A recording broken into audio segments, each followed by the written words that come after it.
Where's it going, DD? Where's the smoke going, DD? I'm just asking, DD. Where's the smoke going, G? Smoke going over there, right? Towards the fan, right? It ain't coming your way. It's going right back over It, there. is it going your way? Ain't it?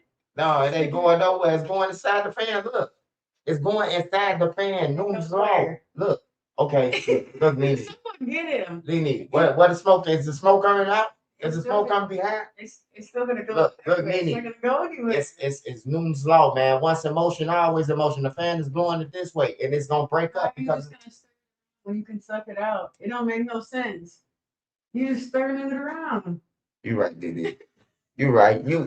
Hey, one thing I know about you, G. This ain't no bad thing or bash you. One thing I do know about you. You go to the end, my nigga. You go to the end, my nigga. I'm talking to my wife. I'm talking to my wife. We talk about Newton's law right now. We talking about Newton's law, man. We talking about science and shit. What up, y'all? They saying what up, Nene? We bullshitting over here. Hey, shout out to everybody on here though, man. We got some good stories. We got some good stories. We got OTF Vonnie, man. He got re-rock today. If you don't know what re-rock is, he got his eyeball rocked. He got caught laughing. And we talking about OTF Boogie, no money for a lawyer, and we talking about everything else that's on the internet, man. Shout out to everybody on here. Bone Yak, what's up? Me and Nene, we was smoking and we was trying to see was the fan blowing smoke through it. You hear me? Like that's the type of shit we argue about. Little bullshit, man. Hey, bro, how you doing? Shout out Monty McCray. Shout out Monique Moore, OG Monique Moore. What's up, Monty? Shout out Monique Moore. Damn. Shout out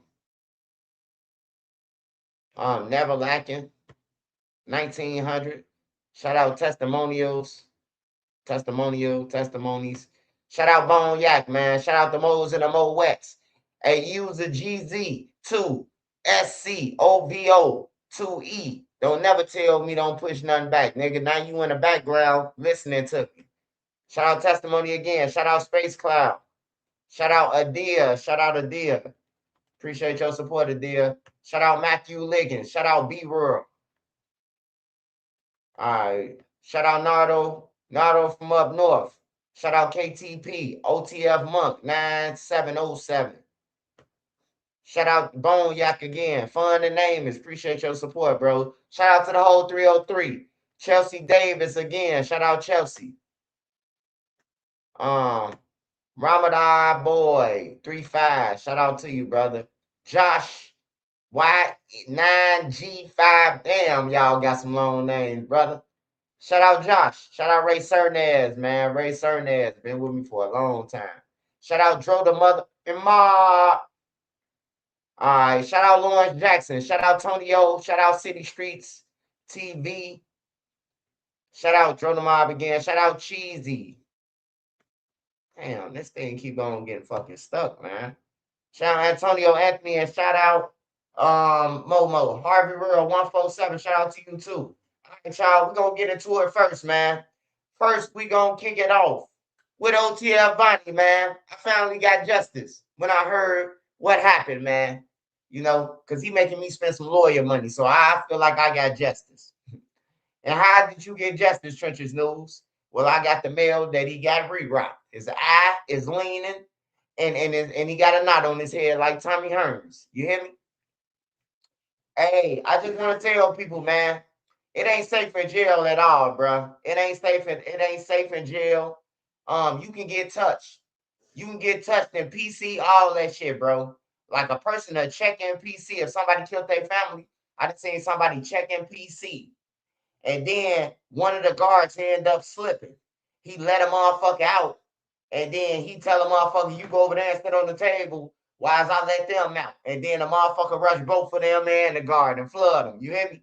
And you know them little weak ass guards in prison, they weak than a motherfucker. It take 50 of them motherfuckers to take down one black dude.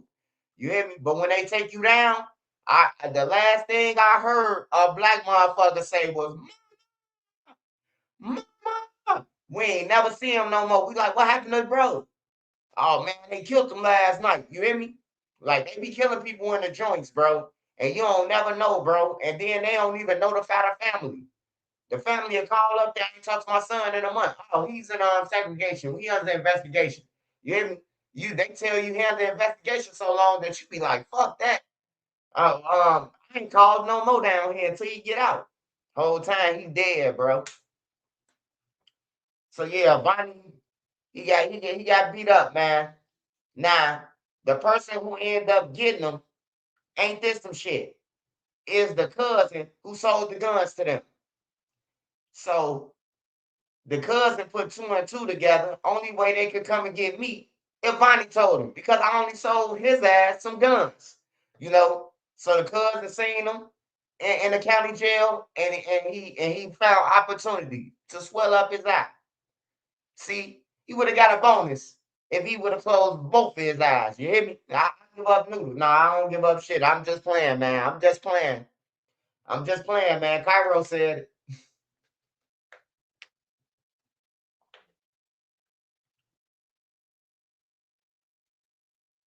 We need to talk about more peace, love, and unity. Hey, look, I love to talk about Jesus right now, but ain't no motherfucking peace, love, or unity happening right now. So why would I be talking about some shit that ain't going on? Motherfuckers out here dying, bro.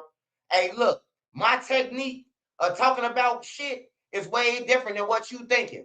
On everything, I chase the gang members so the crimes don't, so the crimes can slow down. I put a spotlight on them. That's why the fuck I report about them.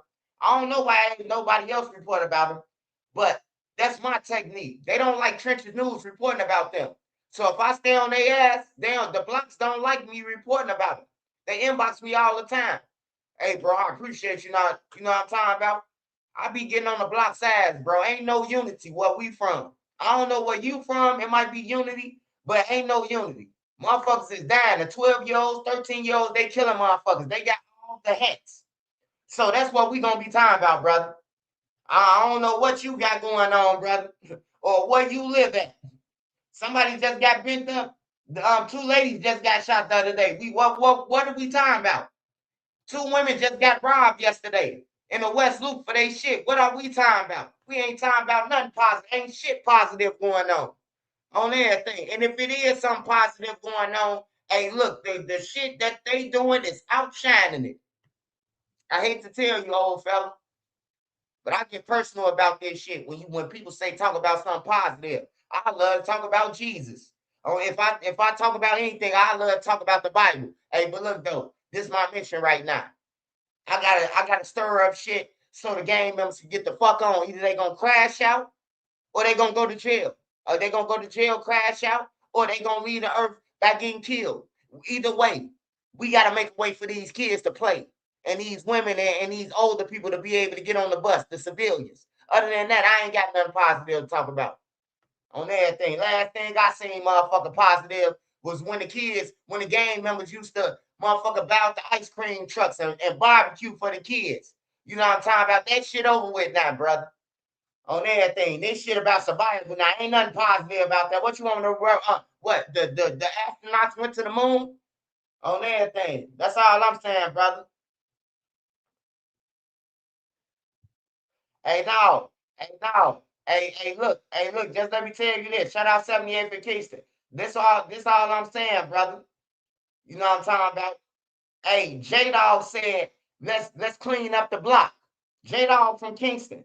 J Dog said, let's clean up the block so the kids can come outside. Let's buy some of these buildings and clean up the community. Guess what happened to J Dog, brother?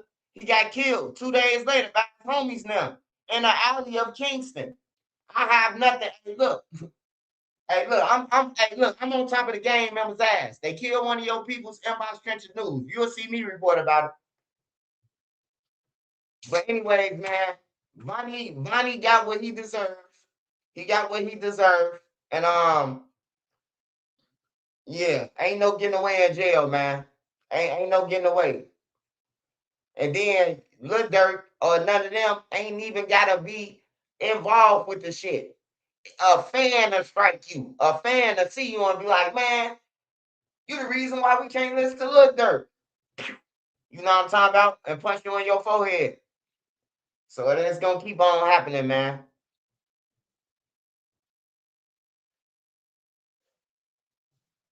I say we should make some new laws. I say if you take somebody's life, yours should be taken as well. The oldest member in your family should be the one that fired the gun. It's called firing squad. That's what I think. I think it should just be payback, bro. Like you shouldn't sit in jail no more and waste the taxpayer citizens' money. You should just be go ahead and get eliminated, man. On some real shit, just get eliminated. People will stop committing crimes then. Once you see a motherfucker, damn, bro, if I kill somebody, bro, I'm going to firing squad. You know? Hey, you seen that guy laughing? Julio Fulio, the guy who killed Julio Fulio. He was laughing like a motherfucker. When they said that death comes in, no weapon formed against me. You got singing Jesus songs and shit. You hear me? That shit was funny when he was going through trial and shit. That shit ain't funny though. You know, he say lack of structure. Yeah, man. You know why it's a lack of structure? It's because the motherfuckers who was in power before the structure ended, they got greedy. They made it all about money, man, and not about the gang and the furtherance of the gang. They ain't give a fuck about that. They made it about their household. So all the money that they was getting off drugs, they was stashing that shit for themselves. They ain't give a fuck about who else was outside. That's where it fucked up at. That's where the structure messed up at. You know, niggas got greedy and started backdoing their own members and shit.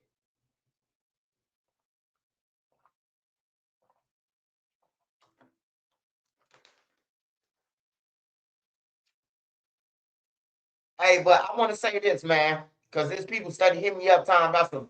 Hey, man, they could keep Larry Hoover. Hey, look, bro, we ain't seen Larry Hoover do no talking or none of that. So we don't know what change he could bring to anybody, you know.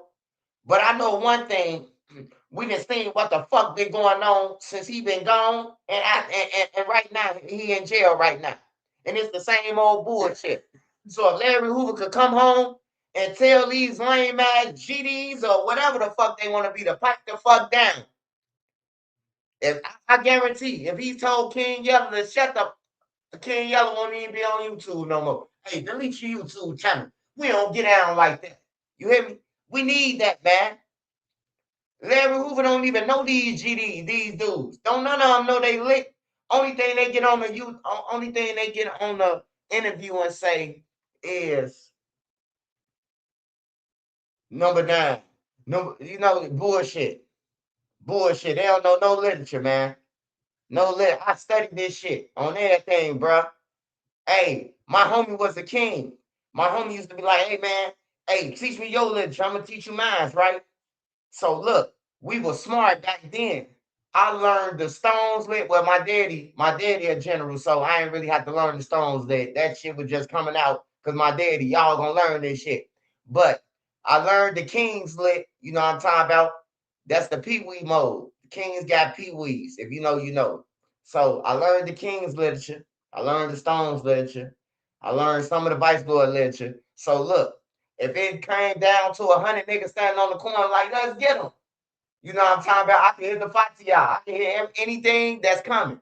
What up, King, bro? What up, King Love? You know, and throw them the fuck off, man. I'm telling you, man. Our minds was cold, and my homie was a king.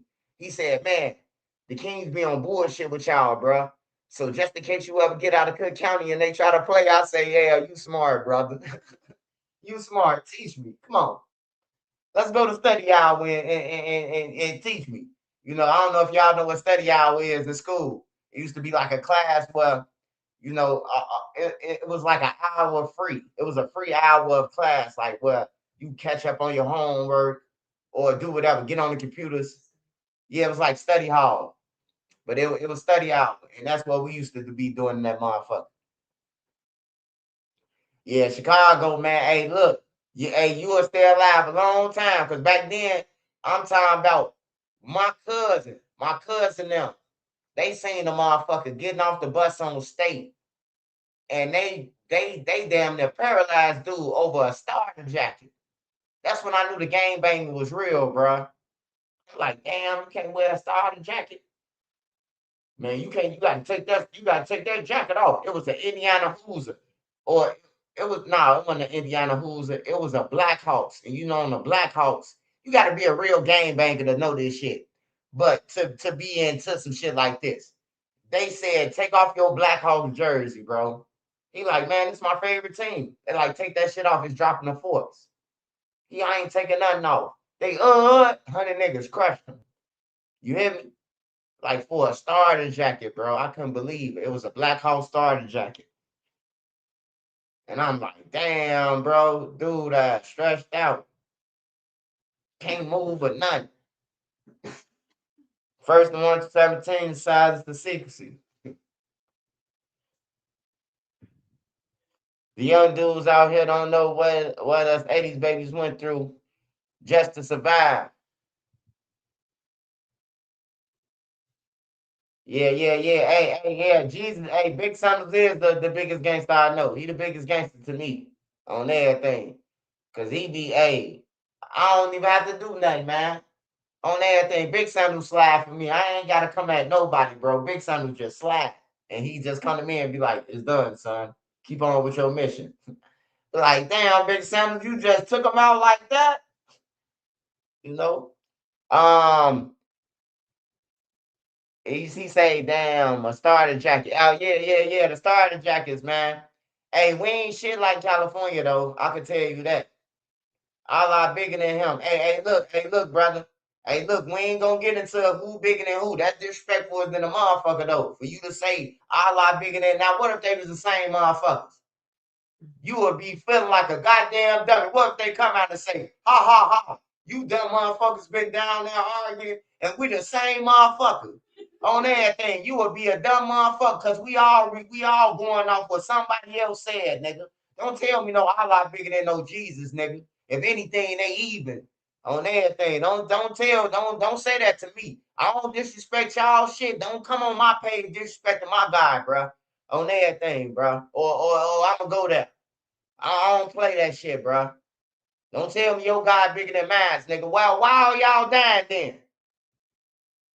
Why y'all killing each other if y'all bigger than us? Why y'all killing each other?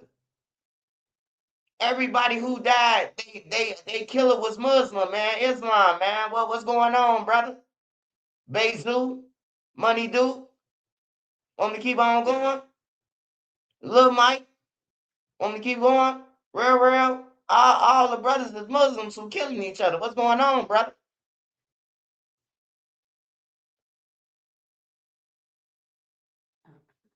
I know. I know. Yeah, you just got and your house smell like bacon every day, motherfucker. Fuck off my page. Fake ass Muslim. Where you get hooked up at? Muslimatic on 39th Street. They gave you your shahada and now you balling like Kobe, huh? Get your bitch ass off my page, nigga. Shout out to the real Muslims, man. Shout out to the real Muslims, man. Yeah, he talking about Allah but got a cross on his head. You a dumbass, goof ass sucker. Why you got the cross on your head, brother?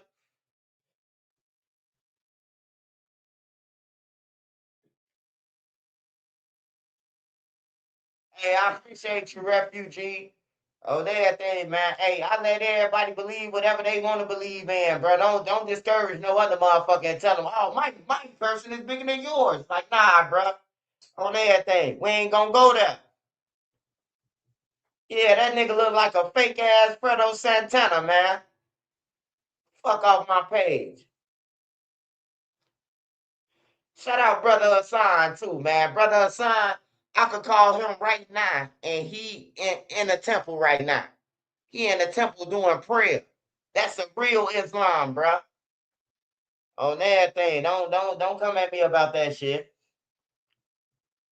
Hey, anyways, man, let me get back on schedule, man. So OTF Vonnie got beat up, man, and I'm gonna keep y'all updated on what else going on OTF Vonnie. But in the meantime, between time, them boys sick, man. Them boys say 13 people got locked up on Ellis, on Vernon, in between Cottage, in between Brain Dead and fucking Drill City and MTV, which is Jam Block. This is new, y'all. This is new. And they said 13 motherfuckers got locked up. But it's only 3 people in jail right now. What that mean, y'all?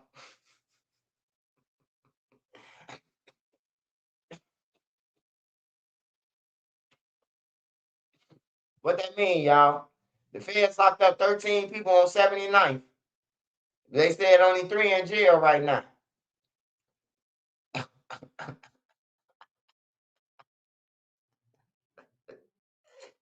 Hey, Jam threw their ass a mean when Jam say, y'all want to play?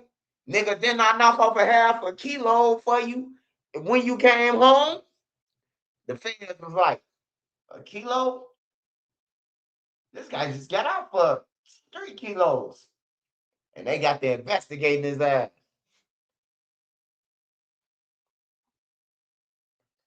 They say Jam did them dirty, man. They say Jam did them dirty, man. They said they did them dirty. Hey, they watch my shit from the feds too, Joe. They watch Trenches News from the feds, bro. They watch my video, bro. They commented on it and everything. On some real shit, bro. They up in that bitch sick. Both of them just came home off doing like a 10-year bit. They ain't do 10 years, but it was a 10-year bit. Yeah. Hey, but you know one thing though, I could say in Jam defense. I will say this in Jam defense. Lil Durk thought it was funny. He thought it was funny. Lil Durk thought it was funny. Lil Durk said, I got something for Jam. I got something that's gonna piss him off. I think Jam won right now. I think Jam winning. I think Jam winning. Jam going after anybody who say something about it. If you got a dope line, if you had guns in your house or anything, you better get them motherfuckers up out of there. It's over with. He not playing, bro. Jam say, fuck that. Y'all want to play? Yeah, they said 13 people got locked up with them, bro. And they said, how many people you see in the paperwork, Swipe? I said, shit, I only see you and 30 and the niggas who Jam named in the status on everything, bro. Hey, them niggas say 13 people got locked up with them, bro. And they saying that out of all the people that's in the feds right now, no, the one armed dude in the feds too, they said. The dude who we trying to figure out who he is, he got one arm, he in the feds too with them. But they said everybody else ain't nobody arrested. Like the feds let them out the back door. And they do insist that Jam did it though. They ain't saying they asked me did I see something in the paperwork? I ain't see Jam in there. But they said Jam after that status, bro. They said that the feds was in unmarked cars. They got to seeing all type of shit. They came through the alley plan like they was drilling a hole in the sewer. Y'all know how this shit go, man. From the people who in the city, y'all done seen this shit before. All of a sudden they fixing on cable and you got cable guys coming one day. Now they gotta fix the roll in the alley. They playing like they working on the pavement. And that's how they got them boys. They set up surveillance all through their trap houses, they buildings. Like they got them boys. They said right after they got into it with Jam, over a bitch though. This over a hoe. This over a hoe. The girl who Jam was going with, Platoon started sleeping with her. And he started sleeping with her and got her pregnant, and then it got back to Jam, and then Jam say, nigga, I knocked off a half a book for you, nigga, and you gonna get my bitch pregnant? Nigga, you was broke, nigga. I don't know how he was broke and he had a half a book though. I'm still trying to figure this out. Jam, can you type a status and let us know? How was this guy supposed to be broke, Jam, and he got a half a book? It sounds like you was broke. Cause when you knocked off a half a book for him, shit, I ain't knocking off no half a book for nobody for free. For free. You know how many drugs that is? 500 grams? I could be in the feds for a fucking serving an agent or whatever for 20 years. That's a lot of drugs, man. That's a lot of drugs.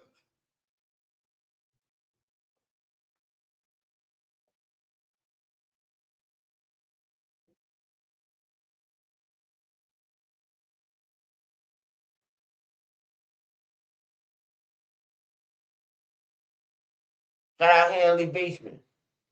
Binary, what's up, my boy? What's up?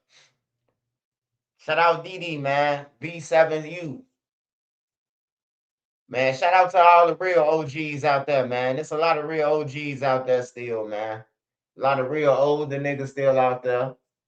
They just don't want to say nothing, man, because they don't want to be in the feds. Soon they say, hey, look, let's stop the violence, man. They going to the feds too. So I understand that. I told the news people that. It was like, why you think the older guys don't want to come out and shit? They don't want to go to jail. Who the fuck want to be in jail for a 12-year-old? Like, shit, nobody want to be in jail for them little motherfuckers. Jam said I knocked off a half a book. Yeah. If you knocked off a half a book, that mean that guy wasn't broke. Cause ain't no nigga getting up no half a book on consignment in the city of Chicago. So that mean dude got a plug or he got a nasty connect to get a half a kilo, bro, coming from jail. I done got out of jail so many times, and the only thing they ever gave me was a gun on everything. So to get a kilo when you come from jail, you got a plug or something. And they OTF. Like they OTF, bro. Like they be with Dirk now. Y'all just people just don't know who they is, bro. Like they be with Lil Dirk now though. Lil Dirk them come up here or they need some lean or whatever. Dude them got it on some real shit. Tone them got it. They got the plug, bro. Jam just got the Jam just unplugged they socket.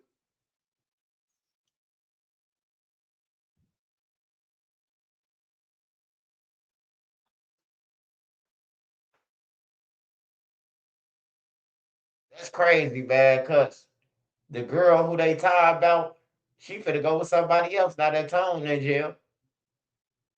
Oh, I think she got like four baby daddies from. She got a baby daddy from Brain Dead. She got a baby daddy from A Tray. She got a baby daddy from Evans Mob. And she got a baby daddy from Drill City. And that's why they into it with each other right now. All of them. Oh, that thing, man. Niggas gotta stop doing that, bro. If a girl been on 2 blocks of black 2 blocks or better, it's over with, bro. Like it's over with, bro. Like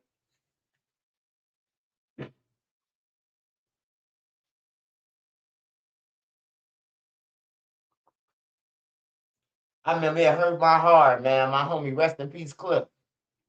He came walking up the block, man, with a girl that we just seen get a train ran on her, and he holding her hand. I say, Clip, bro, let go of her hand, bro. Man, they got home video around this motherfucker. No, this man, Swipe, I love her. She gonna change. She gonna go to church. I say, nah, bro. I said, in the baptizer, man, with the sperm, man. Nah, bro. Hell no. But my boy Cliff, he changed her around though. He changed her around, man. I ain't gonna lie. He was going with the community, the public washroom. He changed her around though, bro. Right now she go to church. She don't do none of that shit, bro. I guess being young and misled by other older females and shit like that, it can happen. But she changed, bro. She one of the people that I could say, like, she changed right now, bro. If you go to her right now, she gonna be like, verse 7 says that you're walking in the wrong light, brother. Like, man, don't start that shit with me, man. Don't start talking about you need to pray for me, goddamn it. That's how she is right now. On my mama, Cliff gone, bro. Rest in peace to Cliff. Rest in peace to Cliff. My boy come walking down the block. I'm talking about he was holding her hand, laughing and shit. I'm like, Scud, bro, they got on video like 15 niggas from Ivy Wells, man. What the fuck are you doing? No, man, it's mine. She must have put it on him that night.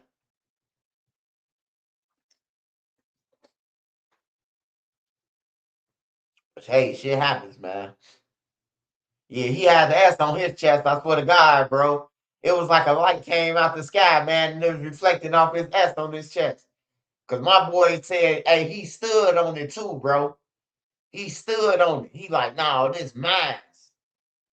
And when he looked at me when he said that shit, I'm like, you right, bro. You right. What up, sis? That's what I said too. What up, sis? She's like, hey, and nobody like nobody try to come at her, none of that shit, bro. Like we real people. Like my other homies though, like they'll come at your girl. They sleep with each other girls and be into it and shit. Like I used to tell them, bro, y'all finna get into it about a hoe. I got more hoes than you. Like I'm like, bro, these are conversations that niggas get into it in the trenches. I got more it started off them arguing about who slept with her, and then it started out who got more hoes. Then the nigga be like, I bet you can't beat me though. Then, it'll go to, I bet you touch me, I'ma blow you down, you know, and now it's fucked up, man. Over a female, bro. That's why I tell y'all, get your own female. Go outside of Chicago if you live in Chicago. Go and get a female that goddamn it, she come to where you from and be like, oh, I seen a roach. You hear me? It's time to get up out of here. Get you one of those, man. That ain't trying to get adapted to the blocks.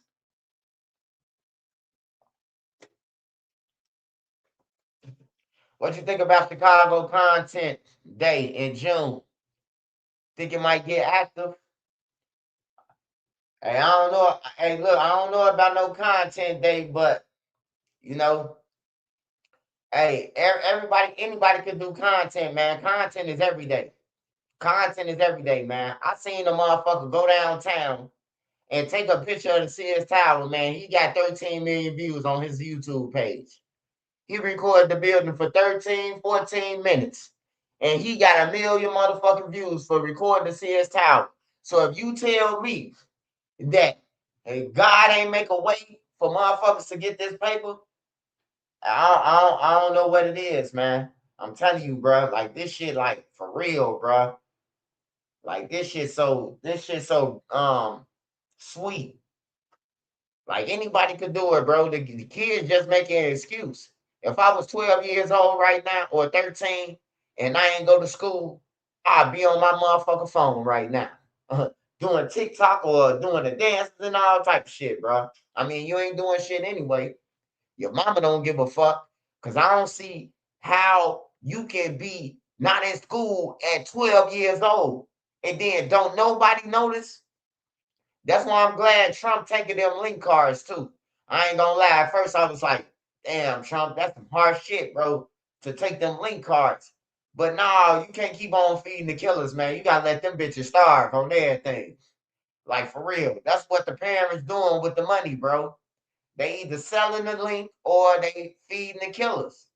And they friends on some real shit, bro. So yeah, I'm definitely with it. Yeah, I'm definitely with that. Niggas ain't going to school. Niggas still up at 3 o'clock in the morning, robbing people, shooting people. Hey, matter of fact, I finna flip this YouTube video on, man. We gotta check this out, man. We gotta check this out. Two women shot downtown West Loop, um, for no reason, bro. And they gave up the shit, and they still got shot. Gave up the items, and they still got shot, man.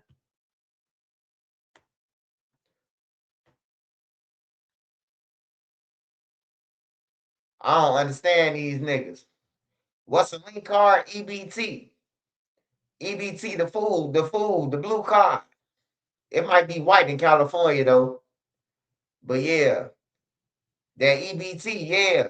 I'm glad they taking that EBT. Get off your ass. You gotta go to school or work now. Get off your ass on everything. Motherfucker just sitting around waiting on the mother something to drop out the sky. Like fuck no, get your ass up on everything. I work hard. After YouTube, I'm still working. Nene still working. Get your ass up and work, goddamn it.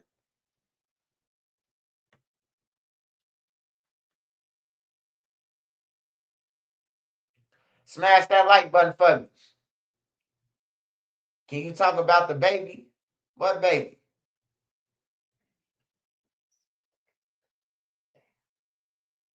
Man, condolences to the baby, man. I really don't be into that. That shit weird, man. Like I hope the person who did the shit to the baby go down for the rest of their fucking life. That's what I hope. That's what I hope. You know, Gage Park, Chicago stabbing, suspect stabs baby girl to death. Yeah, that's some whole shit, man. That's some lame ass shit. I don't even get into that, man. That's some lame ass shit. All the things you need for all the things you do. Zoro.com, tools, parts, and supplies for your business.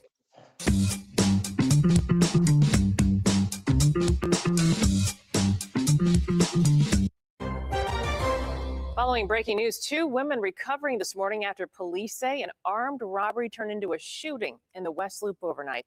Our Darius Johnson at the scene right now. Investigators say the gunman, Darius, stealing a purse before opening fire at Randolph and Jefferson.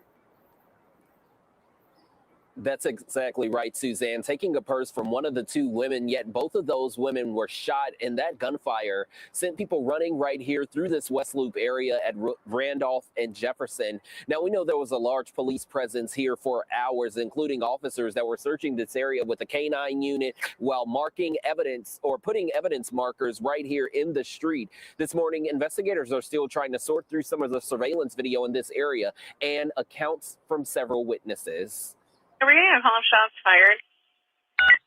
Fans who want to see we're getting 1 call of shots fired for Jefferson and Randolph. ISP is calling it in.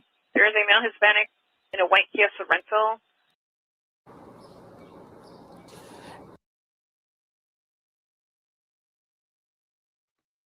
Hey, hold on, y'all. Hold on, y'all. Hold on. Hey, who brother is that, y'all? I bet y'all don't know who brother this is right here. I bet you won't believe it. You won't believe it. I want to see who brother this is. Hold on. Who brother this is right here. Let me get a good pic. Let me get it with his face straight. Who brother that is?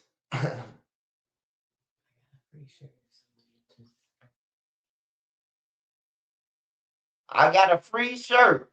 If somebody tell me who brother that is. Who brother that is? No. I can give you a clue. He in jail right now. All right, just put it in the comments, man. If you know who brother that is. He in jail right now. Who brother that is?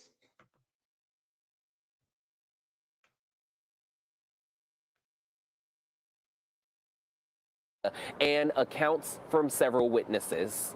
We're getting a call of shots fired. Fans who want to see we're getting 1 call of shots fired for Jefferson and Randolph. ISP is calling it in. There is a male Hispanic in a white Kia Sorrento.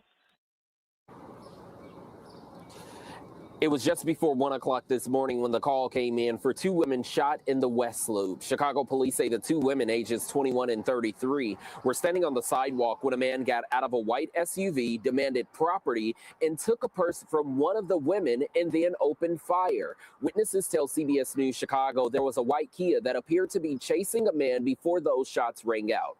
According to police radio, that vehicle then sped off going westbound on Randolph with multiple people inside. Police say the 21-year-old woman was shot in the knee and taken to Northwestern Hospital. The 33-year-old woman suffered a graze wound to the hip and was taken to Rush Hospital. Both of those women are expected to be okay. We spoke to a group of men who rushed to help one of the women by applying a tourniquet before paramedics arrived. I see a group of people running and talking to each other, I guess saying, come back, come back, come back. And I heard shots going off. Again, as I mentioned, both of those women are expected to be okay this morning. Chicago police are still searching for the shooter and that white Kia that ran off from this scene. Again, at this time, Chicago police have not said if there are any arrests connected to all of this. We're live in the West Loop this morning. I'm Darius Johnson. Suzanne, back to you in studio. Hey, whoever that gaming is, inbox me, man. Inbox us on Instagram. Whoever is Fat Man Gaming, we got a shirt for you, man.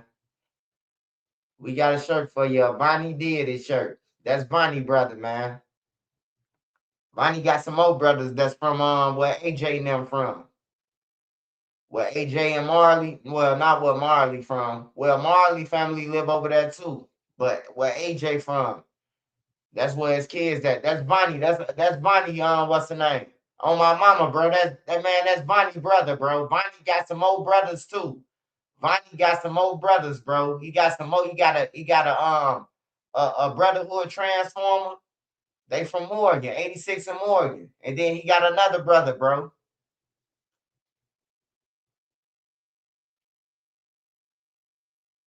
Yeah, that's his brother for real though. You can just look at him. Look at the thumbnail and look at him. Oh, if I put a black eye on him with a knot on his head, you would think that's Vonnie.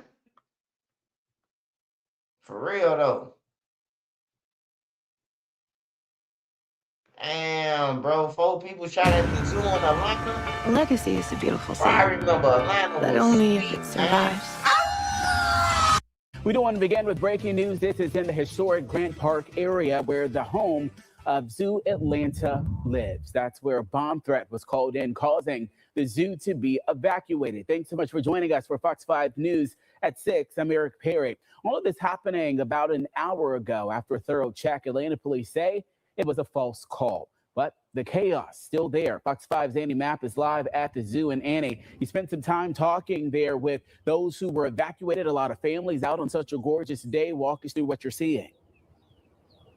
Eric, thankfully it was a false call, and this scene now looks very different from what it looked like just about 10 or 15 minutes ago. There were over 8 Atlanta police cars here, also some Atlanta fire rescue workers that responded as well to this scene. Again, we're being told that this was some type of threat that happened about an hour or so ago. I got here around 5:10, 5:12, and all we saw was just a line of police cars, APD searching the property, also some different canines as well. And then we just saw a long or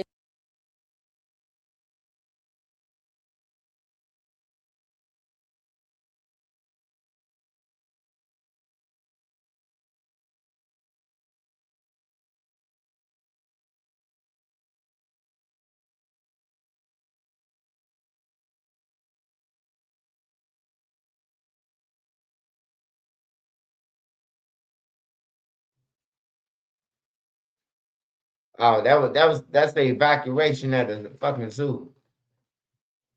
It do say 4 people shot downtown Atlanta though.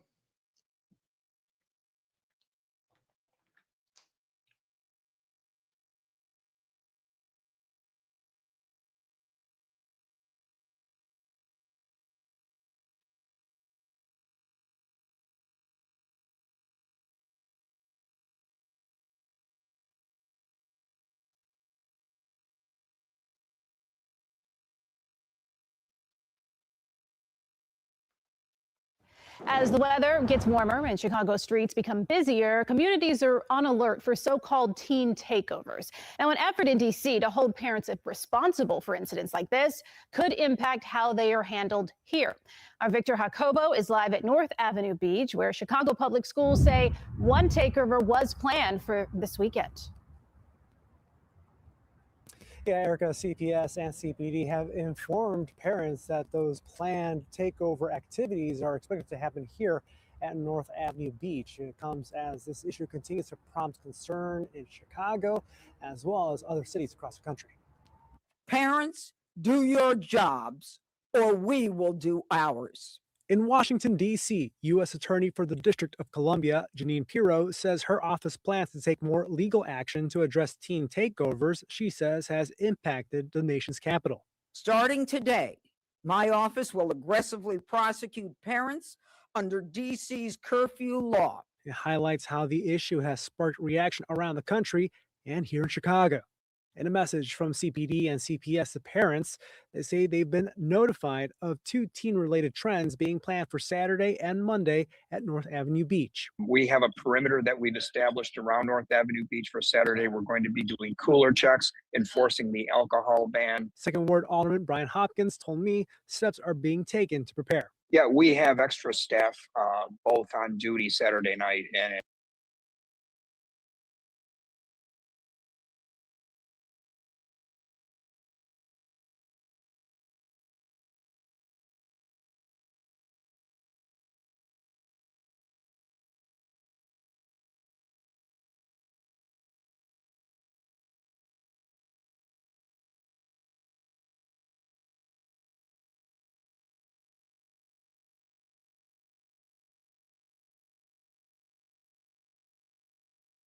Ladies and gentlemen, Twice Yearly PrEP is here. One office visit every 6 months, 2 times a year for HIV prevention. That's 1-2 PrEP. That's Yes2Go. Deal from inside a Clark gas station at 71st and Damon around 4 Saturday morning. And then the employee behind the counter outside and drive off, smashing the ATM through the glass doors. I am scared because my co-worker also working outside cleaning. Zamir Mohammed works at an Amoco gas station at the corner of California and 55th, where a similar situation happened hours later. He says he was working around 7 a.m. when what appeared to be the same crew came in and tried to steal their ATM. He shake the ATM. I thinking maybe this guy drunk, but no. He says they did not get it because it was bolted to the ground and they did not hold him at gunpoint, but they drove off in the Jeep after they heard police coming. Police say they were stopped about a 15-minute drive north.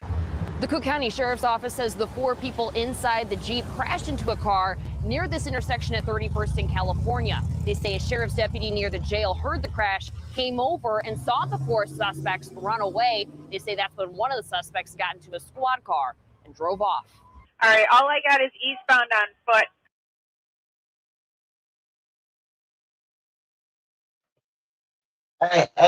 Hey, man, this shit wild as hell, man.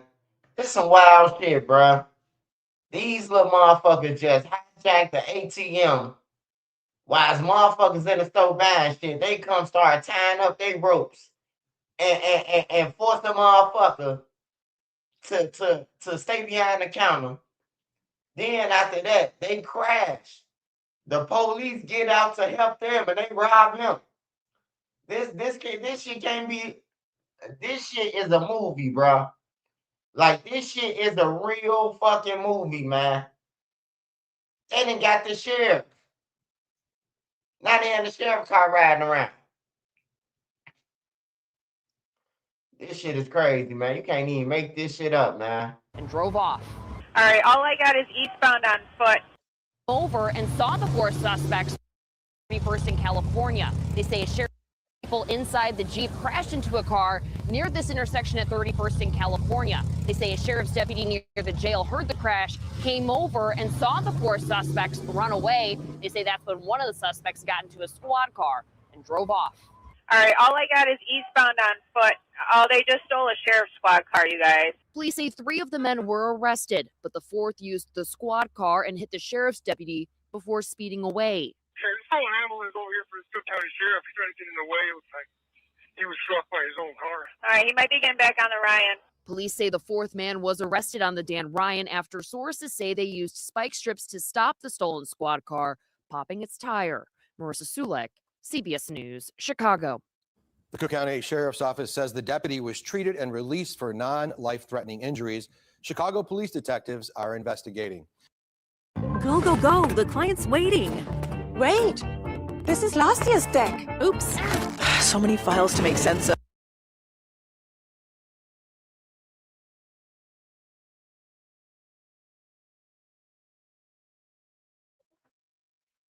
Yeah, man. This summer is gonna be a real rough, uncomfortable summer. If you out there and you got kids, if y'all want to stay safe, keep your motherfucking kids away from everybody.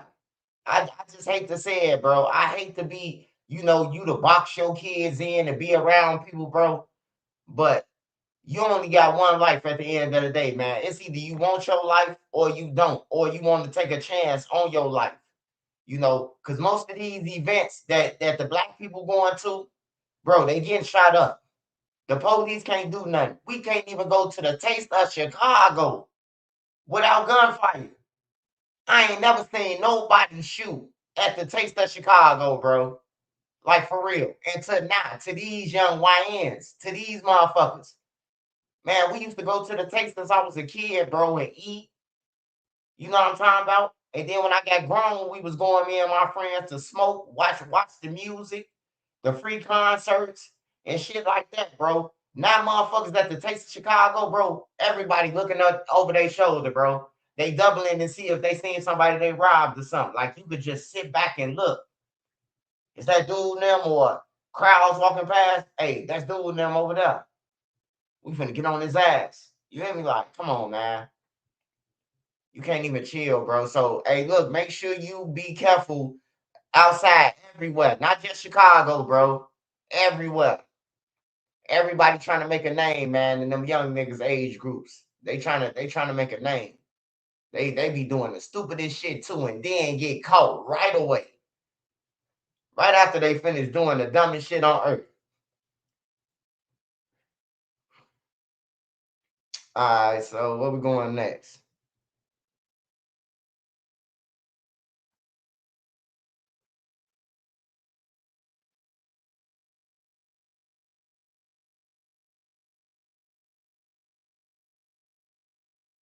What the fuck?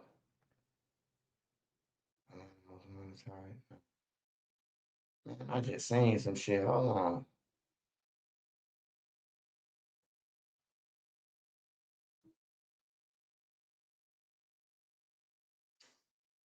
Damn, I just seen that shit. Where the fuck that shit at? It just said, man, moved to.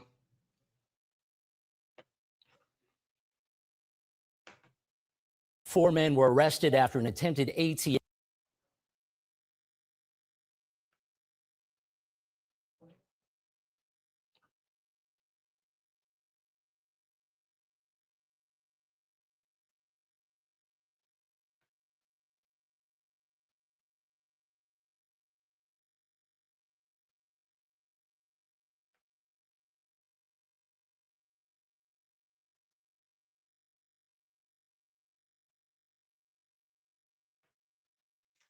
Yeah, this some cold shit right here, bro.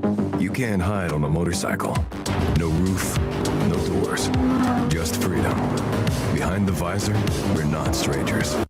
Chris, I'm at the intersection right now of Clark and Chestnut, and this is where police say that knife-wielding man was taken into custody. Now, in the scanner audio that you're about to hear, it lays out the nearly 40-minute-long ordeal that bus driver went through.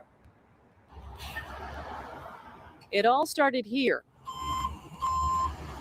on the 2400 block of North Pulaski around 2:40 this morning. A man armed with a large hunting knife boards the CTA Pulaski Route 53 bus.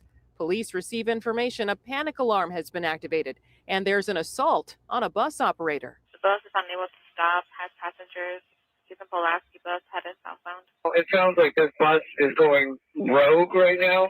It's the Pulaski bus, but as you can tell, it's several miles off course. The driver's sending a lot of incoherent and suspicious text messages around and making a lot of claims and was refusing to stop. Police source.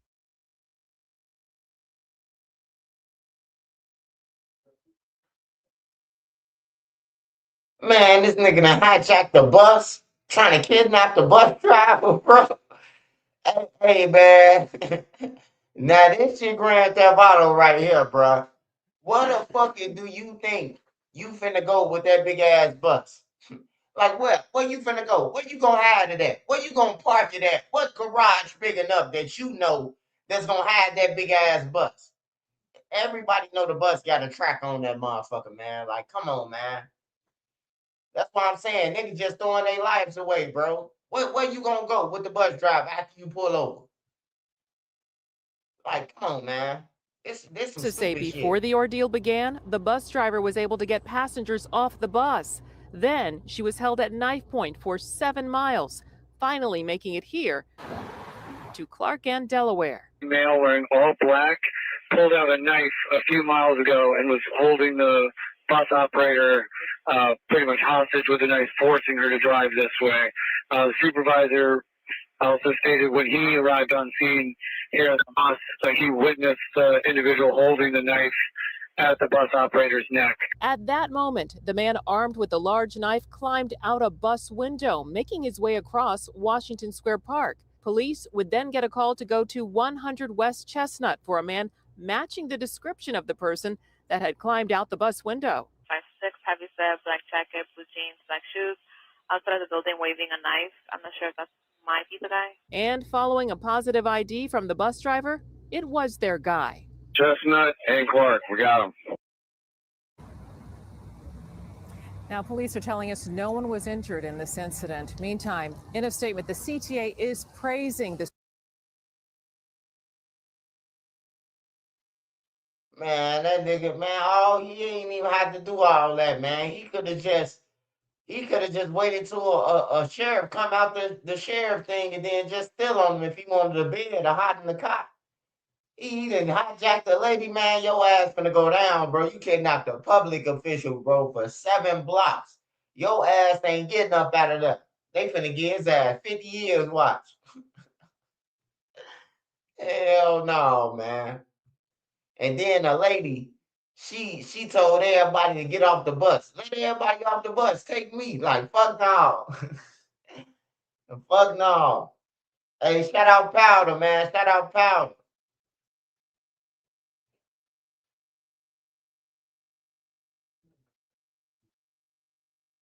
Shout out TB, man. Shout out Mr. Brown, man. Appreciate your love and support, brother. Monique, think the bus driver was okay. Yeah, man. Now, I was saying if I was the bus driver, I wouldn't want everybody to get off. We all finna die. This motherfucker. Pull it over, you got a knife. Hey, look. You know? Shit, they say misery loves company.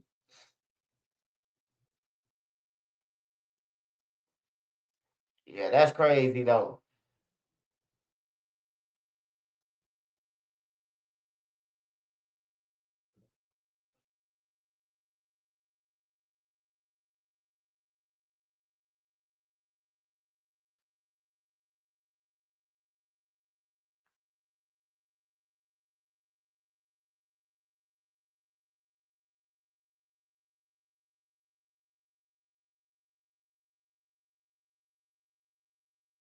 Motherfucker hijacked a CTA bus, man. Like, what the fuck did you think you was going? That's crazy, man. Welcome to the next generation of website creation, Wix Harmony. Get the power of AI and the freedom of drag and drop. A neighborhood in shock after an armed robber turns violent, shooting 2 women after taking their valuables at gunpoint. This afternoon, there's concern among some residents in this West Loop neighborhood after Chicago police say 2 women were shot during a robbery. That is so surprising and really scary, especially because they complied and they did what the person asked, and it seems really senseless. Investigators say the shooting happened early Saturday morning just before 1 a.m.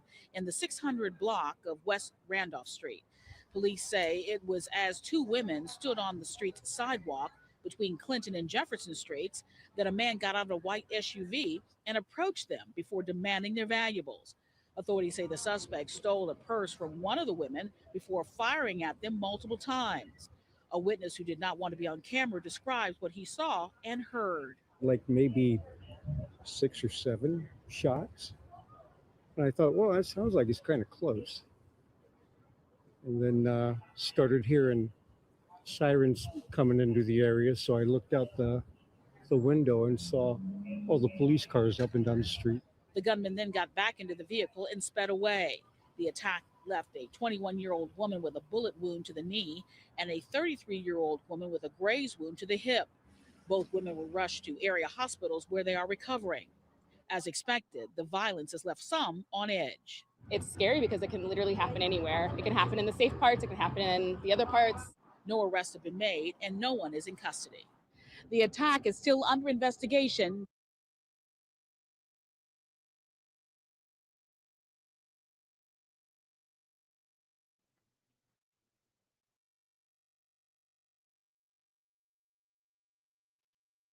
Hey, yeah. I hope they ass get caught. I hope he get caught like a motherfucker. And I hope them two women come and point his ass out on everything, man. Hey, it's one thing you rob a motherfucker who already innocent. But damn, you shoot him after you get the shit? Like, goddamn, man.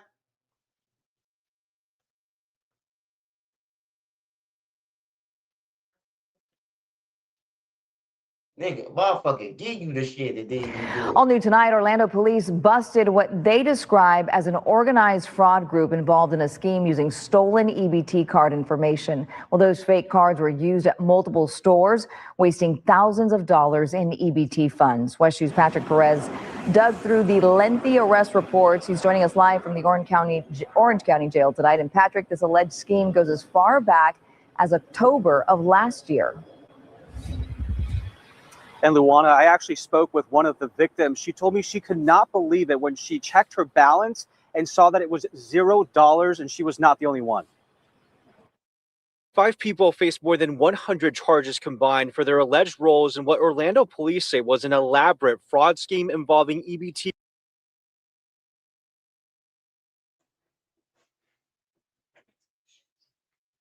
Hey, yeah, it's time to start calling ICE on you motherfuckers. Y'all messing with the link cards now. Y'all the reason why Trump cutting them motherfuckers off. How the fuck did y'all get a link card? How's they doing this shit, man? How's they taking from other people information? Only way you would be able to take somebody's link card shit unless you got somebody in the office who giving you their information to swap the information to another card. That's some cold shit, man. You in line with $500 worth of shit in the cart, and then when you get up there to scan all the shit and put them in the bags, they talking about you have $0. Somebody just took your shit. That's crazy, bro.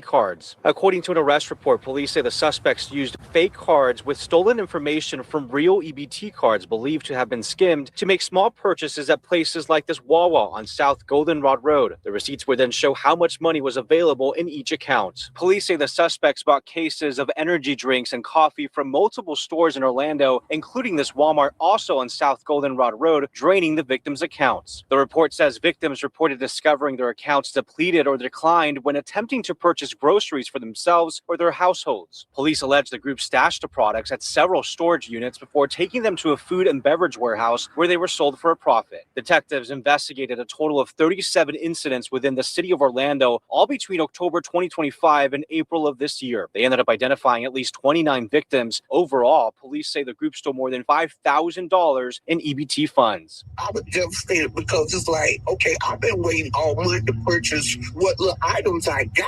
Why would you do that to somebody like that? I mean, you don't even know the person, or you could really honestly care less. Of the 5 suspects, police say Carlos Ruben Gomez Jimenez, Maite Lazara Mesa Labrada, and Carlos Luis Diaz Jimenez were primarily responsible for buying the products using stolen card information.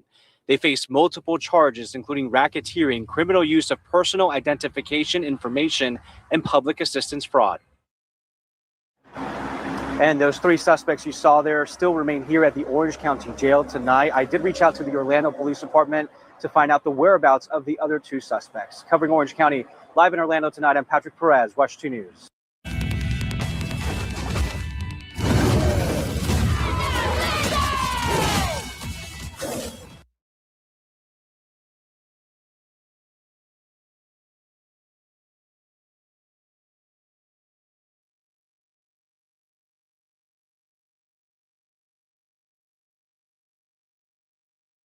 And Trump said you can't get your benefits back on your car when you stole. Now that's some bullshit. I got to write President Trump then. Motherfucker steal your shit, you should get reimbursed on everything, especially if a motherfucker you don't even know these people. Now that's crazy though. But like I told y'all, bro, if your shit come up missing, that office sold your information, man. Because Chicago office did that one time. The lady asked me, she gave me the parole people told me that you got to go to the Woodline office and get a link card. That was part of your parole at the time. So I went to the Woodline office and a lady asked me, she said, You got $25 or you can stand in line. Like basically she was saying we pay $25, we can get our emergency right away and stand in this line, or we could wait in this line. And that shit threw me off. It threw me off big time. Cause motherfuckers was getting up that $25 to go and get their emergency right away. I ain't have it though. I just got out the joint. So I'm standing in line and motherfuckers just smiling with, no teeth, 3 teeth, 2 teeth. They walking past me and showing their link card that they just got an emergency. And that shit pissed me off, bro. I'm like, damn, they selling this shit. This a big business. But that's what they doing though. They selling that shit. They raffling off link cards, bro.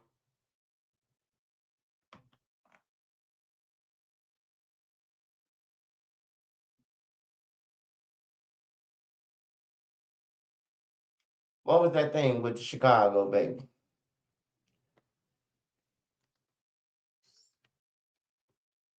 Hey, it's somebody else hit me up. One of their families got killed on 71st. I gotta find that article. So in Gage Park, a baby who was stabbed has now died. Yeah, chopper was over the scene earlier after 2 other children were taken from the house. Leslie Moreno is... So in Gage Park, a baby who was stabbed has now died. Yeah, chopper... So in Gage Park, a baby who was stabbed has now died. Yeah, chopper was over the scene earlier after 2 other children were taken from the house. Leslie Moreno is live with what we know so far. Hey guys, good evening. Yeah, just a horrific crime. Neighbors we spoke with here say they were just in shock to learn about what happened to that baby girl this morning. There are still a lot of unanswered questions. Let's start off by giving you a closer look at what the scene looked like here just a couple of hours ago. According to Chicago police, this all happened this morning at around 7:20 a.m. in the Gage Park neighborhood near West 59th in Albany. Officers say the baby girl was stabbed in the chest and rushed to Comer Children's Hospital, where she was later pronounced dead. Investigators say the suspect knew the baby, and it does appear to be domestic related. Police say the suspect jumped from an upper level window after stabbing the baby. That person was also rushed to UIC Hospital, and it appears to be in stable condition. We're told police found the alleged knife here at the scene, and the suspect is now in custody with charges pending. At this time, the exact relationship between the baby and that suspect is still unclear. We did just speak with the apartment manager here. He is working on getting us more details as to what exactly happened and that relationship between the baby and the suspect. So hopefully we'll have an update for you coming up tonight at 5, guys. All right, Leslie, thank you. Here's to sweet summer days.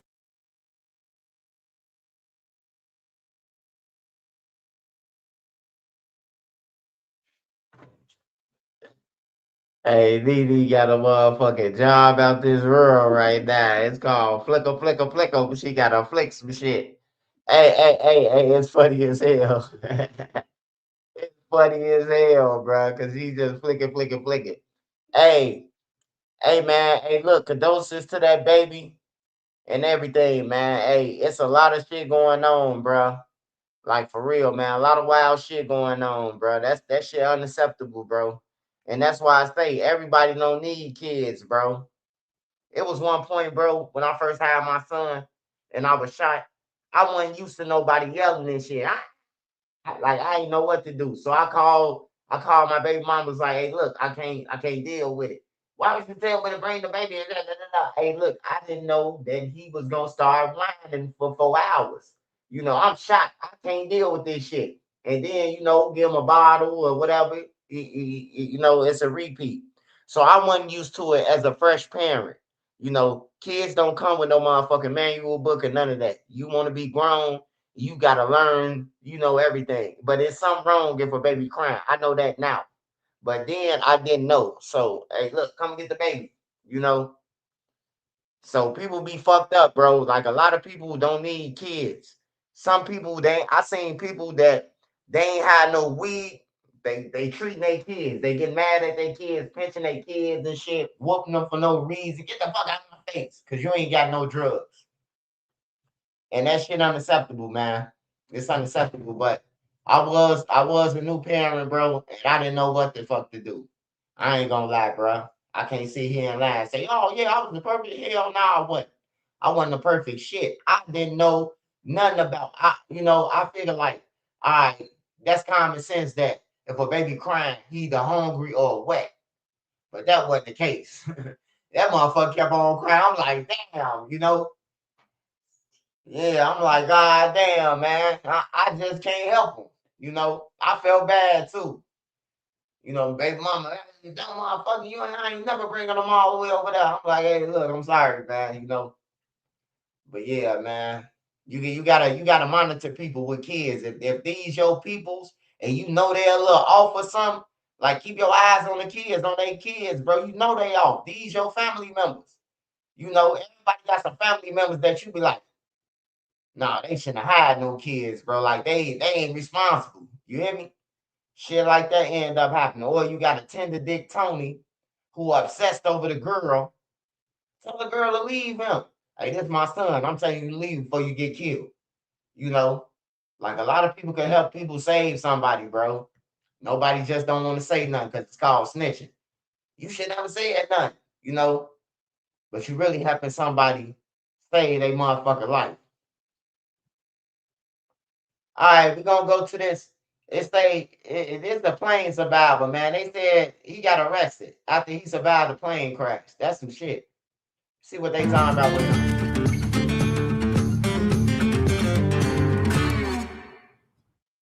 I can't afford therapy. You can afford that matcha smoothie. Therapy is for rich people. No. We begin tonight with a bizarre twist to the plane crash where all 11 people on board lived. We have now learned that one of the men who crashed into the ocean off Brevard County was in federal court today instead of back in the Bahamas. Good evening. I'm Greg Warmith. This is a story we broke for you at 5 o'clock on Channel 9. And all night, our team has been working to confirm even newer information. Channel 9's Dave Jordan joins us live at the federal courthouse in Orlando. And Dave, you actually spoke with the lawyer late this evening. I did, Greg, and the lawyer tells me that Gardner will be back in court next Thursday and he will plead not guilty. The lawyer telling me they will vigorously defend themselves against these allegations. I also looked into Gardner's history and I learned that investigators believe some time that he spent in prison 20 years ago helped him build a drug trafficking network. 3 days after a miraculous rescue off the coast of Melbourne, a bombshell in court. One of the 11 survivors pulled from the sinking wreckage brought $30,000 Bahamian dollars up with him. Federal investigators believe it is drug money from an international trafficking ring that deals in tons of cocaine. Hey, that's crazy, man. You just survived the motherfucking plane crash. And you talking about what my $30,000 that is drug money, man. That's some crazy shit, man. That's what he wanted his money. And ain't that crazy though? That the man survived the plane crash, right? But the feds was on his ass. They ain't give a fuck if he survived. They gonna take time, bro. You was drug trafficking.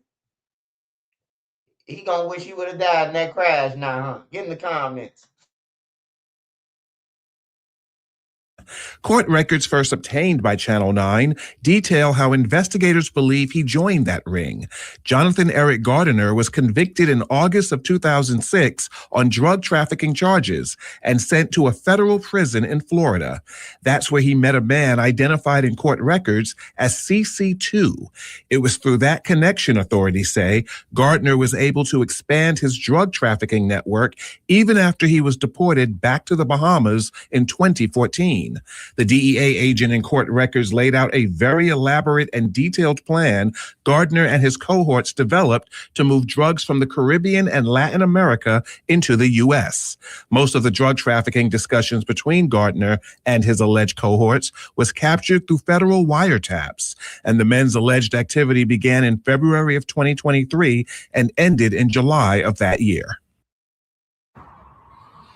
And Gardner also had a package with him when that plane went down. The package had a politician's name on it. That name has not been disclosed. By the way, Come on now, man. In Jack defense, come on, man. You ain't gonna tell me the plane that, first of all, He had the money on the plane, right? The motherfucking plane crashed, went in the ocean. How the fuck do y'all know that he had a politician on there? Ain't the money sunk? And you know what I'm talking about? Like, what the fuck going on, man? Hey, the reporter look just like him, don't they? They look like twin. Twin, where have you been? That's his twin on my mama, bro. You ain't lying. Hey, explosive. They look like twins, blood. He look like he on a mug shot, but he just working for the news. Hell no. And Gardner also had a package with him when that plane went down. The package had a politician's name on it. That name has not been disclosed. By the way, the warrant he was arrested on was sent out of the Southern District in New York. Now, again, he will be in court next week on these charges, and he intends to plead not guilty. We will be there as well for that appearance. We are live outside the federal courthouse in downtown Orlando. Dave Jordan, Channel 9 Eyewitness News. All right, Dave, excellent update there. It's savory, it's cheesy, it's bold. The Colby Jack Pub Burger is back at Culver's. When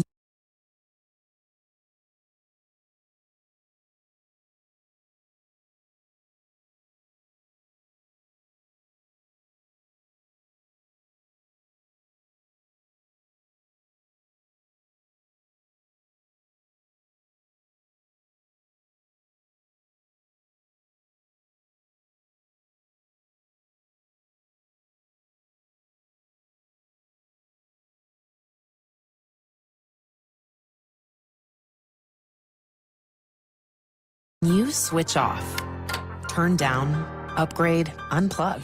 You're not just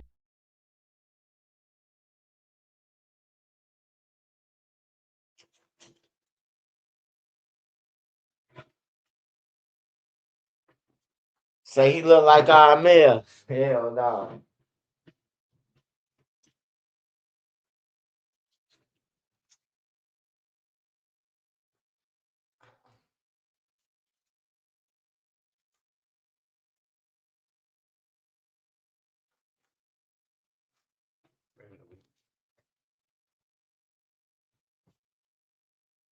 All right, y'all. All right, y'all. Smash that like button for me, y'all.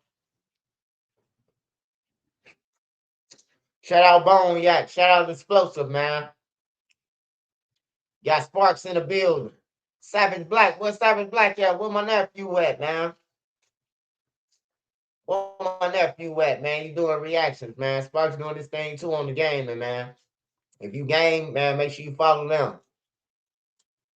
If you into the game and follow them, brother.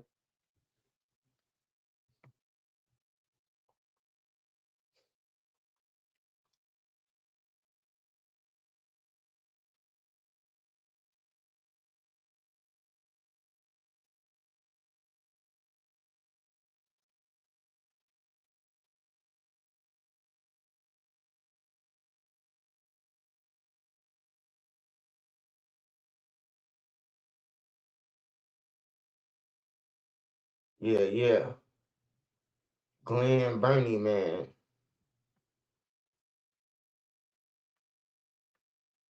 DDC, can you hear me? Raymond Gurney. Okay. Raymond Gurney. Yes, sir. All right. This is case number 260-571-7501. Cleveland City, Michigan versus Raymond Gurney. Appearances, please. Good morning, Rhonda Hadar for the people, P84161. Morning. The phone numbers. And good morning, Ryan Marad, P83665. On behalf of Mr. Raymond Gurney, we waive the formal reading and stand mute. He's been advised of his rights. Court will enter not guilty plea on behalf of Mr. Gurney. Bond argument, Ms. Hader, excuse me. Yep, thank you, Judge. In this case, people are asking for a high cash bond for a couple reasons. The facts of the case, the shooting is a result of an issue over lawn clippings, which is extremely alarming. So the defendant is a... Imagine being able to build an app with your name on it, just by thinking about it. Meet Base 44.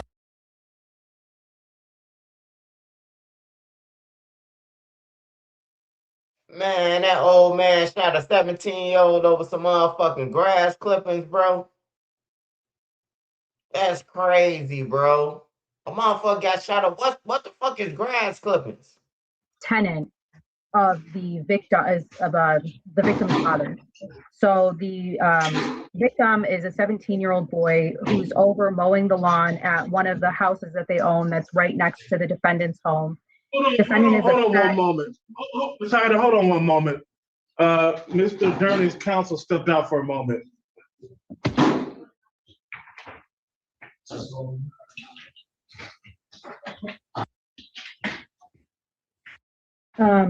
Defendant comes out while the victim, 17-year-old boy, is mowing the lawn next door for one of the homes that his father owns, that the defendant is a tenant of, or defendant is also a tenant of a house that the landlord owns that's next door.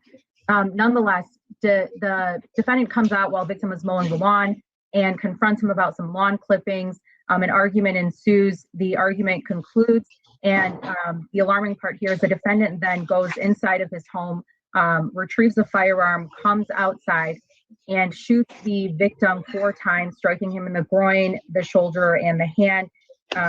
Defendant's wife ultimately calls 911 as she sees him retrieving that firearm. And defendant admits to possessing the firearm and pointing the firearm at the victim at the time of the incident. There's a high risk of, or a high danger to the community in this situation. This happened at 7:30 p.m. during daylight hours. Victim is 17 years old. It's unprompted and over lawn clippings, which is really unfortunate. With that, the people ask for a high cash bond. If this court grants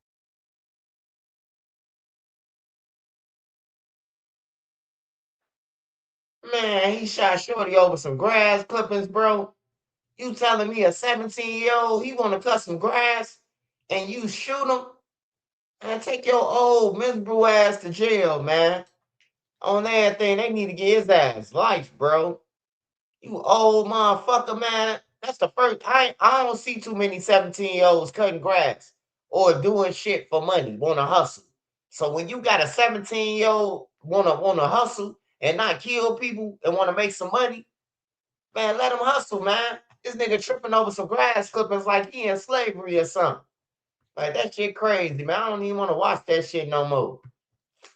A Plymouth Township home was already the focus of a dog mauling investigation. Then came desperate calls to 911. And tonight, the investigators here at Local 4 reveal what police found inside, leading to charges of child abuse. Thank you so much for joining us here for the news at 6. I'm Kimberly Gill. Good evening. I'm Ty Steele. That prosecutor says a Plymouth Township couple crossed the line between child abuse and torture. Tonight, Kalita Jackson Holland and Edward Turner face charges that could put them in prison for the rest of their lives. Erica Erickson, one of the investigators here at Local 4, reveals the disturbing discoveries made inside the home. Plymouth Township police say it started with a slew of 911 calls out to this home. What they discovered inside, much more disturbing. Someone is chasing their car with a knife. We have one individual bleeding from the mouth. This home on Beacon Hill Circle, known well to Plymouth Township police, not only after multiple complaints from neighbors, it's also the center of a violent dog mauling investigation. Just a very quiet neighborhood that all of a sudden has seen a lot of issues. But now 56-year-old Kalita Jackson Holland and her boyfriend, 56-year-old Edward Turner, charged in 2 more cases involving child abuse and torture, drugs, and weapons. Police arriving after multiple 911 calls last week to a fight on the front lawn. The grandmother, she's stating that her grandson stole a 9mm from her. That allegation, the reason police say Jackson Holland became angry. She and her boyfriend allegedly shaking her teenage grandson awake at knife point, scraping the bed, hitting him, tying him up with rope and zip ties. Grandma even accused of saying, quote, "I'm going to cut off the hand you took it with," and grabbing a machine. Hey, I ain't gonna lie, man. Hey, look, I know a lot of people finna crucify me, man, but they got Jesus too, so I ain't worried, man. I might rise from the dead too. Hey, look, hey, I hate to say it though, but look, them little motherfuckers killing people with people guns and shit. I guess Granny now wasn't going. You took my gun, motherfucker. You trying to go out here and kill somebody? We finna tie your ass up. You hear me? Hey, you just gotta think about it though. It sound bad, right? But these YNs, they killing people. They stealing guns and shit, and they think it's sweet. He thought he was finna tell his grandma, "Nah, I ain't take the gun." Your grandma say, "Fuck that." Grandma say, "I'm gonna tie your ass up on everything.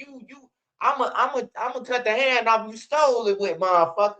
Grandma done had the gun for 20 years, and now he wanted all of a sudden steal it.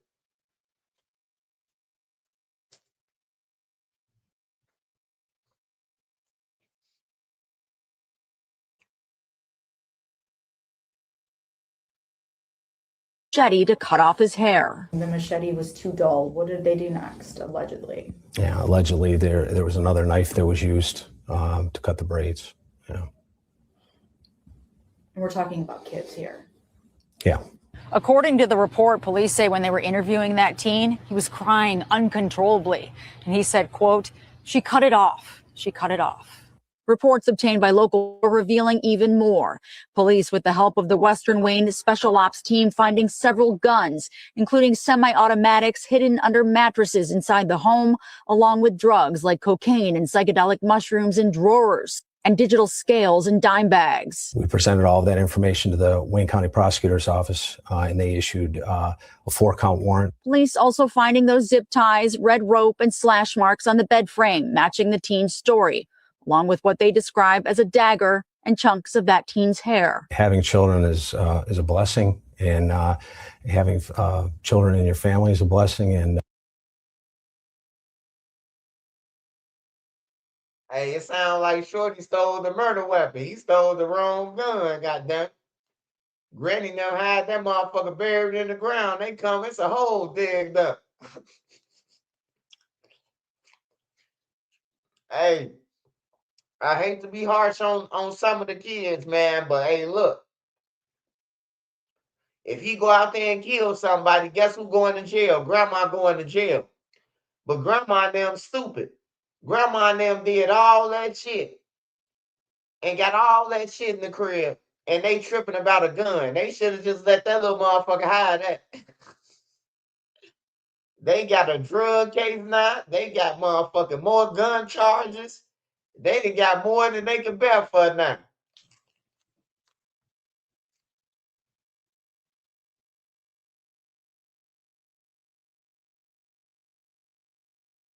to see children treated like this is just, it's terrible. Those children now safe with relatives. Their grandmother and her boyfriend charged with several felonies, including those drug charges, torture, first-degree child abuse, and unlawful imprisonment. The grandmother allegedly telling police, in part after her arrest, quote, "Yes, I threatened him a little bit. I put a zip tie on him because I didn't want him running." Right now, that couple faces up to life in prison. They'll be back in court on all 3 cases May 29th. In Plymouth Township, I'm Erica Erickson, Local 4.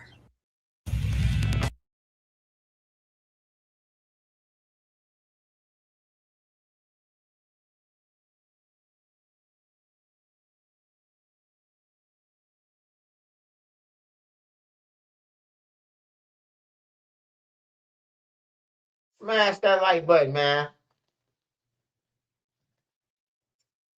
He say, Swipe, what you think? He say, Swipe, what you think? Jam gonna get that 50K from Vlad? I don't know if Jam want that 50K. Shit, Jam going on his page talking for free. I would have been got that 50 from Vlad. Shit. I would have been got that 50 from Vlad. Jam don't want that 50. He don't want that 50. I don't think he won't.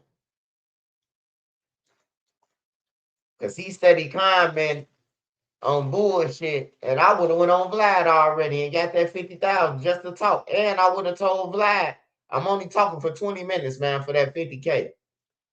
I answer anything within this 20 minutes.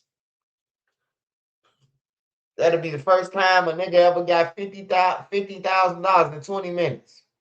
He would have made history.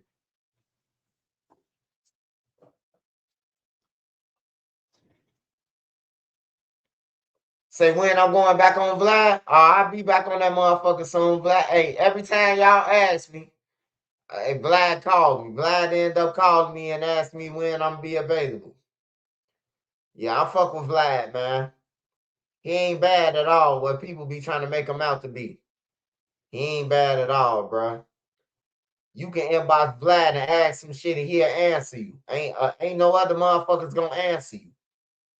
Say cheese, if you ain't about making him no money, he ain't gonna answer for you. Anybody can inbox Vlad and ask him a question, bro. He gonna answer it for you. He gonna give you the best advice. You can ask him about crypto, whatever. He gonna answer you. These other motherfuckers, you ask them about something, they ain't gonna tell you shit. They're gonna be like, hey, you gotta pay me for that. That's why I fuck with him.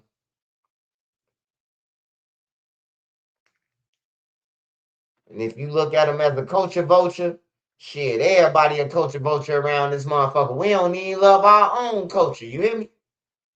On that thing, we be saying people culture vultures, but you gotta think about it.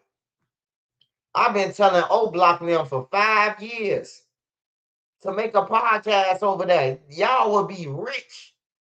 I told Cairo them, no limit. Hey, get y'all a podcast, bro.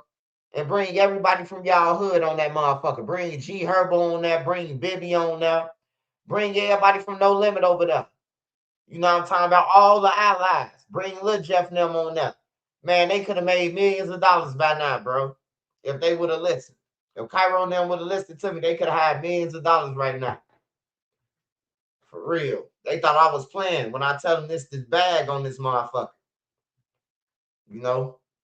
Eat all of them. They could have been had the money.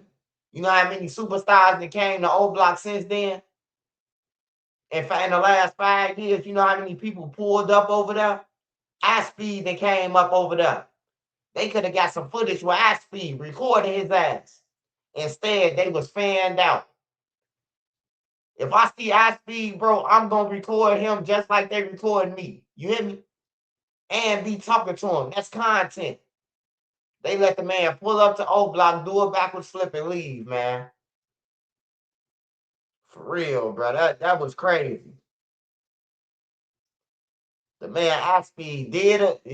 The man Speed stood up on the gate, said, did a backwards flip, and then bounced.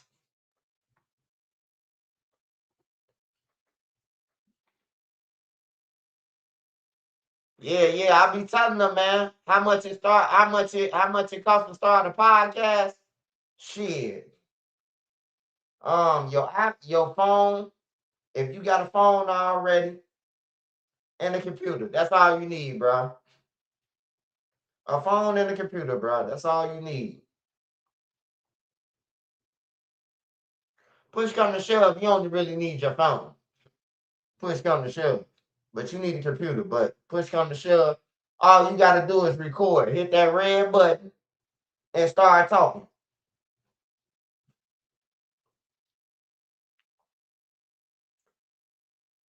And everybody can help everybody get rich if you really think about it. All we got to do is, hey, look, Savage Black just dropped a video. Everybody go over there and watch Savage Black video. What's the name just dropped a video? Everybody flood to them. Everybody could be rich in the world, bro. If everybody just listen to what the fuck I'm saying. If we all just flooded each other videos every day, everybody could be rich. I sent you sunshine. You welcome. What the fuck is sunshine? Oh, I sent you sunshine. What is you, Jesus or something? Big Simmons, is that you? The fuck? Hey, that motherfucker say something be sunshine, huh? Well, send me a motherfucking cash out there, nigga. Let me know you're real there. Oh, the sunshine sticker. Oh, I ain't know. I thought he was. I thought he was. He said, "I thought you sunshine." Shit, is that Jesus another one? Is that you? No, when he said it, I'm thinking like, I sent you sunshine, my boy. You hear me? Hey, shout out Twin 96, man. I appreciate you, man. I appreciate your support, man.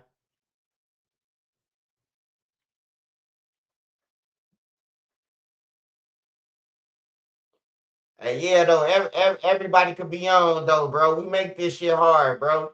And then when you say, when motherfuckers be like, man, motherfuckers hating. Motherfuckers don't want to support. They really is hating, bro, because it really is easy, bro. If everybody drop a video and everybody jump on their shit just for 30 seconds, bro, jump on the motherfucker shit and get off. Everybody will have paper, bro. But ain't nobody gonna listen to me, bro. Ain't nobody ever listen to me, bro. Cause you know why? Cause they really haters. So when you say, man, I could be doing good, but motherfuckers hating on me, they really hating on you. They don't want you to succeed, bro. Cause if they did, hey, you gonna like that motherfucker. You even if you don't comment, bro, just watching it and liking it, it's gonna help it, bro.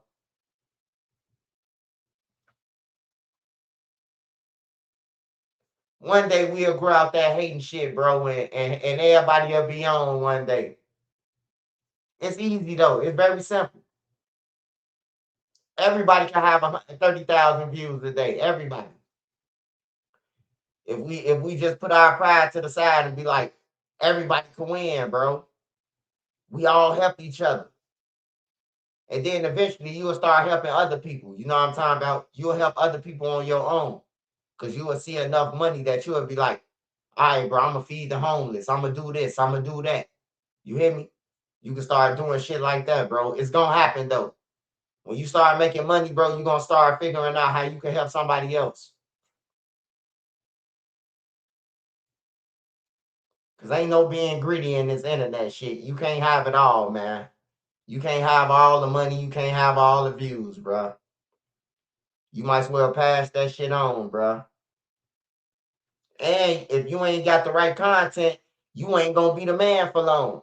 So if you do get up there, it's good that you put somebody else in position because they might could help you pull them up, and then they might could say your name and keep your name up. But like I said, it be too much hating, bro. Niggas scared for other people to pass them. I shout out every motherfucker.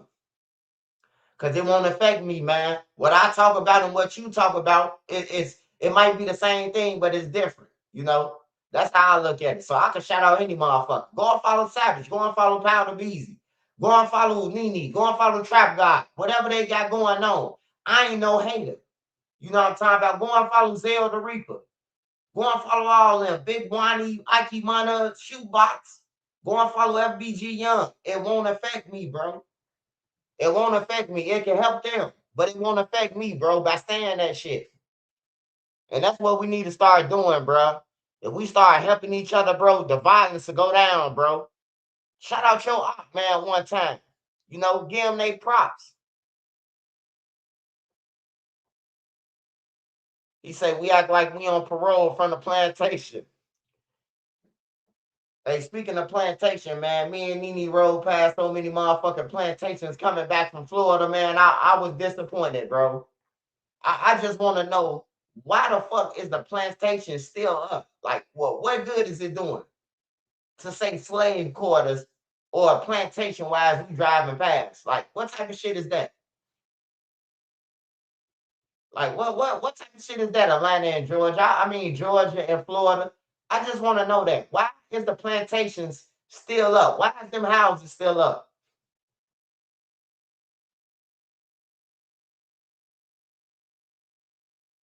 Yeah, that's crazy, bro. That's crazy, man.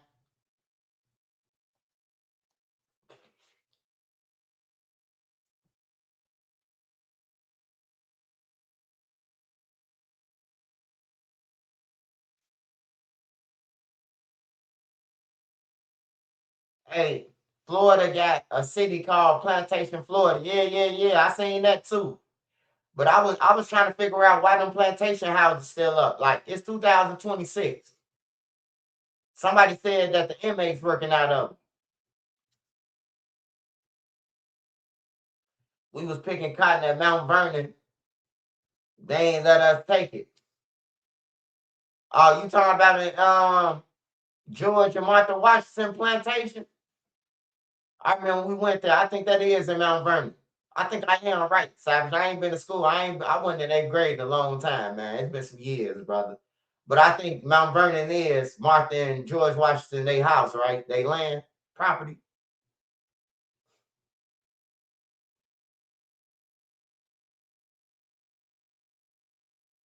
Virginia like that too. Reminder from the enemy. Yeah, they need to burn them motherfucking cribs down, bro. Like that's unacceptable, man. That's just like saying, hey nigga, don't forget where you came from. You hear me? Like I wasn't born back then, so I really don't be tripping on shit like that, like the racist shit. Other people be like, oh man, look what they did to our people. And I be thinking about like, so I'm supposed to be mad.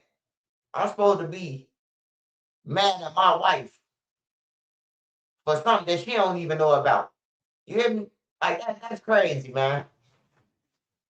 I understand though.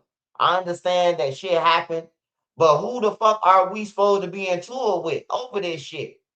Like, cause people be like, the white man, the white people. Man, them people been there who did that shit. Like, I be confused, bro.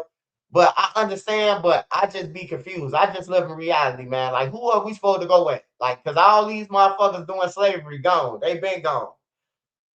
The new slavery is jail. We all know that. But you also have a choice to go to jail or not. Motherfuckers like jail now. Motherfuckers be going to jail to fuck with Alicia Keys' name, to fuck with Alicia Keys and Jennifer Lopez, um James Lopez, whatever you want to call the motherfucking Geechies. You hear me? They going to jail now on purpose. That's why I be telling the females, bro. Anybody that I know that was fucking with the Geechies in jail, gang members, I'm exposing them. It's 2 more gang members that's gonna come home. I'm gonna expose them in a couple more months. On everything. You can't be fucking with no Geechies, bro. And then try to come back to the world like, like you just been in there standing on all 10 toes. Nah, bro. Nah, bro. I ain't gonna let it happen. I ain't gonna let it happen, bro. Like it's one thing you could say, oh yeah, he told on somebody. Okay, I did. You telling the truth. But that ain't got nothing to do with you spreading that shit through the community, man, and getting motherfuckers sick because you wanted to be in jail fucking with the Geechies. Like that shit a whole nother level of dangerous, bro. Like for real, man. You sleeping with the same females that other people sleeping with. Or your baby mama don't know that you been in there sleeping with Alicia Keys. And then now you got some shit and now you spreading around the neighborhood. You know what I'm talking about? Like, hell no. I ain't going for that shit.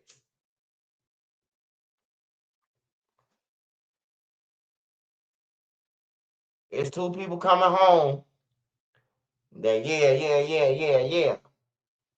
I finna get on their ass in 1 minute.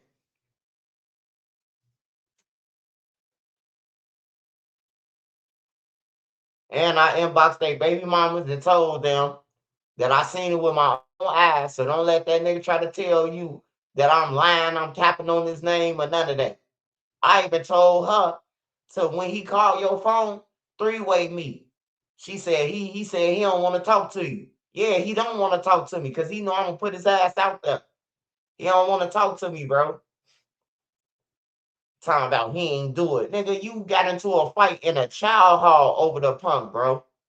Like for real, bro. I'm talking about this shit 5 in the morning, 4 in the morning.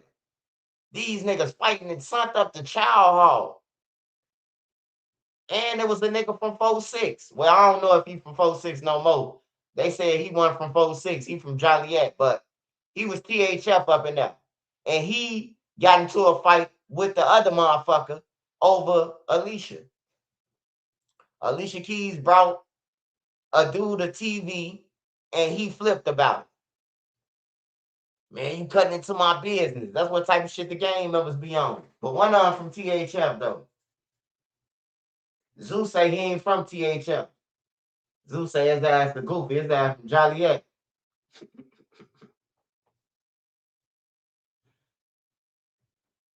All the BDs freaky, man. Like a couple of the BDs, they freaky than a motherfucker.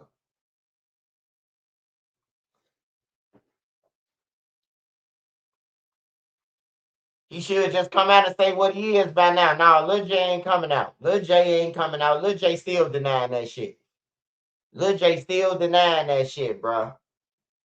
Like, I damn near got into 4 fights in jail because a nigga slid to my door. It was this one nigga he was from Taco City, 63rd and May. And when he found out, when somebody told the nigga, like, oh man, he be around Lil J and them, he know Duck and them and shit like that, the nigga started sliding on my door. Hey man, I just left the county, bro. Lil J up in there with them punks. That's your homie, ain't it? Y'all ass foul on 63rd. Man, I jumped up out my bed like, hey, bro, don't come out my motherfucking door no more time about we bogus on 63rd, nigga. I ain't from 63rd, nigga. On everything. Then he did it again. Hey, man. Hey, boy, you Lil J up in the joint doing it. Woo. You know? So I almost got into like 3 fights. And then I asked Lil J when I went to the county to go back to court on the court writ. I say, Lil J, bro, what they talking about, man? Lil J like, man, they tweaking on Tuka. I ain't no shit like that. Niggas just be hating. You know I got the clout swipe. He lied right in my motherfucking face in the bullpen, bro. He lied. I should have known though, because he was in a yellow jumpsuit in a bullpen with the Geechees talking to me from that bullpen. So I should have known that it was something going on. But he lied to me though. When I seen him, he said that he ain't doing nothing with no Geechees and niggas just hating on him. That's what he told me, bro. But if Lil J came out and said that, you know what I'm talking about, this is what it is, man, Lil J will be the biggest. He'll be bigger than Dirk now right now if he came out. If he was just honest, you know, he'll be bigger than Lil Dirk now on the music, bro. Because now Boys Town, they going to play nothing but Lil J. That's just like Old Town Road. I'm gonna take my horse on the Old Town Road. I'm gonna ride till I can't no more. Lil J in the front, my Tiny in the back. The other back at light is gonna be a lie. Can't nobody tell him nothing. They can't tell J nothing. He used to take his horse down the Old Town Road, and he gon' ride till he can't no more.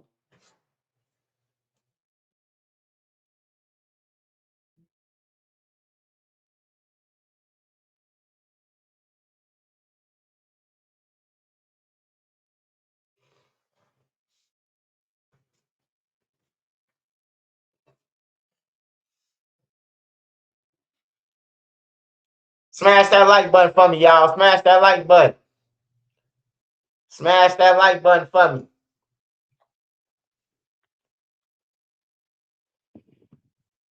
Yeah, my boy almost got me into 3 fights, man, up in jail. 3, 4 fights. Oh, there, I don't even be playing that shit, bro. Like, I had a cousin, bro. We was in the same joint. My cousin, he's sweet. You hear me? But I told him, hey, look, man, don't be running around this bitch because we got the same last name talking about, hey, cuz, and all that goofy shit, bro. Like, I ain't know none of that. You hear me? Because niggas be lying talking about niggas they cousins, but they know they my cousin because IA called us over there, you know. Yeah, your cousin up in here. I don't want y'all guys in no trouble and none of that, you know. I had a couple cousins in the joints at one time. Same last name. It was in Shawnee. I had 4 cousins that was in Shawnee. All of us was in Shawnee at the same time. And they had longer sentences than me. My one cousin had 10. My other cousin, he was gone for 13. My other cousin, he was gone for shooting a motherfucker on the red line. We all the same last name. We was in Shawnee at the same fucking time.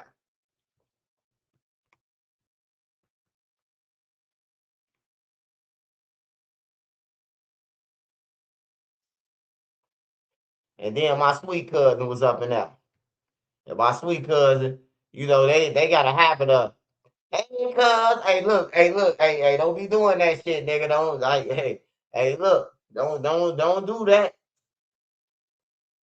My mama like, you seen your cousin, they got the busting up laughing and shit. I'm like, hey, mama, don't even play like that. You hear me? My mama a fool. She love to joke. I know you hate that boy down there. You damn right I hate he up in this motherfucker. Every time he come through the chow hall. What's up, Swipe? Like, man, hey, look, stop playing, bro. Don't even be doing no shit like that. But everybody know this my blood cousin, though. All you gotta do is look at his ID shit. We got the same last name. But yeah, I hated that shit, bro. I hated that shit like a motherfucker, bro. Like, hey, let shit me out this motherfucker on everything, bro. But I'm glad I had some more cousins down there so he could get on their ass too, so he could be yelling their names out of shit, you know. But yeah, I love my cousin though, bro. It's just like a time and a place for everything, man. Like I don't deny my cousin or none of that shit, bro. Like I love all my family, bro. I don't give a fuck what you was, cause grandma raised us all together. It was just that they chose to do what they gonna do, and I respect that. You still my cousin. I still love you. You hear me? But if we out in public and shit like that, you don't be saying, "Hey, swiping knee." Like, hey, look, keep that shit to a minimum. You know what I'm talking about? Give me a head nod or something. Put up a fist like Black Power. You ain't always gotta yell out cuz and none of that shit. You know what I'm talking about? Put your fist in the sky. I can see it from there. It's like the bat signal.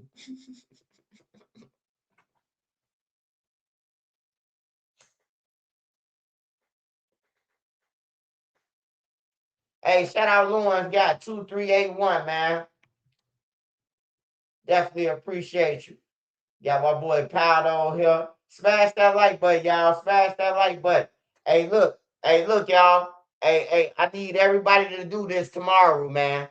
I need everybody to do this. Everybody needs to do this tomorrow, man. Tomorrow is Sunday. Tomorrow is Sunday, and I need everybody who out here. I don't give a fuck if you make spaghetti, if you make sandwiches, if you make peanut butter and jelly sandwiches. The goal is to feed somebody less fortunate, man, tomorrow. So I need everybody. If you got sandwiches in your house, make a couple of sandwiches. Just feed somebody.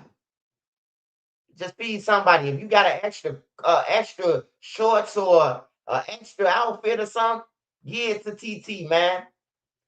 Hey, one thing I know about people, bro. I got this man haircut downtown, bro. I got this man haircut. I took him to the store, inside the store, brought him some Air Force Ones. Damn, Nene ain't even know I brought the Air Force Ones. But look though, I got him right, man. Brought him a Nike hoodie, brought him a whole jogging fit, Nike jogging fit, bro. The man got a job and everything now. He got him a girl and everything, bro. He said he bumped off this outfit. He bumped off the outfit that I brought. He got confidence. You hear me? He was downtown fucked up. On everything. He was downtown fucked up. But I seen that he was young and I seen he had potential, bro. He was just fucked up. He was just down bad right now. I seen it, bro. I know people like him. He had potential, bro. He just ain't got nobody to help him. Man, I brought that man an outfit, bro. The nigga called me, bro. He called me through Instagram. He said, you don't even remember me, huh? I say, man, who is you, bro? You just coming through my shit. He say, man, you brought me the Air Force Ones in the outfit. He say, bro, I want to give it to you back, man. What's the name? He say, bro, I'm doing good. I live downtown, bro. He said, I bumped the girl off the outfit you brought me. He was homeless, bro. All it take for somebody to, look in the mirror and see something different, bro. And then they gonna want different. But I need everybody, bro, to feed somebody tomorrow, bro. Like, if you ain't got it, that's cool. If you ain't got it, that's cool. But if you got anything extra in your house, I don't give a fuck if it's lunch meat. I don't give a fuck what it is, man. Feed somebody. You ain't got to feed no thousands of people. Make some sandwiches and feed a couple of people. Give them some chips. You know what I'm talking about? Hey, look, just look at it like this if you don't look at it no other way. It could be you. That could be you outside. And you gonna wish the motherfucker would have came up to you and gave you a peanut butter and jelly sandwich, some chips, a bologna sandwich and some chips. It might not be much, man, but that shit could change the weather, bro. A nigga could get something to eat and be like, man, I'm finna go in the crib, go to sleep, wake up, and try to go and get me a job tomorrow. I ate already. You hear me? Like for real. So I'm gonna need everybody. I'm gonna need everybody to feed somebody tomorrow, man. All right. I'm gonna need everybody to feed somebody tomorrow, man, on this motherfucker. I mean that shit too. Just don't say you did it. Really feed somebody, man. God gonna pay you back tenfold, man. Don't worry about how you gonna get paid back. Just know it's gonna come one day. When you really need it, and you walk out your house and you find that motherfucker $500 laying on the ground, God did it. Have it come. God did it. Just feed somebody tomorrow, man. I need everybody to feed somebody. I will be going live tomorrow. I ain't getting off right now, but I will be going live tomorrow to make sure that a motherfucker fed somebody tomorrow. Feed somebody. It ain't got to be no motherfucking $100 meal. Shit, you could throw in a pot of noodles, goddammit, put some meat sticks in that motherfucker and put it in individual bowls. Hey, that's a meal. Hey, you can't be picky about what the fuck you finna get for free. If a motherfucker gave me some pork and beans and hot dogs, goddammit, I'm gonna eat them motherfuckers. You heard me? Like for real. I ain't gonna complain, man. Oh, he gave me some pork and beans and hot dogs. Shit. Your stomach in your back, you gonna eat them pork and beans and hot dogs. Shit.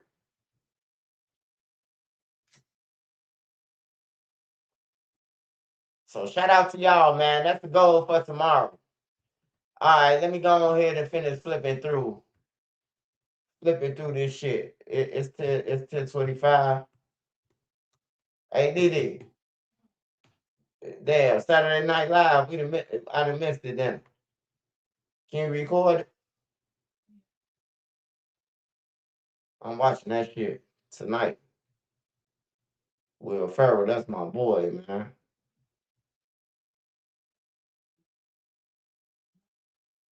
Huh?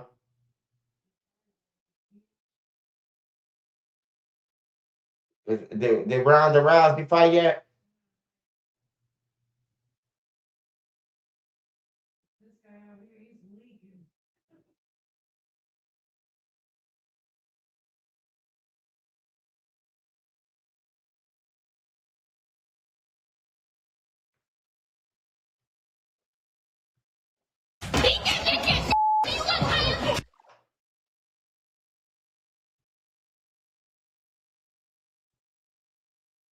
$8:15. We go up the stairs. It was around $8:15. We go up the stairs, go to our locker. They run to us. They're charging at us. They say, "Oh, yo, let's go." And then we started fighting. Well, they jumped me. At first, I wasn't even finna fight. 3 girls was finna jump on Jada. The student at the center of the attack is 11th grader Jada Gray, who says the violence was not random, but the result of ongoing threats and harassment by a group of girls at school. It was because I removed a girl who I was prior friends with, not anymore, from a group chat that has to deal with all prospective students. She does not go there anymore. They felt some type of way about that, and that's how it started it up. That was in April, and it didn't take long for things to escalate. I realized when they were at my house, they were downstairs, 2 carloads, saying that they wanted Jada to come down so that, they could whoop her, so they could jump her. I didn't let her go downstairs because it was, too many.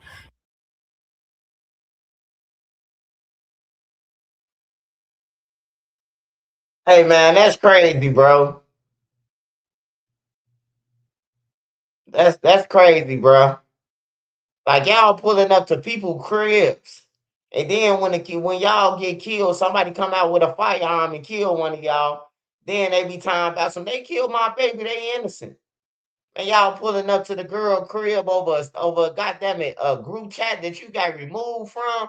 You little motherfuckers is sensitive, man. Y'all is weak. Y'all the weakest generation ever, man.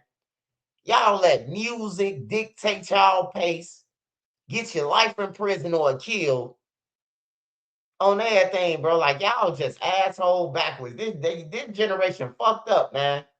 Y'all pushing on somebody because they took y'all out of a group chat. A school group chat at that though. It ain't no motherfucking no regular group chat.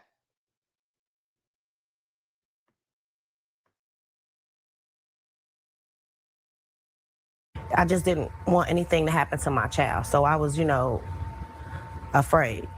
Dezette Gray, Jada's mom, says she called police and later filed a report, bringing documentation and videos directly to school. 2 other girls attacked my daughter. In early May, Jada and her mother claimed the school failed to can punish the next child. Jada and her mom says the emotional toll has been overwhelming. I'm just so scared and nervous. Now we did.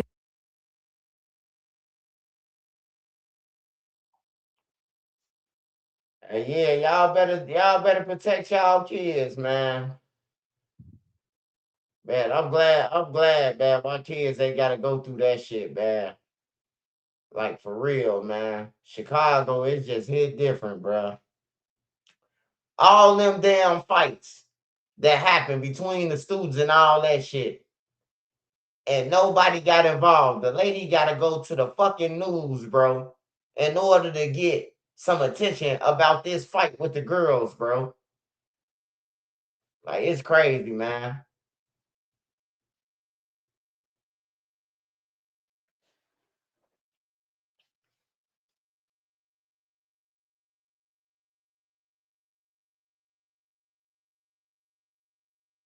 Yeah, group chat. Hey, you say react to a dude that killed his baby mama because she was gonna testify against him in a murder case.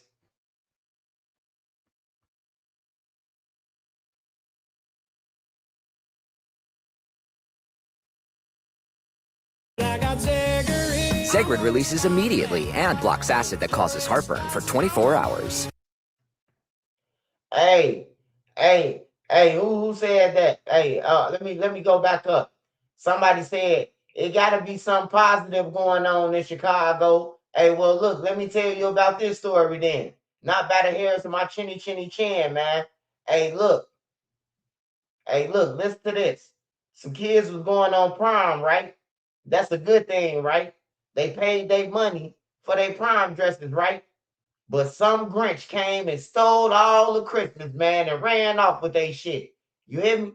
Hey, look, it's always problems, man. Hey, I told you, I love to talk about Jesus Christ, man. Hey, but look, though, I got to handle my business, man, what I got to do, man. You hear me?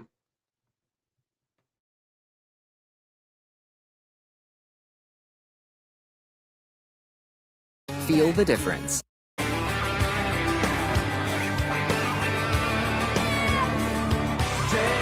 Two things she was making. I don't know words of that. 3,200. Prom dreams ruined. Scammers looking to capitalize on prom season. The signs you need to watch for. A prom dress designer in Humboldt Park took deposits and even full payments, but did not deliver dresses or tuxedos. Tia Ewing tells us how heartbroken parents are scrambling to save prom night for their teens. Prom dreams unraveling before the big day because a designer in Humboldt Park took deposits and even full payments, but didn't deliver dresses or tuxedos. Now parents are scrambling to save prom night for their teens. The lady gave them all the same pickup time for their dresses. And when all these girls got her for their dresses, she's nowhere to be found.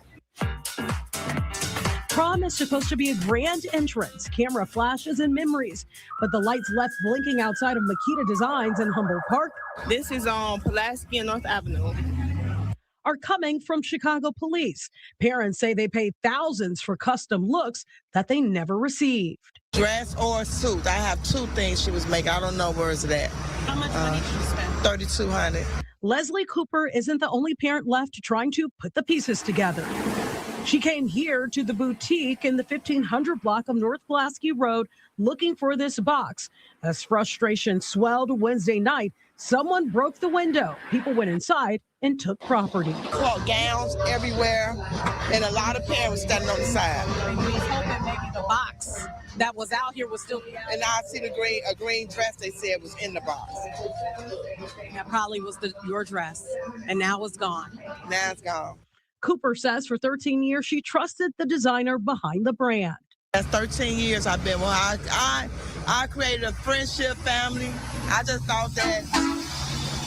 knew that she wasn't gonna play with me. showing us this text message from last year where she paid in full for her son's tux and his prom date's dress. The dress was supposed to be similar to this, and this was the design of the tux. Cooper says she can't let her youngest son down. I got caterers. I got DJ. I put in a lot of money because this is my last baby, and I'm a foster mom. So not only did I get my baby some suits, I got my foster kids, so we all dressing up. He has been through a lot, and she's already paid a lot too. For my whole prom, 16 grand. Back in 2024, we first reported on accusations against Makita Designs after parents claimed prom gowns were unfinished and poorly constructed or never delivered at all. The whole back of the dress is ripped open. What makes this story even harder for Cooper is that she just spoke to Makita Evans hoping it would all work out. So I called her and I said, look, you got a village behind you. We will all come in here and help get these dresses done. And she was like, okay, Les, thank you, this and that. So I said, please don't do this to us. Please don't. I'm begging not to do it. The Instagram account for Makita Designs has been deleted off of social media. She also made this post on Facebook Wednesday saying she's experiencing a mental health crisis and admitted herself into the hospital for treatment. She says once well, she is committed to working things out with everyone.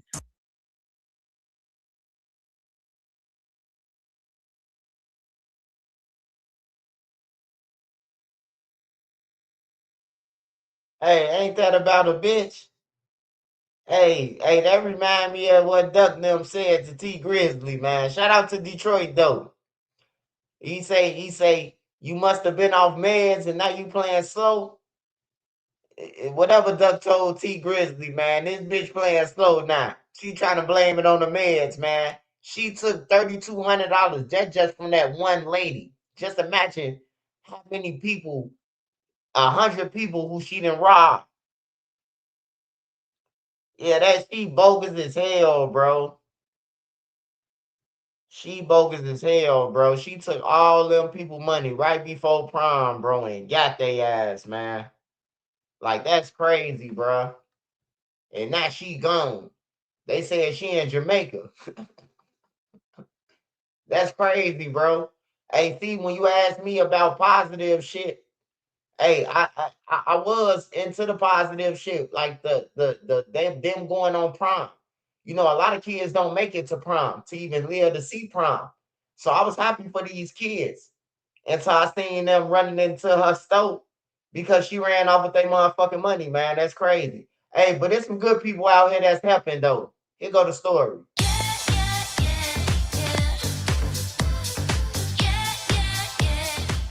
Hey, it's Chris Casey here with RJ Distributing in East Peoria, and we're looking for CDL drivers to join our team. If you want a job where you're I'm in front of Makita Designs, the now shuttered shop at the center of this entire story. The owner has said that she's going to be working out each situation individually with clients. Meantime, the outpouring of support that has happened because of the girls not being with prom dresses now has been tremendous. On social media, post after post with people saying they're opening their closets and hearts to the young girls without prom dresses and giving their dresses away for free. You ain't getting away. This is happening after outraged parents showed up here at Makita Designs in Humboldt Park Wednesday night, some paying more than $2,000 for custom-made gowns for their daughters that were never delivered, with prom just days away. Later in the evening, the shop was broken into and looted. In the aftermath of this comes kindness. And I started getting texts and calls and emails. Thaisa Walton is the founder of Chloe's Closet, located inside Dunbar High School on the south side. Prom season, we do prom items. Throughout the rest of the year, we do get and go. It's where you can come and get an outfit, no questions asked. Her message to those who are left without a prom dress from Makita Designs? Give me a call or inbox me, and I have dresses. I have beautiful dresses. And yes, they are beautiful. Look at this. This is one of my favorites. That's phenomenal. That's like runway right there. And this is a size 16. I have all sizes. And every donated dress you see here, from those adorned with sequins, crystals, and tulle, each one is free. I have $2,200 dresses right here. The Dunbar High special education teacher says she knows what it's like to not have that special dress And when she saw the situation unfolding at Makeda Designs, she had to act. Walton started Chloe's Closet 3 years ago in honor of her daughter, who died during delivery in 2007. Took that pain, turned it into. Hey, that's what's up, man. Hey, shout out to Dunbar High School. That was smart of her, bro. She helped the kids, bro. She got some expensive ass dresses in there. Hey, they say whole time the Makeda name bad luck. Yeah, it is bad luck, man. Hey, and I want to say this to Makeda Cookies. I was on y'all last because I did think that one of y'all backdoored dog. I still think y'all did though. But keep selling your cookies, man. But yeah, Makeda is a bad name, man. Me and Nene actually went to Makeda Cookies, and the boys were still up on the one, and then the other, it was two Makeda Cookies in Memphis. It was one like downtown, there was one that was boarded up.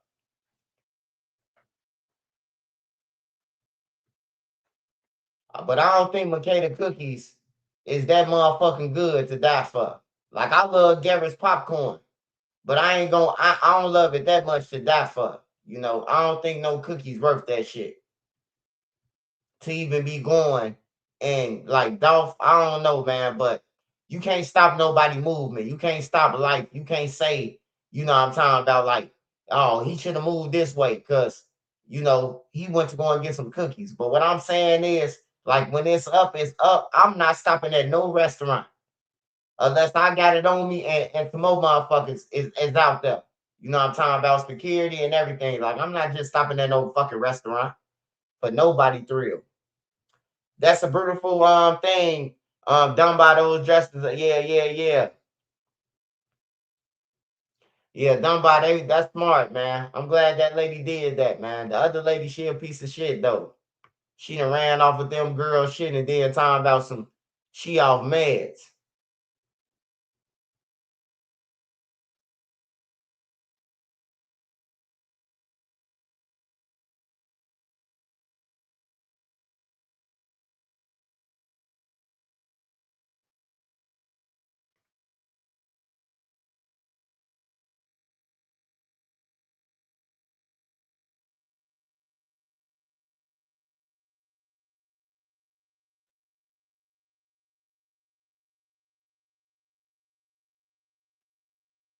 Hey, get in the comments real quick. I need to see something. Who y'all think going to the championship in the NBA, the NBA finals? Who y'all think gonna be there? What's the last two teams? I need to know, man. I need y'all to get in the comments and let me know. What else I wanted to talk about? I talked about Boogie. I talked about that. Long live Bay Zoo for sure. Long live Zoo.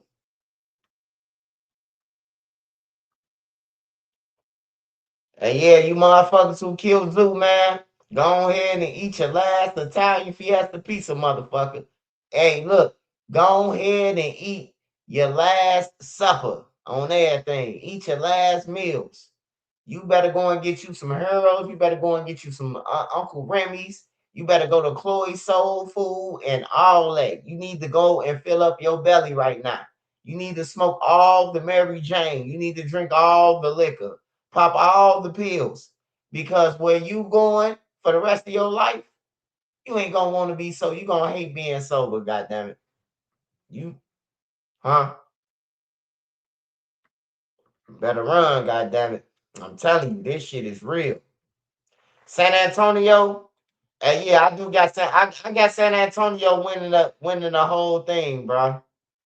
I ain't gonna lie, they can't stop San Antonio, man. I don't think they gonna stop him.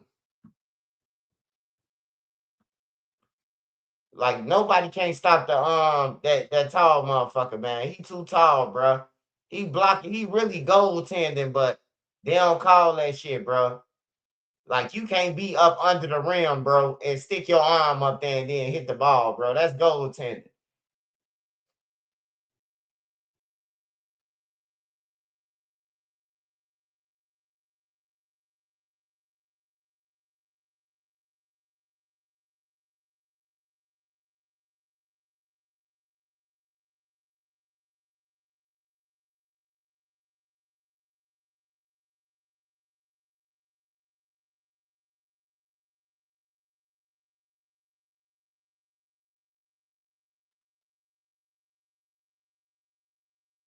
Pinky Cold. Hey man, make sure y'all be looking out for Tyron Passion too. with a purpose. Tyron Walton says series anyone is in need of a coming. Make sure y'all be looking out Tyron, like father, like son, man. The show is coming. It's coming soon, y'all. Make sure y'all be looking out for it, bro. It's gonna be decent too. It's gonna give us something for the summer to watch. Until the shot come back out or something like that. But I actually think that it's gonna eventually get better than the shot. As the cameras get better for Bodil and the storyline is gonna get better, man. I think Bodil gonna take that shit for a minute. Until Swiper Jordan come with his cameras.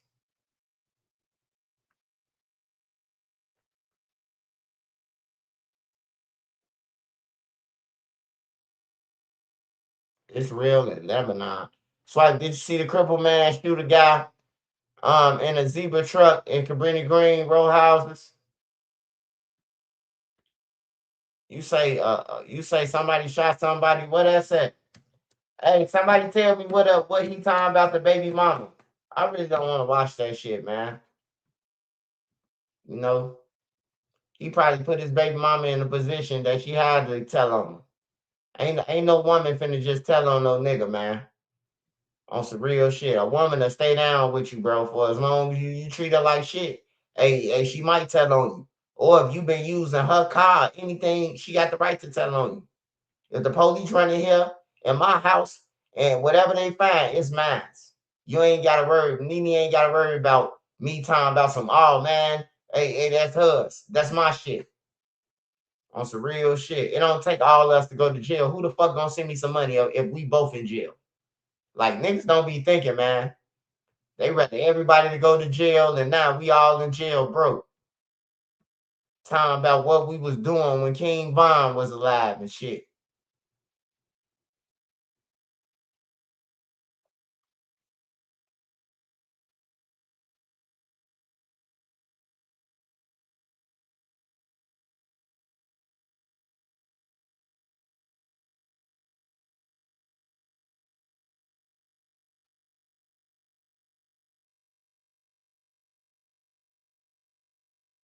What was that at in Edgewater?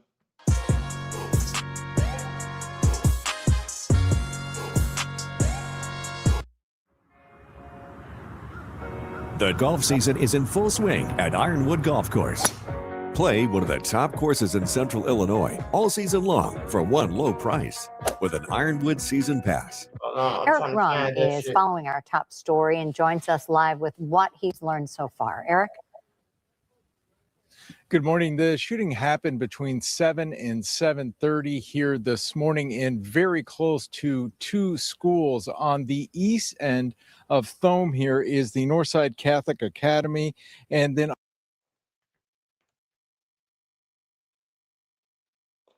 Hey, where's y'all talking about that, Dutch boy? I can't see that shit. Can somebody lead me, point me away? Somebody point me away. Smash that like button, man. Support the channel. Cash App Nene, money sign Nene 3837 on Cash App. Smash that like button. His name Lil Speed, I think. Hold on, man. I'm trying to find out what y'all talking about. Y'all gotta drop it in the comments. Talk to me. I talk back, man. Man, that motherfucker coffee got me hot, Nene.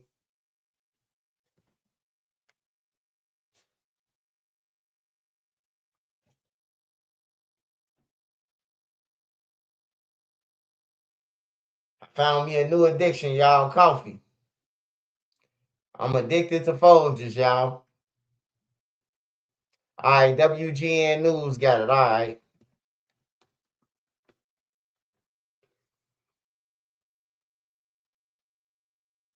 Highland Park. Let's see. Double shooting at a hot dog stand, Maxwell. One killed in Edgewater. Man shot in head at gas station on the far south side.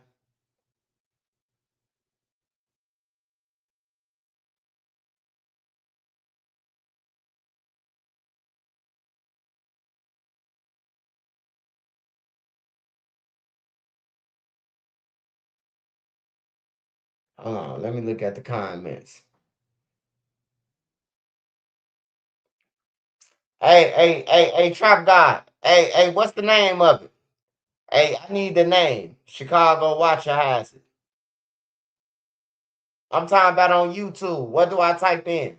Y'all know Uncle Elroy getting old, man. I'm 42 now, man. I came in the game 5 years ago, man. You know Uncle Elroy then lost it a little bit. I'm drinking Folgers now.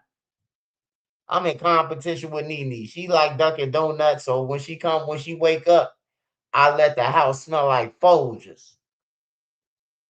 We in war right now. Me and Nene having a coffee war. I really like Starbucks, but Starbucks overrated now. This shit nasty, man. They giving up burnt coffee now. I told Nene we went through that. I brought a $10 cup of coffee.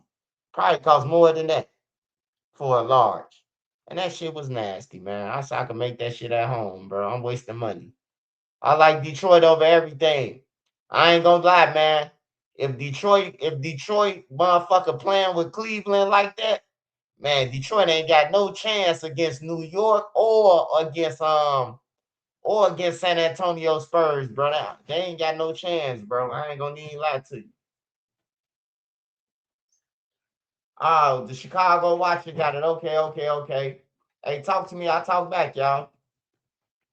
This how the lives be lasting, bro. You talk to me, I talk back in Chicago Watcher.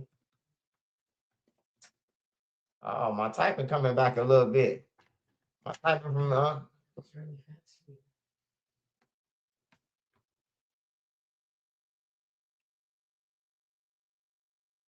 right here.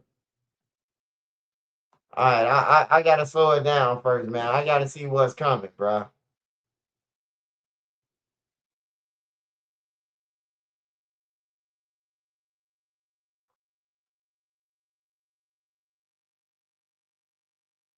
I gotta see what's coming first. I ain't trying to get my shit clipped. Do you know where it's at? Is the old man on the bike?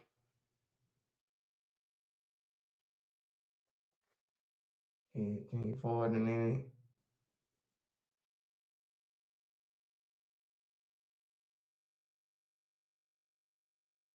Oh, so that's the police, so it must have happened. All right, I'm playing. What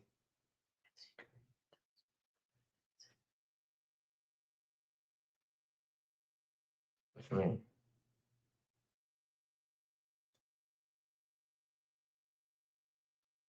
So the shooting already happened.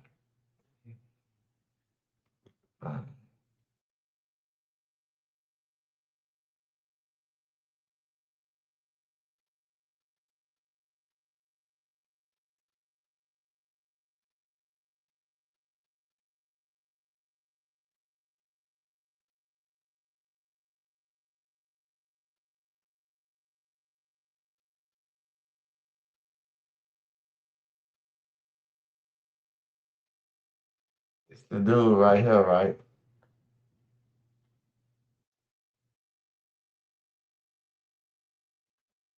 Oh, he shot at the truck. Oh, he gonna shoot at the truck. Oh, he just pulled out his gun. I see him. I seen him pull out the gun.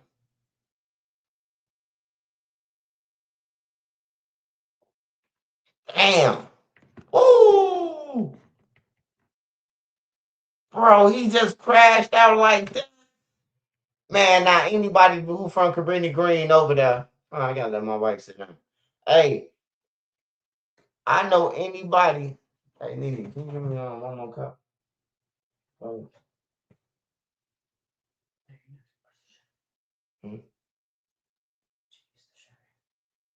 What? No.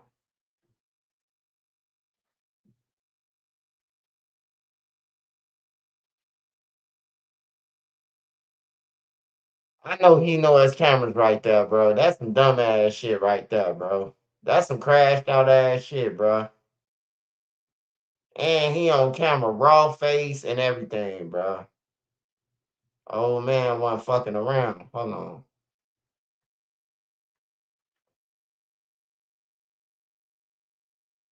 Wait, what happened to the car?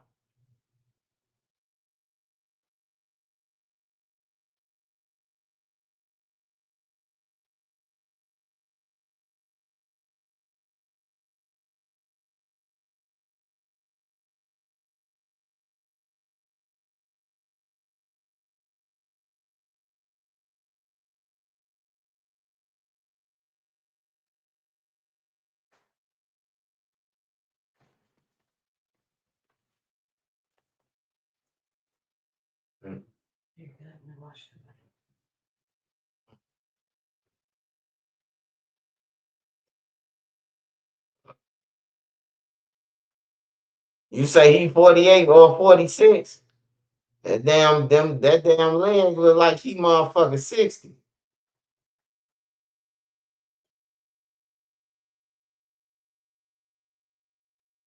And niggas be like, oh, they snitched on me. Man, you did that shit 1,000 people out there, man. Like, come on, man. That's crazy, bruh. He wasn't fucking around, man. I bet you they beat him out a bag of dope or something. Look, the young dudes don't want no smoke. They don't want no smoke. And he coming back their way.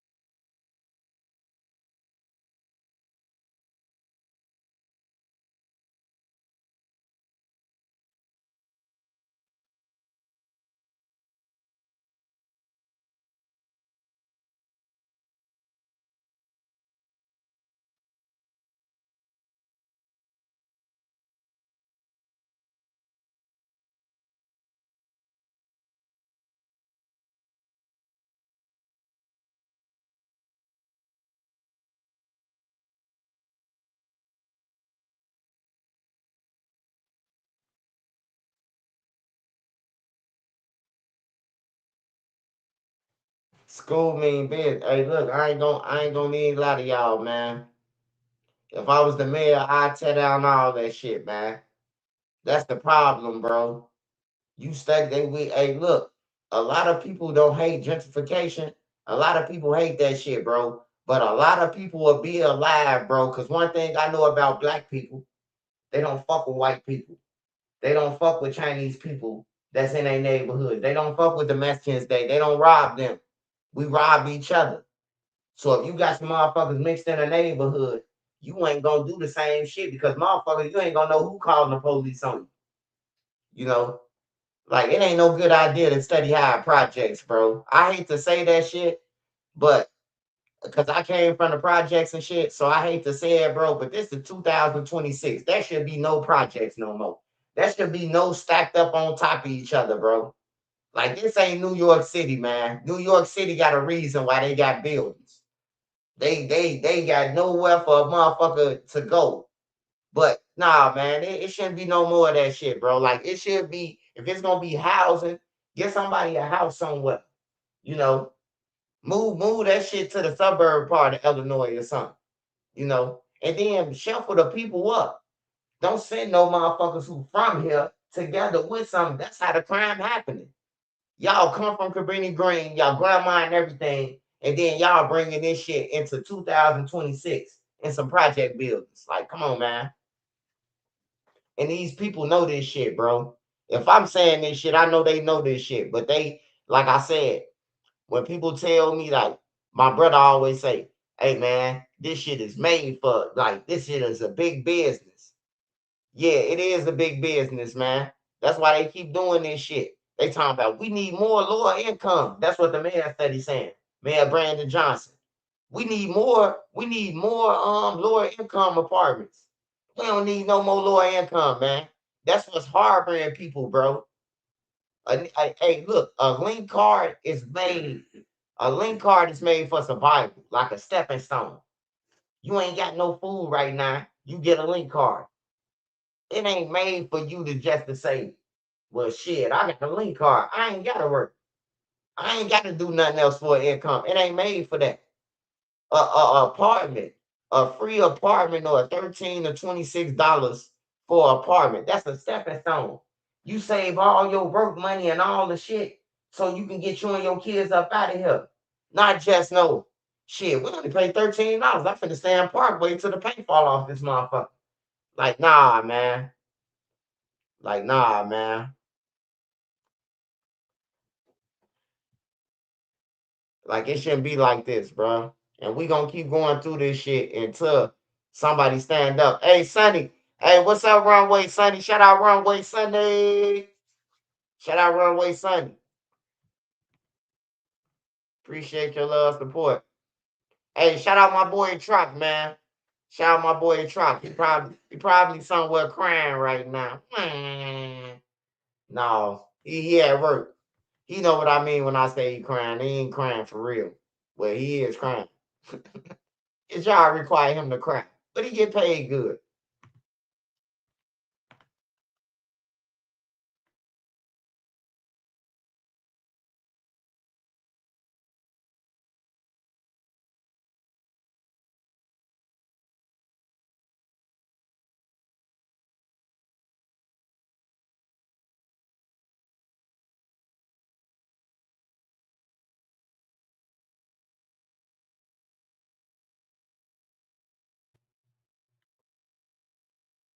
Hey, hey, yeah, it's safe to say old man going to jail. Hey, look, they pulled straight up to 12. You hear me? They pulled right up to 12. He going to jail.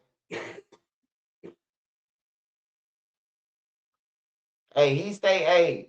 Hey, he all the way in. He somewhere. What? A house, a fucking 3-bedroom house. Goddamn it, $600-700, man. He down south, man. He down south. $20 is good, man. Hey, we gotta stop saying what ain't no living or none of that, man.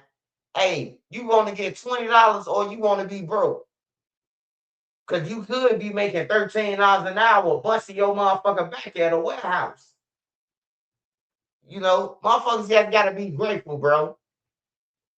Hey, Westport, I just don't be telling your kids, man, that $20 an hour ain't nothing, man. Let them go ahead and work that and build themselves up, man. Don't discourage no motherfucker. $20 ain't nothing. What you want them to sit around your house and make nothing? Like, come on, man. We gotta get something, bro. $20 an hour for a kid, for a 16-year-old, 17-year-old, 18-year-old. That's good money. That's good money, man. Cause I remember when we was working for goddamn it in the summertime at Maryville, what we was making. I think it was like $6 and $6 minimum was $7, some shit like that, minimum wage. And you talking about 20. Shit. I remember that minimum wage. Shit. When I was in high school. Yeah, we got to get out the norm of the saying that what ain't good and what's bad, man. Hey, look, long as you can pay a bill and survive, bro, that's good, bro. If you can make it through the night, it's a brighter day, man. $20 is good.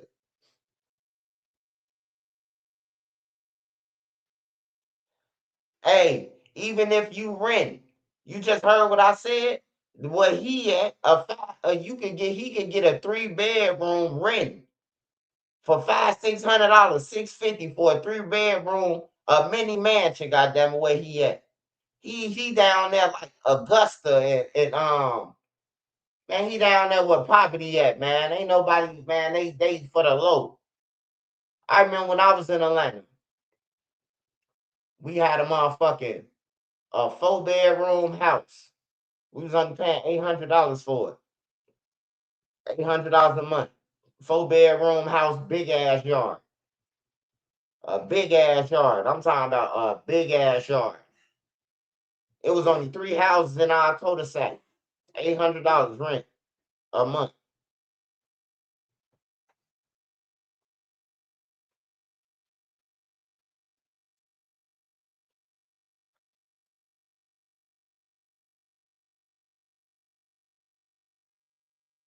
Hey, shout out Shacky Shack. Hey, yeah, old man going to jail though, man. He definitely going to jail.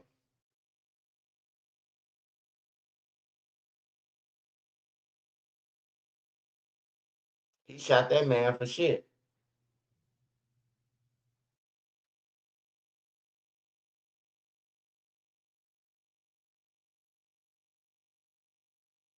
And the police was just sitting there.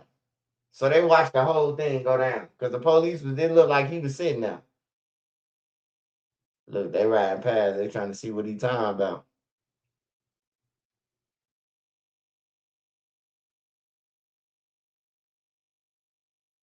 They finna pull him over.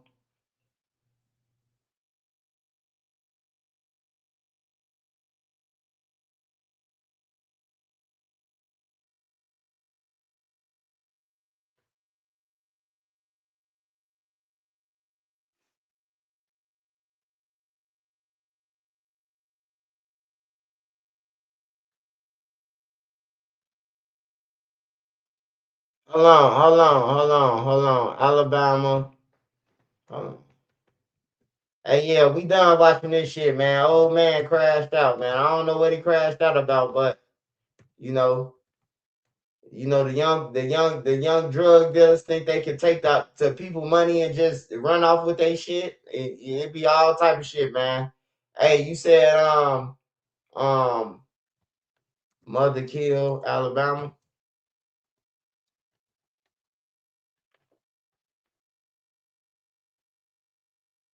Was it Mobile?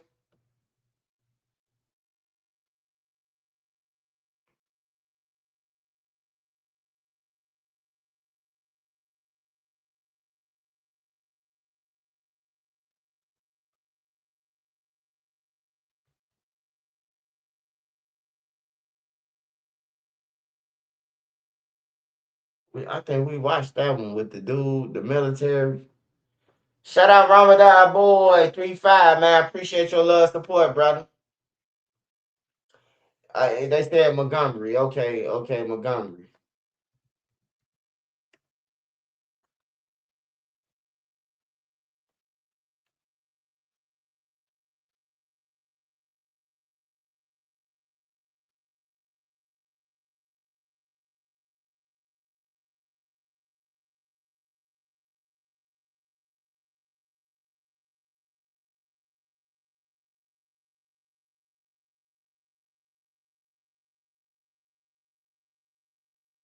All right, let me see if I can find it better.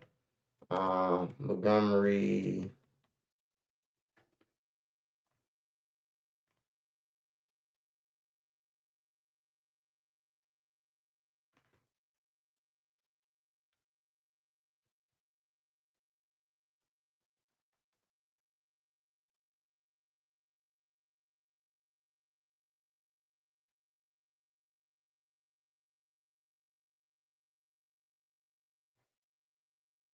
I'm trying to find this shit. Hold on.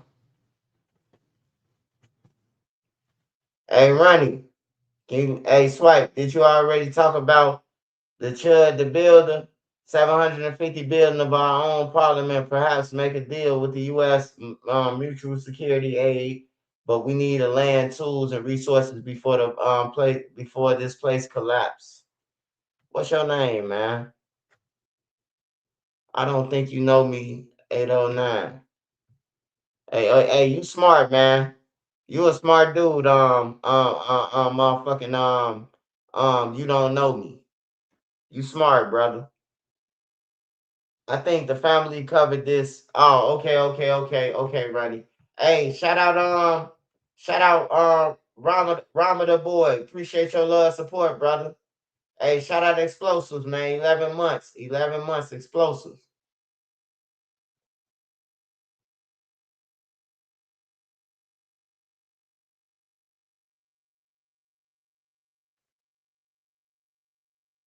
All right, she said the family covered it.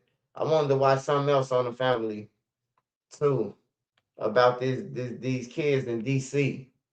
DC, they going federal, and them little motherfuckers still do some dumb shit in DC. You going to the feds off top. That's why DC and the feds so deep. Because all they crimes damn near federal. You going to the feds, bro. You get caught with a gun, you going federal. You do this, you going federal. So I see why the DC people is so fucking deep in the feds now. All right, we finna watch this Alabama YN killed his baby mother on Facebook Live for testifying against him. Damn.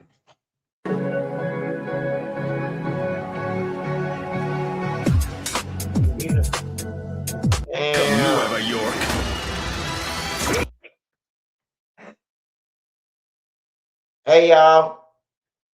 Hey y'all, sending me a cash app.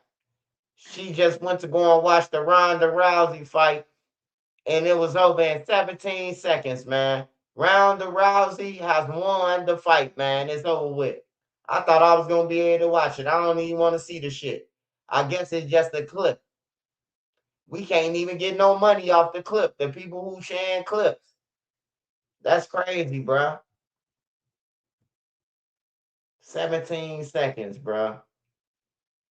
They got to get some new people to fight these people, man. Cause they pulling out weaklings out the closet and shit.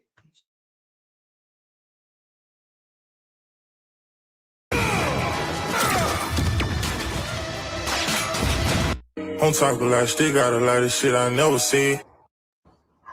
My life, nigga, I just fucking killed my baby mama, bro. I just killed my child mama, bro.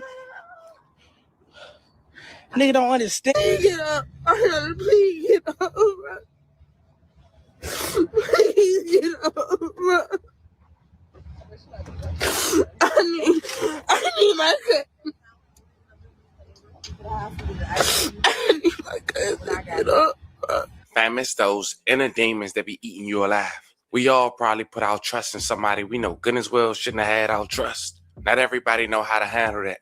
And everybody can't stomach somebody they love crossing them in the heart. This story a prime example of that. You never truly know what somebody you do until that situation come. Fam, literally an hour before I started working on this video, an Alabama man went to Facebook and made chilling confessions. Not only admitting to allegedly killing his child's mother after she reportedly took the stand, or at least planned on taking the stand, this upcoming Monday in a murder case we'll later discuss, but also hinting at other murders from the past. Cases where some people were already arrested and blamed. As the post started spreading, family members flooded the comments, some even claiming this was the same man responsible for their loved ones. And the deeper you read into this message, the more it felt like a man crashing out in real time, talking about the pressure, the court cases, the pain, and the internal battles he said he'd been fighting for some time now, all while trying to hold it in for his son. But in one split second, everything changed. 2 parents gone from one child's life forever, all over decisions that can never be taken back. Today we go over this story, we pay our respects and see what led up to this. But before we go over this one, I want you guys to remember, I don't give you no angle, I just give you the story. So with that being said, make sure you like, comment, and subscribe. We'll jump right to it. If you ever wish payday came sooner, this might actually help. It's a banking app called Current with a bunch of useful tools. And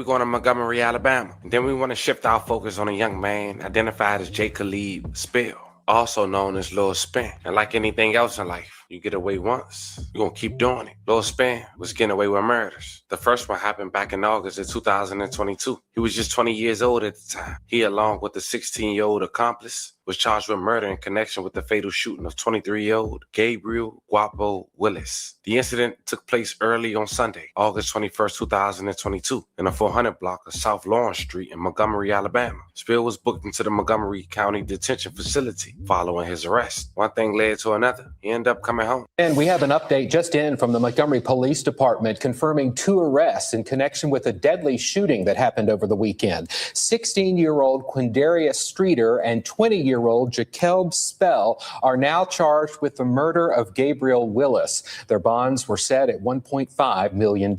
No other information was released.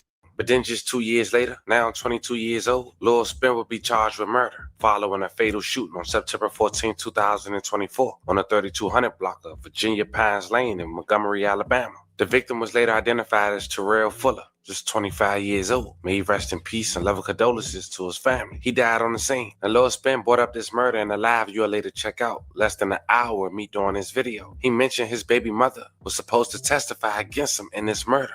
Apparently he out on bond. But here's the thing. While he was on live, someone went to Facebook and wrote the following. He killed my cousin Terrell Fuller back in September of 2024. Kendarius Burton is locked up for it. I wouldn't say who the other person was who was with him. Spill just admitted to pulling the trigger. As mentioned, less than an hour before me doing this video, before Spill went live, he went to Facebook and said the following. I'm going through I don't wish on my worst enemy. I changed for my son. I stopped getting on to be a better dad and lead the correct way. My son's mom was so hurt about me moving on. She was so hurt about me wanting the cash back that belonged to me that she wanted me in prison. I had 2 cases that was beat. She tried testifying in one. I took a plea so I ain't have to watch her get on the stand and blemish my image. That wasn't good enough. She knew I was coming home, so she willingly met the detectives. Lying speaking on the murder case she had no knowledge of saying. I came to her house after throwing up. She got nothing out of this, just doing it to see me gone forever. But I wasn't far from it. That alone should have made her have enough heart to not go against me for some crackers that didn't give a fuck about her or me. What the she was gonna do when I went away? I do everything for my boy. This hoe wanted the family back so bad that if she couldn't get it back, she was willing to send me away forever.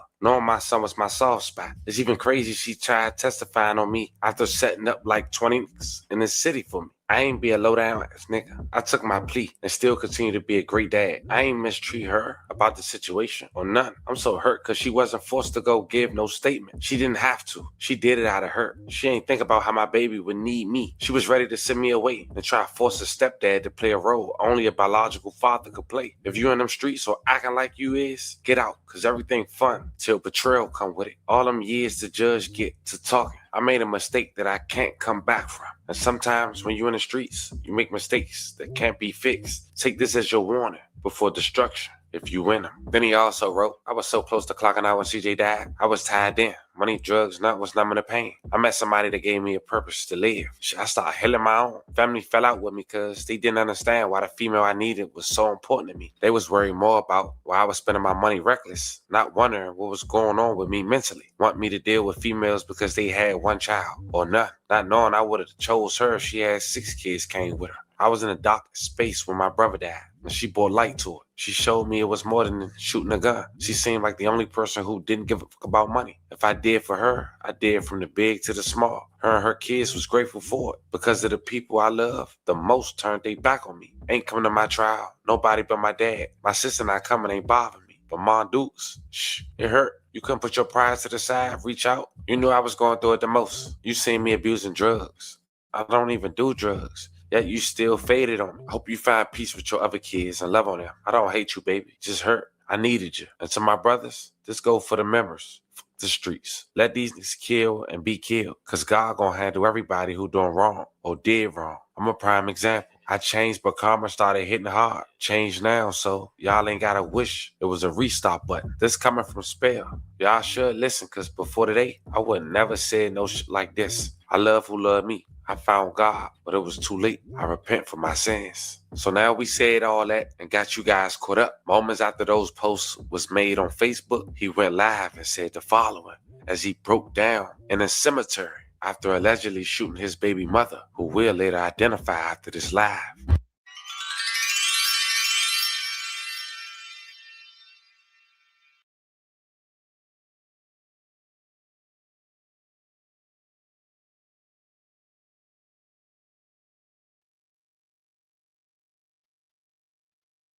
That's crazy, man.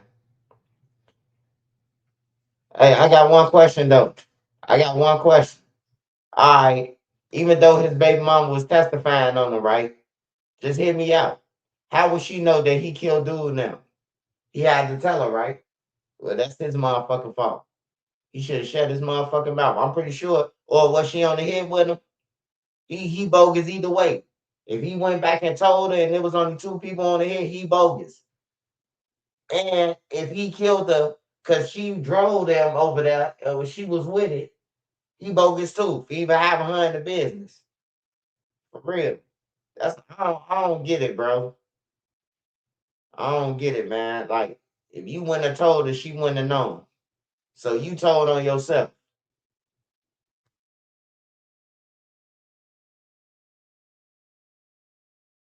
Go, go, go. The client's waiting.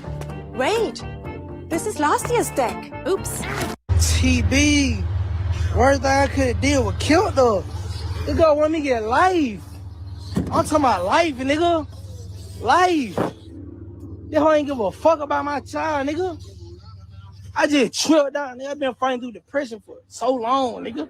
I've been going through depression so long, nigga. And I try my best to get through it, nigga. You should have just went over there and wiped out all your house for your homies now, man. You killed a female, nigga. Now you want to get on this bitch talking about some depression and meds and shit. The fuck out of here, man.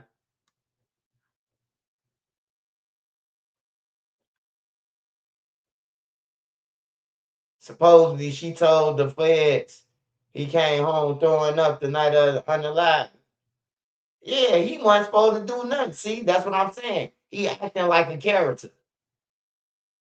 He acting like a character, man. He came in the house, sticking his hand down his throat, trying to get her attention. What's wrong, baby? I just framed that just killed 2 people. Now, the feds track him to her house. He did come in throwing up. Hell no. Smash that like button, y'all. Smash that like button or send me a cash app. I want to hear a ding. For my child, nigga, that hoe just went through. That hoe just went against me, nigga. That hoe tried to testify on me. She ain't have to. These folks ain't make her testify against me, nigga. I'm at a graveyard, nigga. That's how you know I'm going through depression, nigga. This shit ain't fake, nigga. This shit real life. This shit real life, nigga. I'm fucking hurt, nigga. My baby mama wanted me to miss all my fucking life with my child, nigga. Cause she couldn't be with me. Cause she couldn't be with me, nigga. That shit hurt, boy. That shit hurt. I just made the biggest mistake of my life, nigga. I gotta live with that, nigga. So your baby mama, she was mad because you ain't want to be with her. What the fuck that got to do with you killing somebody and you running your motherfucking mouth to her, telling her that you didn't kill somebody? You should never told her. You shouldn't even came in the house throwing up. If you kill somebody and you don't want nobody to know, you supposed to play it out. Oh, what's up, baby? Oh, he came in the refrigerator, grabbed the apple juice. He gave me a kiss and a hug, and he played his game. You know, you didn't gave us something to say, and then you want to blame it on her. Like, that's crazy. Why you even come to our house after you kill somebody? He was more concerned about throwing up than a murder. Yeah, he wanted some attention. If I start throwing up right now, and Nene outside, Nene gonna come in the washroom. What's wrong, babe? And I'm gonna tell her. I ain't gonna tell her I just sprayed nobody down and shit like that. But damn, if I do tell her, and then I came in our house, she have every right to. I ain't losing my motherfucking kids because your dumb ass did some shit. You know, common sense, man.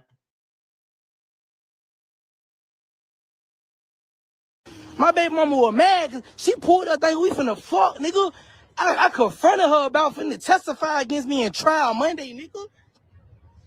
About her finna testify against me in trial Monday, nigga. I killed my baby mama about that shit. Nigga, this shit hurt, bro. Nigga don't know that. Nigga, I been going through depression for so long. This shit hurt, nigga. And I'm telling you, MPD, anybody pull up, I'm ready to bang it out with them, nigga. I just threw my life away, nigga. My little boy need her, because I know I ain't finna make it out to the day, nigga. My little boy need her, and I just threw my fucking life away because emotions, nigga, because I can't hold that shit in, bro. You imagine that shit, nigga, somebody you took care of. Oh, God. I don't deserve this shit, bro. Nigga, I know I'm finna die. Nigga, God ain't gonna repay me for none of this shit I did, nigga. I let my emotions get the best of me, though. Real talk, nigga. My son needed somebody, nigga. I took the one somebody who could have been there.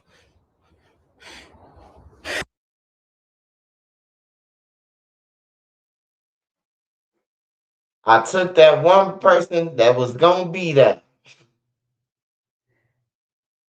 Yeah, he tweaking. He tweaking like a motherfucker. So before you killed her, you ain't think about that who your son gonna have. You're like, none of that shit ran through your brain. I just want to say this, man.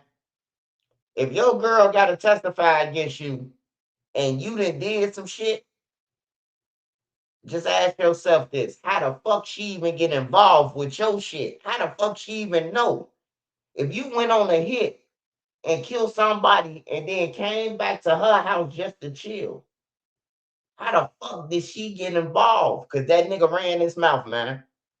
He told her and thought that it was going to be a secret. But when the feds come, that's different. That's different than the police.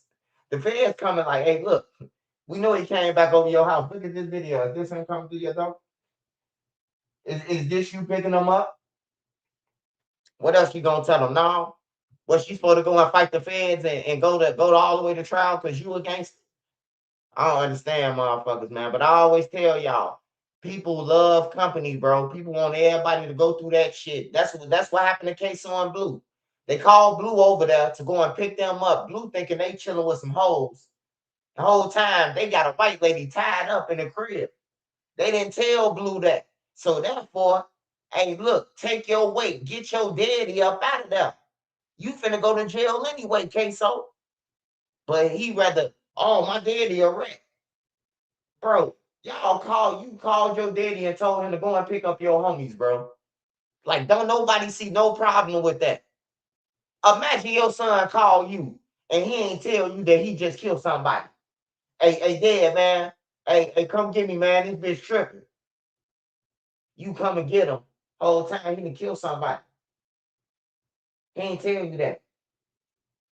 And now the police talking about some your car was the last thing that ran through the stoplight that we got on camera leaving from by that house. You gotta answer to this shit. See, these kids, they young and they thinking like, oh man, my daddy a gangster. He ain't gonna say shit. He used to kill people. No, fuck that, bro. I don't give a fuck what a nigga used to do. You ain't tell me that at that point what you was up to on everything, bro. Like, I don't blame Blue. I don't blame Blue at all, man. Because I ain't going to put my daddy in some shit. I say I love my daddy. But everybody reverse now. He gave up his son. Shit. Hey, Lil Wayne taught me this a long time ago. I went in the kitchen and grabbed the meat cleaver. He ain't give a fuck. I ain't give a fuck neither on everything. That's what Blue and Queso. Queso ain't give a fuck about Blue. Instead, he taking away like, man, we call Pops, bro. We bogus. Shit, he ain't give a fuck. Blue didn't either. Let's finish watching this shit. This shit crazy fuck though. Imagine that shit though, bro. Like somebody you been there for. Ain't nobody gonna feel me though. You gotta imagine that shit, bro. You gotta imagine that shit. Somebody you gave your all to, nigga. When me and this hoe broke up, nigga, I still paid this whole rent, nigga. Still, I ain't have to do that. I ain't have to do that, nigga. The detectives and them ain't offer her nothing.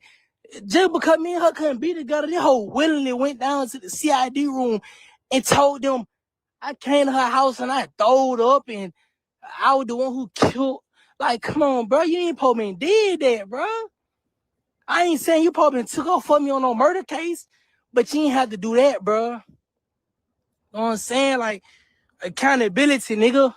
Terry is burden. He locked up for September, if I ain't mistaken, September the 14th, nigga, 2025, 2024. One on murder, nigga. I did that. I killed, bro. Kadarius Streeter, Gabrielle Willis. Are you ready to feel good about your body? LifeMD can help. Get started at lifemd.com. Welcome to the next generation of website creation. Wix Harmony. Get the power of AI. Boy, this shit real life, boy. My life, nigga, I just fucking killed my baby mama, bro. I just killed my child mama, bro. Nigga don't understand, but like, today, bro. You hear me? Man, cuz, listen, bro. If y'all nigga coming on this bitch, if you fuck me, I love you, could go. It ain't gonna be no more, bro. I can't live with knowing I did no shit like that. I can't live with knowing that I whacked up for trying to go against me, bro. They go a lie. Nigga, I took care of my child, nigga, on TV. Nigga, I took care of my child, nigga. She ain't did nothing. She ain't buy my child no clothes or shoes or nothing. Nigga, I bought all that. I ain't no guy, nigga. I don't want none of my homeboy getting on their bed acting like I'm a guy, nigga. I ain't no guy, nigga. TB, nigga, so many niggas dead right now. On my baby, Gabriel Williams, whatever his name is, I whacked them on TB, nigga, 2 shots. I made the first, I hit him in the head, the second shot, nigga, killed them on TB, nigga. Whack. Now this baby. So you killed your girlfriend, and you probably went around and told the whole town, but this ain't your first time telling that you whacked somebody and you shot him in the head. That's how she knew. You see what I'm saying? He on that bitch time. Yeah, I shot him in the head twice. First I whacked him 3 times, and then I shot him 2 times. And that's what I'm saying, bro.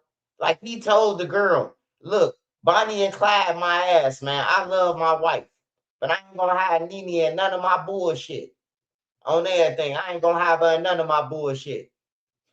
She ain't got nothing to do. That's just like anybody else, mother or anything. They ain't got shit to do with what the fuck your kids doing.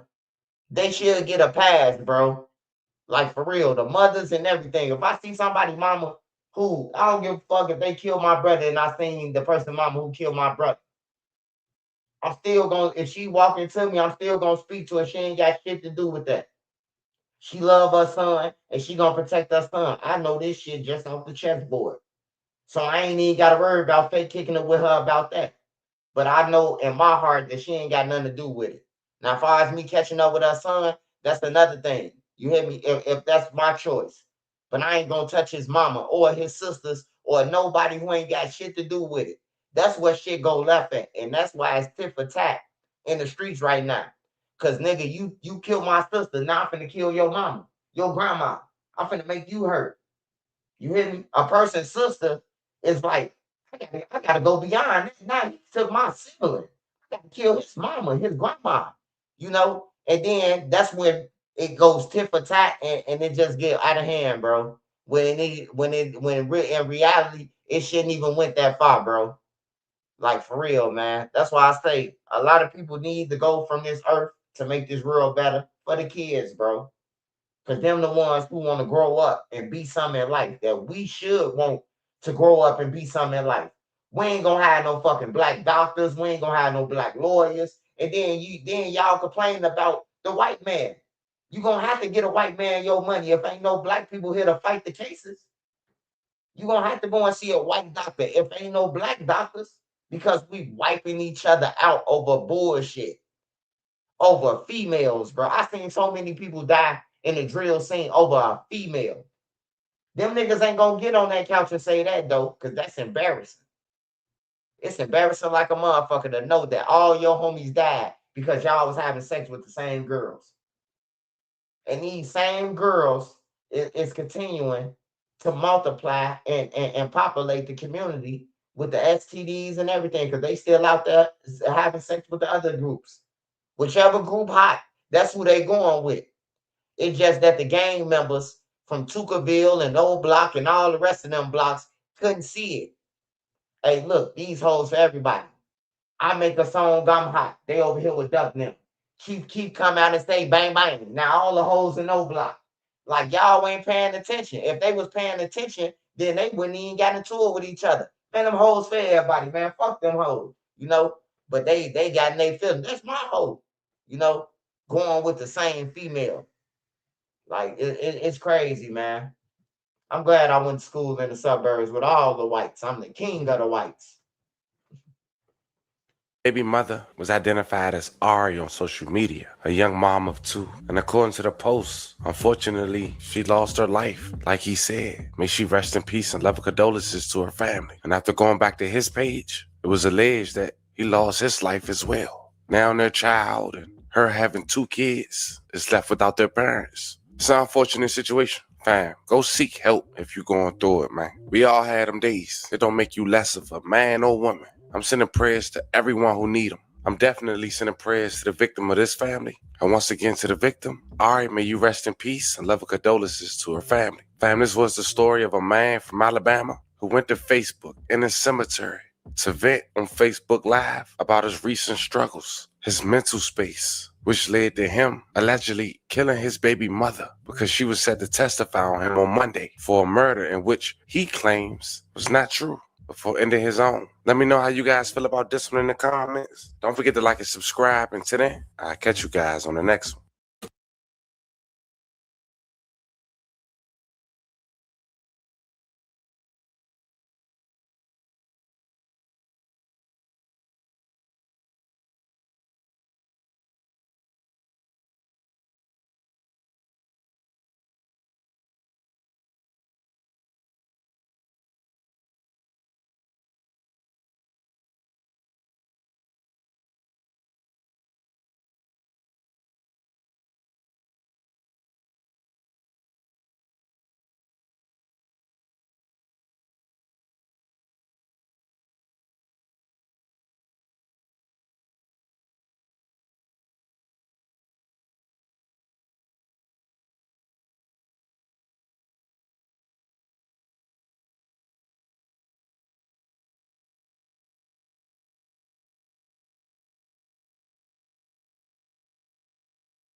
I was talking to y'all, man, and wasn't even talking to y'all. I'm pissed off, bro.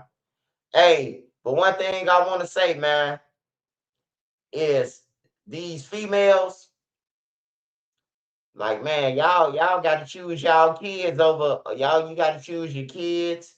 You got to choose like your destiny, man, over you know some shit. If you meet a guy in the trenches, if you meet a guy standing on 39, 49, 59, 69, 79, and you seen him out there every day, 365, hugging a block, that's what you gonna get. You gonna get a motherfucker who's standing outside, whether he's selling drugs or standing around like a bomb or pocket watching or you robbing people, you know. But I still don't agree with she know what she signed up for. All that shit. You know. A motherfucking woman will ride with you. You out here and somebody trying to kill you, they love you. So the bond is like y'all having sex and all that shit, right? So it's like a bond between y'all. So she willing to help you out. But that don't mean she willing to go and sit in jail for the rest of her life and lose her life for you. It's females like that, bro. Like they be riding, bro. But if you a real street dude and a real like whatever you want to call them, they say they real killers. Then you will still know, like, man, that bitch ain't want to do that shit, bro. Dude ass made her do that shit. Dude forced her in that shit. You hear me? Cause that's what happens, bro. Females just don't come to that shit. Niggas get to shooting out their cars or something. You know what I'm talking about? And then they get involved with shit. Now the gang members threaten her on Facebook. We catch that nigga in your car, we catch you in that car, we gonna kill you. You know, and that's how the females be getting involved, bro. They be driving around with their friends. Take my homie to McDonald's. You know, they knowing that they homies them kill people. But they riding the girl car 'cause they don't give a fuck. They really don't give a fuck about her. But once she become baby mama, it's like now you got feelings for her. You know. But women, just be safe, man. That's all I can tell you. Just be safe, man. I ain't perfect. None of that, man. I ain't perfect. But I can tell you this, man, that women do love you, man. Your woman do love you. And women do love you, know what I'm talking about. A lot of us just scarred from the streets. You know what I'm talking. Even myself. I go to Walmart with Nene. I go to Sam's Club with Nene. We can go in the mall. And I'm talking about, I see a couple of black people look like they white heads, and hey, Nene, we gone. On everything, bro. We gone. It's just like it's just like not no paranoia, but it's just fucked up, bro. Like I just hate being around people, bro. Like for real. I just hate being around people, bro. But I ain't perfect. None of that, bro. But it's a lot of scarred niggas out here, bro. Like a lot of scarred niggas. A lot of people who been effed over by they block in the gas, and then when you get them, when y'all start dating, he show you the good side first. That's what every dude do. Every dude show you the good side. You don't see his fucked up side until you some months later. You start seeing his fucked up side, his army. I call it army side. You know what I'm talking about? Nigga damn near saying fire in a hole, fire in a hole. You hear me? Ain't no motherfucking grenades in here, but you know, it's scarred, bro. Like you scarred from the streets, bro. Like seeing all the deaths. I done seen so many deaths in the street, bro. Kids laying out in the curb and everybody just like it's normal. You know, motherfuckers on their phone talking. Motherfuckers like, damn, they just killed them, bro. They just did them dirty.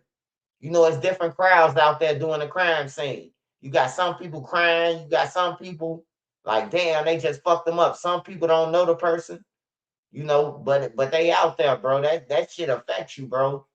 Like for real, seeing them kids on the ground, bro.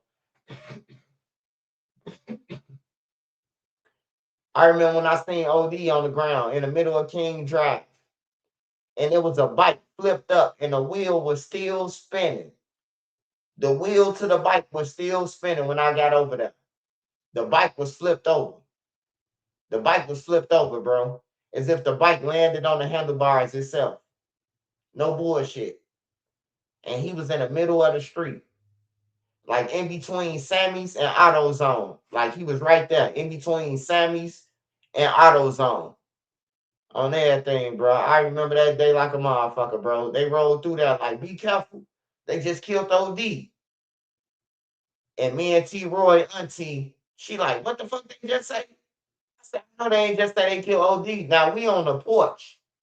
And that's why I say people be just making up shit. Cause Duck was on the porch when they said that shit. Cause Duck was like, damn, they ain't never just get OD like that, you know? And he looked at me and I jumped up. My instinct was to jump up and run over there, bro. Cause his mama then picked us up when we were stranded, all type of shit, bro. You know, so I ran over there and I seen them in the street. That shit was sad, bro. I broke down crying, man. I broke down crying like a motherfucker, man. And then just imagine if you got to sit around some motherfuckers who study laughing about it. But I wasn't tripping about them laughing about it because I know that karma's a motherfucker. They gonna get you. You hear me? Like they gonna get you back. You can keep on laughing and bragging about this shit, but they gonna get you on everything. They got people who love them and got money, and they gonna come and get you. You know? But it was sad though seeing that shit, bro. It was sad as hell, bro. It was like Mustafa died for O Block, man, because them niggas was over there crying. I thought I was crying. Man, they was crying. And then, you know the thing about it, bro?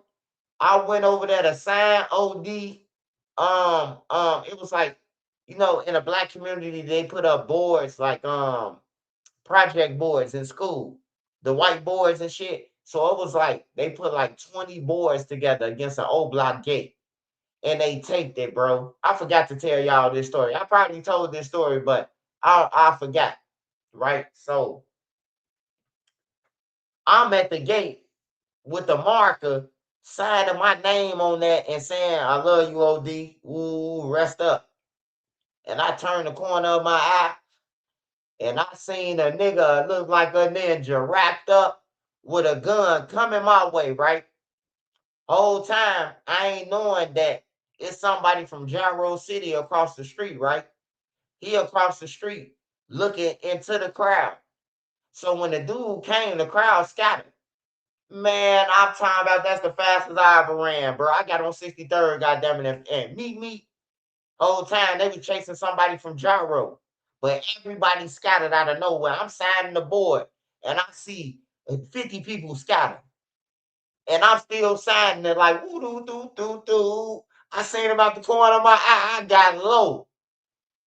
Whole time, bro. Whole time, man. No bullshit, bro. Whole time. He was wrapped up like a mummy. I ran my ass off. Whole time, man. This is my motherfucking cousin, man. I was pissed off, bro. I say, man, you owe me some new Air Force Ones and that motherfucking thing. I had on some all white Air Force Ones, man. This is my cousin, bro. My cousin say, man, the nigga from Gyro I was chasing. I said, well, shit. If you seen me by the gate, nigga, you could have texted me or something. You could have did something. We had the church phones at the time. You know, we had the Nextel church, the boost, where you pay $3 a day. He could have chirped me, bro. Like I talked to my cousin. My cousin, he in O Block. I talked to him. Hey, cuz, y'all got some weed over there? I finna come and get a dub. You hear me? We talking on the church. Man, that was crazy though. It was my cousin the whole time, bro. And I'm running. Hey, look, I done fucked up my Air Force Ones, man. Brand new. I ain't had these motherfuckers on for 40 minutes, man. I was pissed. My cousin came when he came up on 63rd, like, man, what the fuck you running for? I say, shit, the nigga came with a gun. He said, that was me, bro. I seen the nigga from Gyro. I say, oh, man. I say, cuz, I need my shoes, man. I need a refund, cuz. On everything, I was pissed. He said, I don't know why you was running. I'm chasing the nigga from Gyro. I say, God damn, man. God damn, I was pissed though. But at least I ain't died none of that. At least he knew who I was. He asked me why I ran. My cousin just came out of nowhere. Why you was running, cuz? Shit, they had a gun. They was chasing us. Man, that was me, man. I say, God damn, man. I done fucked up my Air Force One. I was running for my life. Since the news done ran before, a nigga hit the block on Rolls, man. And they aired out Rolls, man. They aired it out with 100 shot. They hit one person from St. Louis, Boo Man. They hit him in a leg, in an ankle. Out of 100 shots, bro. Man, I'm talking about Brick jumped and did a backwards flip. Brick was like a Power Ranger. He did a backwards flip, ran and leaped over the gate like a lion and was do do do do do do do do do do do do do do. Hey, right? Listen to the story. Listen to the story. Brick gone now. So listen to the story. So these niggas come through and try to ambush us, right? Brick end up shooting out the window of the van that came through and shot at us, right? Why the next day, one of our homies come and pick us up. He like, hey, he was like, man, he came from Minnesota. He's like, man, come with us, man. We finna go and get some weed from Shields. Why we pull up on 57 in Shields? The niggas from Gyro was sitting in the van with the busted window that Brick shot out the back window. On everything, bro. Like, it was crazy, bro. Like, they some snakes, man. Like, the streets some snakes, bro. They came through and tried to kill us with 100 shots. We didn't know who did it until we rolled over there the next morning, bro, to go and get some weed from Shields and seen they motherfucking car over there. The same car that shot at us with the busted window.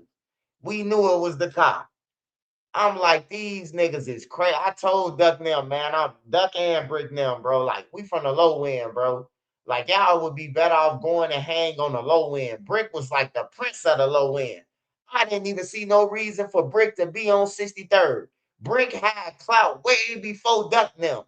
Like, y'all might know Duck as the one with the clout, the rapping clout and shit like that. He known, man, look, Brick was the prince of Beam Team before, like, he had clout a long time before Duck. I'm telling y'all, bro. If you know, you know. Like, he been respected way before that, bro. Like, everybody on the low end, everybody everywhere knew who Brick was, bro. Like, they know who Brick is, bro. Like, he was quiet. He was that nigga, bro. But yeah, that shit was crazy, bro. But the streets ain't shit. Don't trust nobody. Long story short. That was the third time Gyro tried to kill us. Well, that was the third time Gyro tried to kill us. The fourth time they tried to kill us, Taekwon got killed.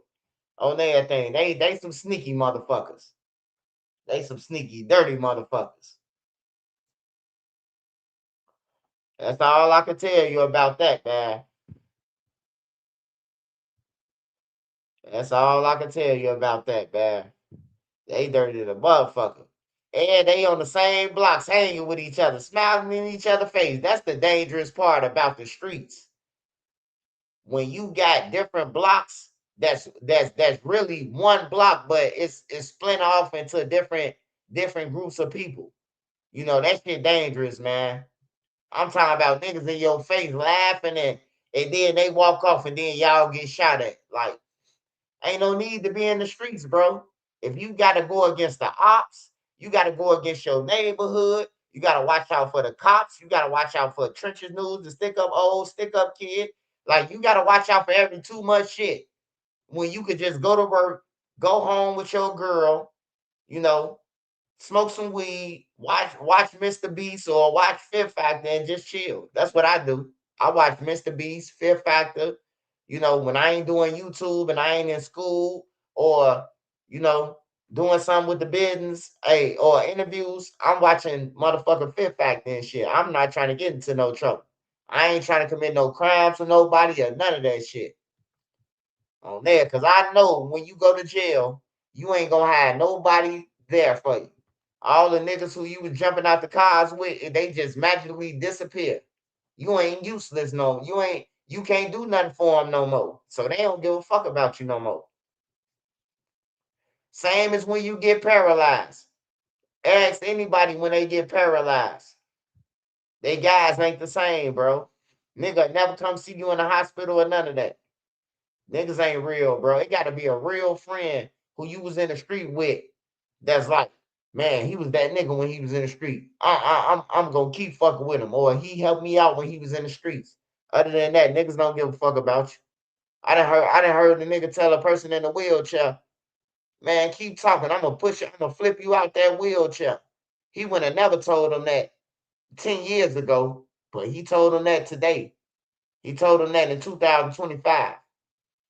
He say, man, keep talking. I'm gonna flip you out that wheelchair, nigga. You can't do nothing no more. It's over with for you. You can't use your legs or none of that. You know, that's how niggas look at people like that.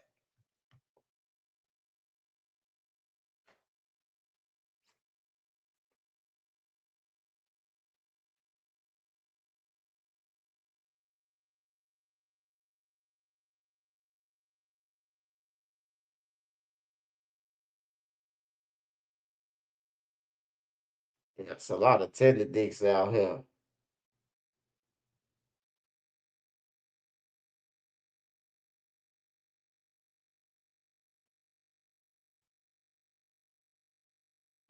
Whoa. What's that? I just built a budgeting app in Base 44. Guys, Nina just built an app. Impossible. Nina can't code. Interesting. Can you Hey, y'all, you just got on my channel, man. You can now. You just got on So my you're saying channel. we can all build apps now? Do I have any West Side stories? I gotta make a call. Hey, look, bro. Just built an I got inventory locked up tracker. everywhere, Protein bro. calculator. I got locked A up in workflow No manager Limit. that I got locked up in 71st. Trash, Ghetto World, duties, Tax Town. I Does got no locked one up on change to cab? CHF. I just I got locked up in Odyssey Wells. We I built the got same locked thing, up didn't we? everywhere. Can this thing Out west, Levon them at 1700 North Avenue. Profesor de español. Vaughn wasn't even Interoffice born when I dating got app. locked up over there. We threw a gun. They caught us with some weed, though. You know? For office dogs? So this after high school. You know what I mean? Yeah, Maywood. I got locked up in Maywood on 13th and St. Charles. Like, we used to be everywhere, man. Mob action and shit. That's when they used to charge people with mob action. So, went off with our weed with me and my friends. Went off with the mob action charges and shit. Yeah, I done been out west a lot. On May 2nd, 2023, Broward County deputies raced to a Walmart in response to an active shooter with at least one person already shot multiple times. What they had no idea was that the gunman wasn't a stranger. He was a Walmart employee who'd shown up on his day off, riding a scooter, armed, looking for his girlfriend, who also worked there. She'd been cheating on him, and he came to settle it. Anybody hurt? 4 Bravo report. So far, no victims. I'm getting reports of people just shooting inside the store. Hey, what's going on? What's going on? Anybody hurt? Any victim? Any victim? Any victim? 4 Bravo 4. Can they have people in the rear of the store?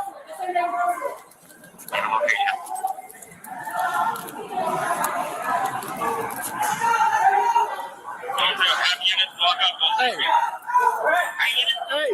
let me get, y'all push that way, I'm gonna push this way. Hurry up, get out the store.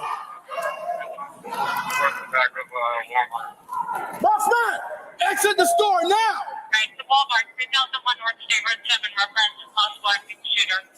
All right, let's push. Go. What? Jesse, get that side.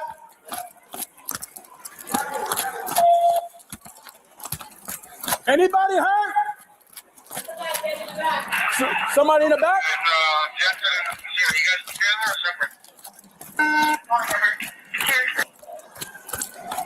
I hear you. Hear me. Where are we at?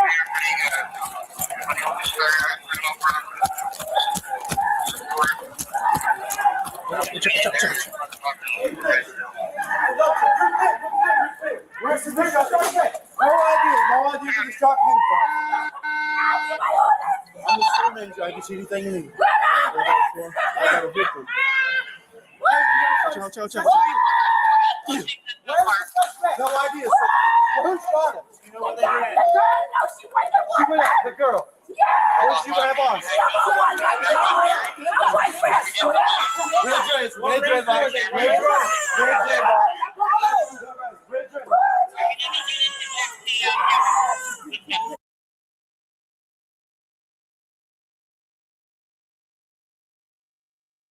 Nigga killed the employee for cheating, man.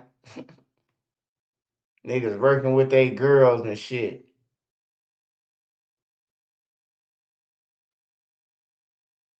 Where's that trap?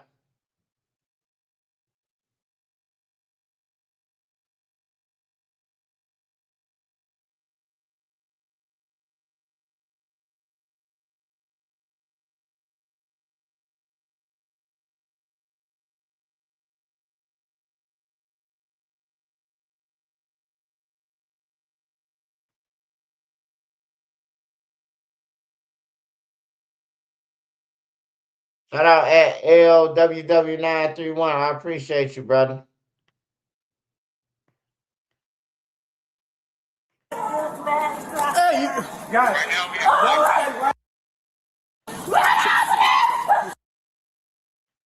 Female or male? No. Defending myself. Okay, let me get up. No. Fugitive and Viper teams rolled in on the suspect's location. Hey, get on the ground. Get on the ground. I go hands. Get on the ground. Get on the ground. Okay. Hey, we're going over. At the Walmart, I was defending myself. Okay, let me get up. I want my weapon. My gun is registered in my name. Where's the gun? I was defending myself. Where's the gun? Let me show you guys where it's at. Okay? I'm not no threat, sir. I'm not no threat. Okay, guys? Okay? Bringing these up. Yes, sir. Back. Hey, Dickie, start homicide over here ASAP. Stop moving. You okay? Yes, sir. Everything's fine. Here. The weapon I had is registered in my name. Okay. We're going to talk about it, okay? Yes, sir. Listen to me. I work at Walmart. Relax. Take a breath. Yeah.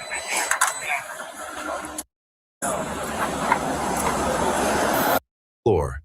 When a customer stepped in to try and help the woman, Sterling and the customer got into a physical altercation, where Sterling then picked up his gun and shot the man multiple times before fleeing on a scooter. Sterling was charged with first-degree murder and robbery by snatching. He was convicted of second-degree murder and was sentenced to 25 years in prison. Share your thoughts below, and please like and subscribe. Here's to whoever coined the phrase, "You only live once." To new... Hey, Trap, what you say it's that? It's at Midwest Safety? Midwest Safety?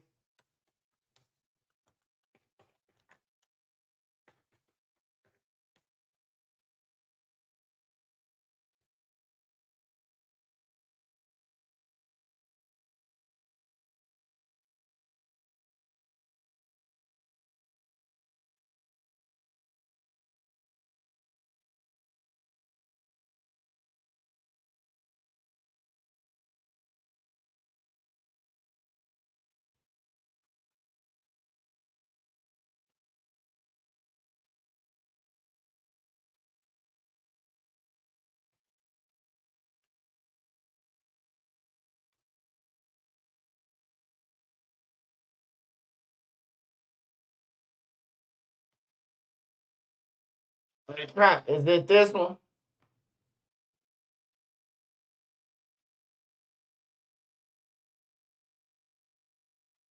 My mom, she rented it for us. I got you. It was a routine traffic stop until they checked the trunk. Smash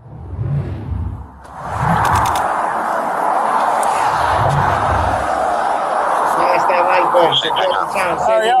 Hey, man, step back here and talk to me, please, sir. Smash that like button, y'all. Happy Saturday. Happy Sunday to everybody. Look, man, look, I'm Austin Douglas State Police. The reason I stopped you, you're running behind that 18 wheeler, man. You were less than 2 car lengths from me, okay? You want to make sure there is somebody doing that, okay? I was trying to get that. Come off the road. Okay, I got you. You got ID? I don't have it on me. He's the one that used that license plate. He's very sick right now, but he's trying with him. He just not feeling good. He can't focus. Okay, I don't have license, so we just don't have any kind of identification. Yeah, I do. Let's go get it. Can you move about all the... Wait. Come back here. Where are you headed? We're back to Nashville. Okay, where from? North Carolina. You coming from North Carolina? So, North Carolina's that way, buddy. We took the other way. Huh? We walked through Louisiana to go to Nashville from North Carolina? Yeah. Yes, sir. North Carolina and Tennessee are right next to each other. Considering they are currently in Louisiana, the driver's suggested pathing doesn't add up, as they'd have to drive an extra 14 hours to Louisiana just to turn around and drive back up north to Tennessee. That don't make no sense. North Carolina's on the East Coast, buddy. It does make sense. It's the same way. Huh? It's the same way. You realize Louisiana's down here. Yeah. Nashville, Tennessee's right here. And North Carolina's over here. My GPS took me this way, so you can check the GPS. So you coming from North Carolina right now? Yes, sir. No joke. What was you doing in North Carolina? Huh? What was you doing in North Carolina? Did I say North Carolina? Yeah. What? Oh, my fault. What you trying to tell me? My fault. I'm in Texas. My fault. Holy moly, buddy! I'm like, holy shit. That's on me. That's on me. What part of Texas? Houston. Okay. How long you been down there? Just for 2 days. Okay. You and your buddy? Yeah. Is this your car? Yeah, that's my mom. She rented it for us. I got you. What y'all do down in Houston? Just party.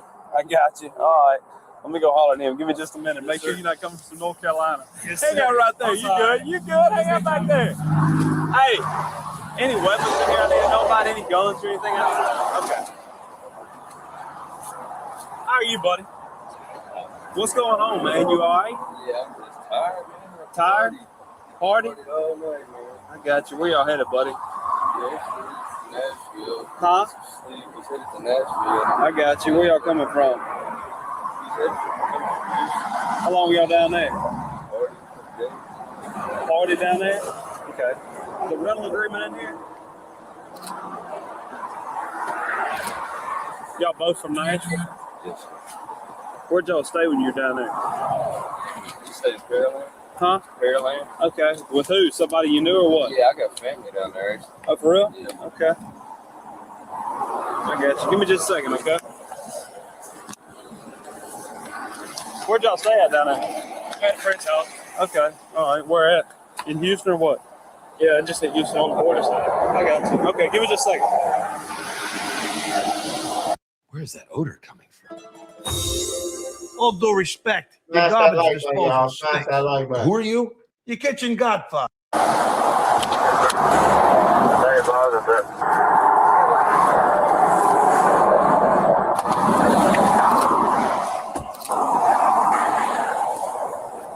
Tell me something. Looking on here. The car was rented yesterday. Yeah. How was it rented yesterday and you were in Houston for a couple of days? This will be making like the second day. We just left today. Huh? We just left today. This will be my second. We left today. From Houston. I went up there the night before. So it was picked up in Tennessee or it was picked up in Houston? It was picked up in Tennessee. We went that night, party. That'd be last night. Yeah. Okay. Okay. Where'd y'all party at on a Tuesday night? At my friend's house. Okay. I got you. How old are you, buddy? I'm 20. Okay. I got you. All right, look. Come here, do me a favor. All right, look, read through this for me, okay? What I'm asking is consent to search your vehicle, okay? But I want you to read through this to the fullest, all the way through, from this line all the way down to here, okay? We'll talk about that whenever you get down there, okay? Read that. I do not, no sir. I do not. All right, so do you have to search the vehicle? I don't have to, no sir. That's why I'm asking you to read this so I can get your consent. Okay. I'll tell you about it. Just read it. We'll talk about it after.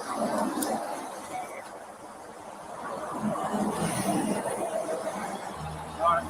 You understand what I'm asking? Yes, sir. Okay. If you allow me to search, if you consent and say, yes, you can search my vehicle, you sign right there. If you do not, you tell me no. Okay. No, I know. There ain't no point of that because you didn't pull me over. Okay. So no? Okay, that's fine, man. All right. That's why I get you to read it and get your consent. Now let me explain to you this. Okay. Buddy here, I got out with his dog coming, okay? He can't out now. Dog, this is narcotics, okay? Yep. Josh. Talk with this man. Hop out for me, bud.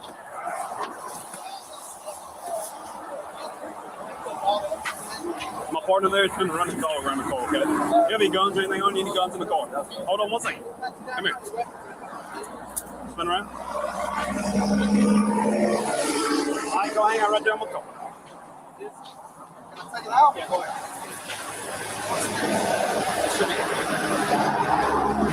Let me tell you what just happened.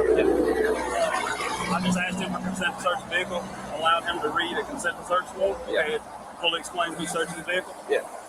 He refused to sign it, which means he does not want me to search the vehicle. Right. What I explained to him, the buddy that actually got out with me on the stop is our K9 member, okay? He's going to run his narcotics dog around the car. That's fine. He alerts to the vehicle, a proper call search the vehicle. He does not, you'll get on up the road back to Nashville or wherever it is that you're going, okay? Or from North Carolina, whatever it is. He's never even left from Nashville. Hey, look, I asked him, I said, hey, where are you coming from? He said, North Carolina. I said, where are you going? He said, Nashville. I said, you realize where you're at? He said, well, I'm telling you, it's where my GPS brought me. Look, he had me going, man. I said, where are you going? He said, well, we're going back to Nashville. I said, okay, where from? He said, well, North Carolina. I said, huh? I said, you realize Louisiana's right here, Nashville's right here, and North Carolina's right here.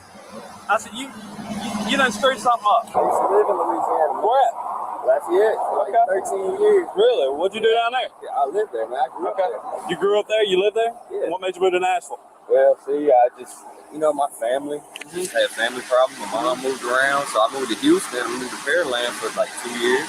Now I'm in Nashville, met this little fuck. What are you? 19. Okay. Yes, You 20. Okay. So she just alerted on the vehicle. So she alerted on the driver's side door. So is there anything in there we need to be made aware of? All right, cool.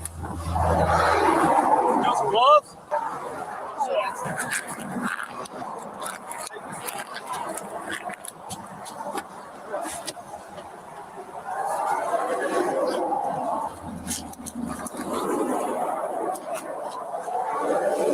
The one in the white t-shirt's been eating on that phone, son.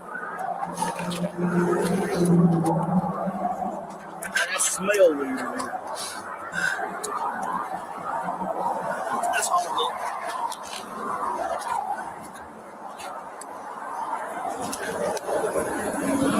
Just get that out of the way first.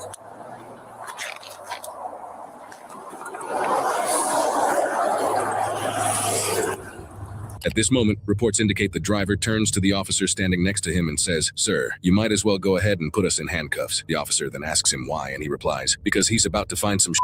The officers searching the vehicle then see the officer putting him in cuffs and go to assist before finishing their search. What is it? Working across teams is tough, but Asana helps you handle it. That's because Asana... Look him with your... Where's your at? Okay. Yeah, the right to remain silent. Anything you say can and will be executed for the law. You have the right to talk to a lawyer. Hey, let me call. Get that. Let me call. Get it.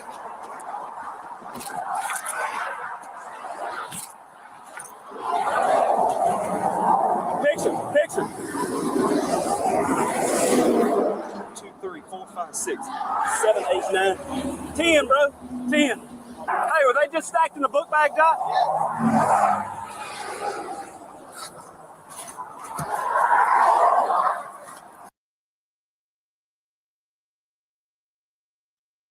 Damn, shorty now.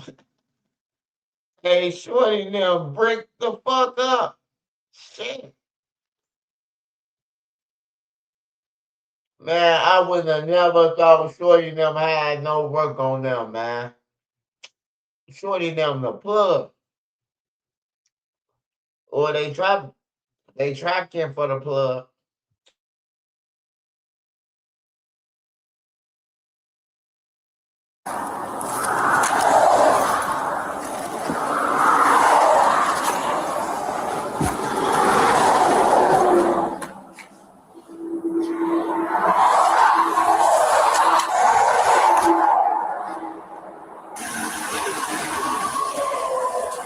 Yes, sir, we'll do. Bye-bye. What'd he say? He said, let me call Matt Jones and All the packages of cocaine were found to weigh approximately 25.55 pounds, including packaging with a street value of up to $2.3 million. The gun the passenger mentioned was found under his seat, removed, and placed in an evidence box. After running the gun's serial number, it was confirmed to be stolen through the Nashville Metro Police Department. The driver, 20-year-old at the time, Jalen Thompson, was charged with following too close: operating a motor vehicle with no driver's license, possession with intent to distribute cocaine, possession of a firearm in the presence of a controlled dangerous substance, How the fuck is y'all driving with 10 kilos with no license? You would think that's a high-speed chase off the bat. You ain't got no license and you got motherfucking 10 kilos up and out. Like, these motherfuckers some straight dummies, man.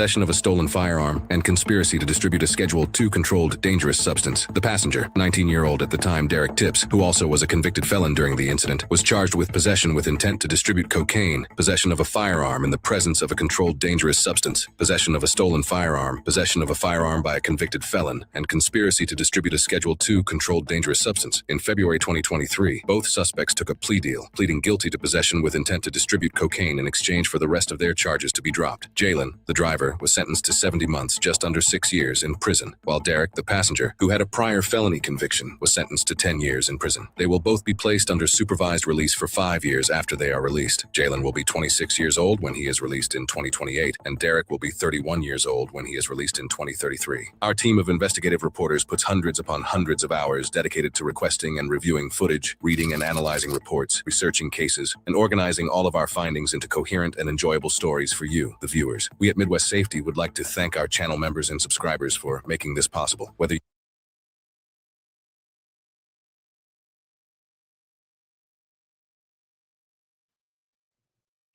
Yeah. They party too hard, bruh.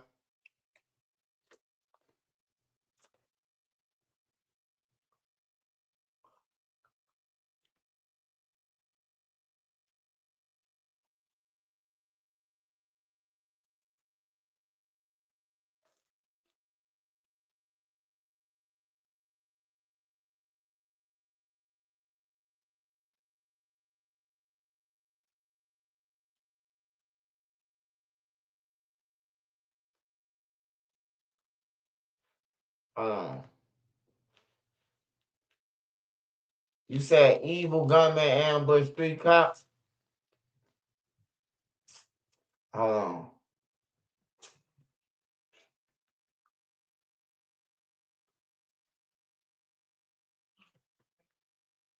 Huh? What's that, man? What's that?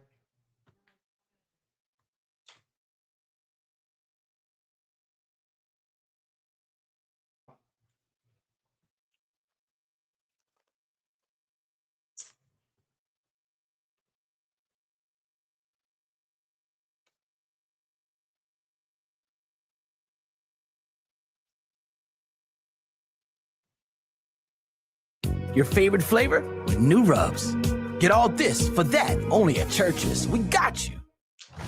Naked and Afraid goes global. This is a brand new.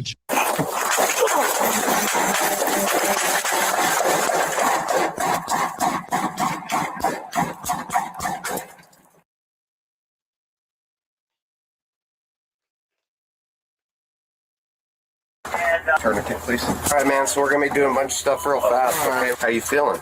My head's hurting. Okay. Where did I get shot at? Lucky, man. Dang it, guys, I just got this jacket today. I'm sorry. Okay, we're staged here at Mesa and Pine. Turn left. Okay, I got you. Turn on. I got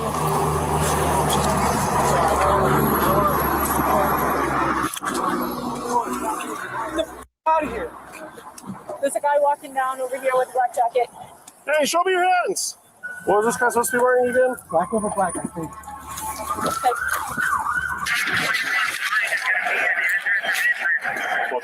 Hey, Frank, keep an eye on Arroyo in between Pine and Spruce. I think he went down that alley.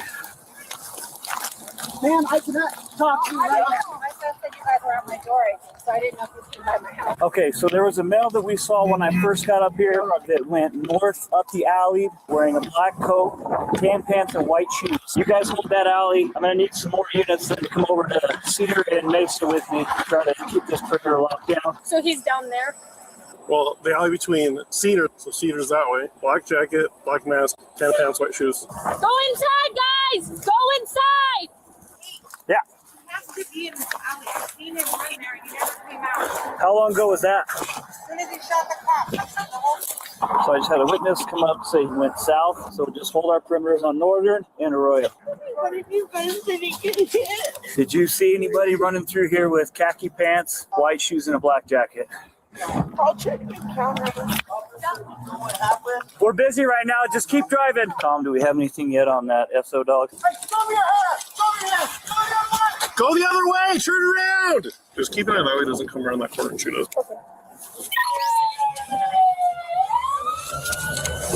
You guys can just go back in your house right now. Thank you. Sorry. That's all right. Please go back inside your house. I'm not sure right now. Let's hold our perimeter. Once we get the SO dog here, we'll start a track. Just go sit in that car, right? Okay, you're good. You didn't do anything wrong, man. We have 2 casings right here. If you could just hang out, but that's his backpack. Those are casings. I'm gonna go grab cones. There's 3 casings. And there's more up there too. There's a whole bunch. Hey, go the other way! Turn around! How's it going, Dad? He's conscious, but he shot in the side of the head. Somewhat walking to the cot, but they were definitely supporting him. Where did the people last moment? He was seen on Pine in the 1200 block. Then Sonny got information that he was in this block of Cedar at a blue house on the northwest side of the street. Let me go throw on my jacket. Just watch that street. Do they have drones up or anything? Nope. It's a good chance it's probably at that 1221 Pine. Let me work on that. The dog's coming. Did we recover the rifle? No. Hey, go the other way! Go the other way now! So what it is, like, okay, or? While some responding officers are now equipped with heavy rifle protective armor, the initial patrol officers, like Lions, have not had time to gear up. Watch each other's on the alleys. We just need to get every alley shut down. You can't come this way! Go the other way! Hey, turn around! Turn around! So I'm getting the dog over here now. We'll just try to start a track, and do it. We need to be real eyes open. Who do we know at the 1221? We're thinking he should hopefully be in this perimeter. K9 just showed up. We're going to start trying to track now. We'll keep you guys updated. He was over there when he fired rounds. His backpack's over there on the ground, so if you want to try to get a scent off of that. Okay. You got some fast, healthy guys? Yeah. Because when he goes, he goes. 2 more dogs coming too. Okay. A city cab just drove by. Nobody's in it. Hey, you can't cross this way! You're going to have to go that way! Get out of here now! Get out! I just saw a supervisor pull over that city cab because it circled back. 100 on 23. I'm still confused which way this asshole ran. Go back inside! He's saying anything down there further. It's not safe for you to be outside right now. Go inside! We're going to start the dog track. The dog's here. He's going to go break the dog real quick. There's a backpack over here. I don't know if they returned fire. As they rolled up, he ambushed and just started shooting at them. Gardner hit, or is he okay? No, Gardner hasn't been hit. Montoya took him down to the station. He's on. And this wind, I'm sure, doesn't help.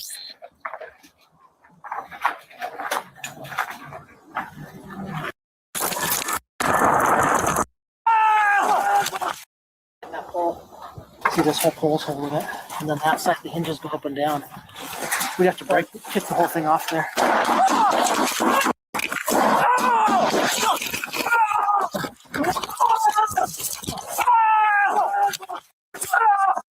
How's our gunshots? Hey, just maintain. Just maintain. Where it comes? My left arm. Come on. My left arm! Get me out! My leg! My leg! Ah! Ah! Turn around! Turn around! He's running east. Running east. Running east. He's mid block on fire. Running east. We need more units over here now. There's somebody here now.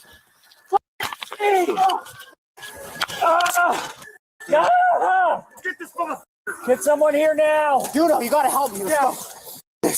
My right leg is shot. My right leg is shot. Okay, hold on. My right leg is shot. Ah! Go. Ah! Gotta switch. I need a break. Come on! Ah! Ah!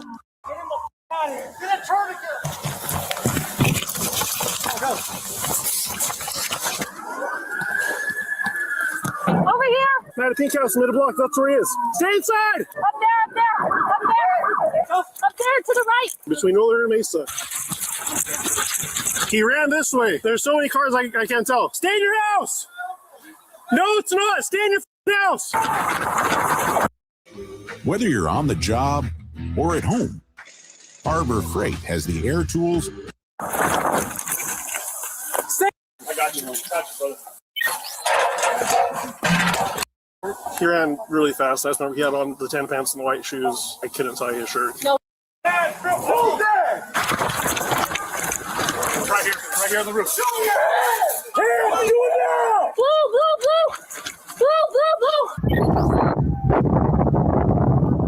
Blue, show me your hands. Where we at? He's right here on the roof. Yes, a shield!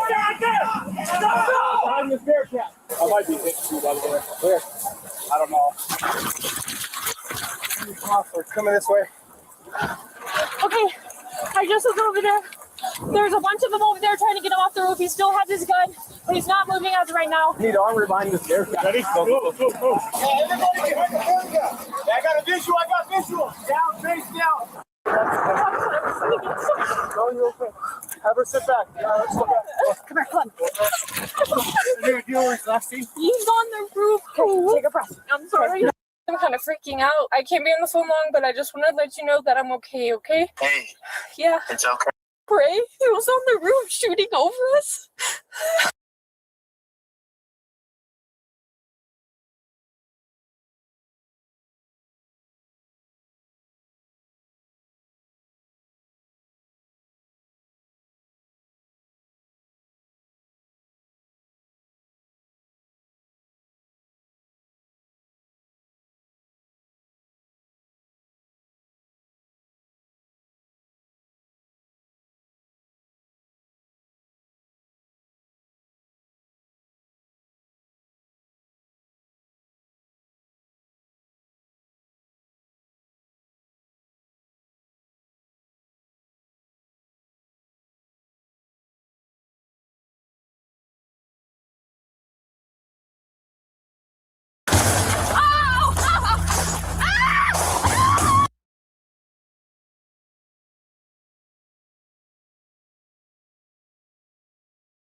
You belong on the water. Water brings solitude. Water brings clarity. 911. Oh my God! Hey, come back! Get me! Oh, I'm shy. Help me! Where do you need help? Just a second. Let's go. What happened? Shot. My homie's dead. You need hospital. Where is the person with the gun? I don't know. He took off in a blue Chrysler 300. No! Where's McGeezy? My homie's laying on the ground on 27th and 3rd right now. We're rushing to the hospital. I'm gushing blood. No, you don't rush to the hospital. Wait for him to arrive. We're already in the car. Who had the gun? No, it's Ben. What is your name? My name's Caleb Reno. Stop! Hey, we got some shots! Was there only one person with a gun? There's two. What's Brandon's last name? Brandon Overstreet. ambulance and a police officer. Somebody has been shot in the head. What is his name? Paris. You go inside, honey. I can't leave. He's an unresponsive. Paris. Come on, buddy. No. Huh? He's not breathing. Do you know how to do CPR, ma'am? People that did this gone? Yes, they took off that way. Okay, keep doing CPR. You're doing good. Come on, Paris, wake up, buddy. What's his name? Paris Allen. It's going to be Paris Allen is the victim. He's currently unconscious doing CPR. Come on, Paris, wake up, buddy. Ma'am, is there a squad with you? There is. Okay, I'll let you go then. Thank you. All right, I'll have you move over to the side. I'm going to start CPR. Unless you're CPR trained. I am. You are? Do you feel comfortable Yes. continuing? All right, continue if you want to. Do a little deeper compressions, please. My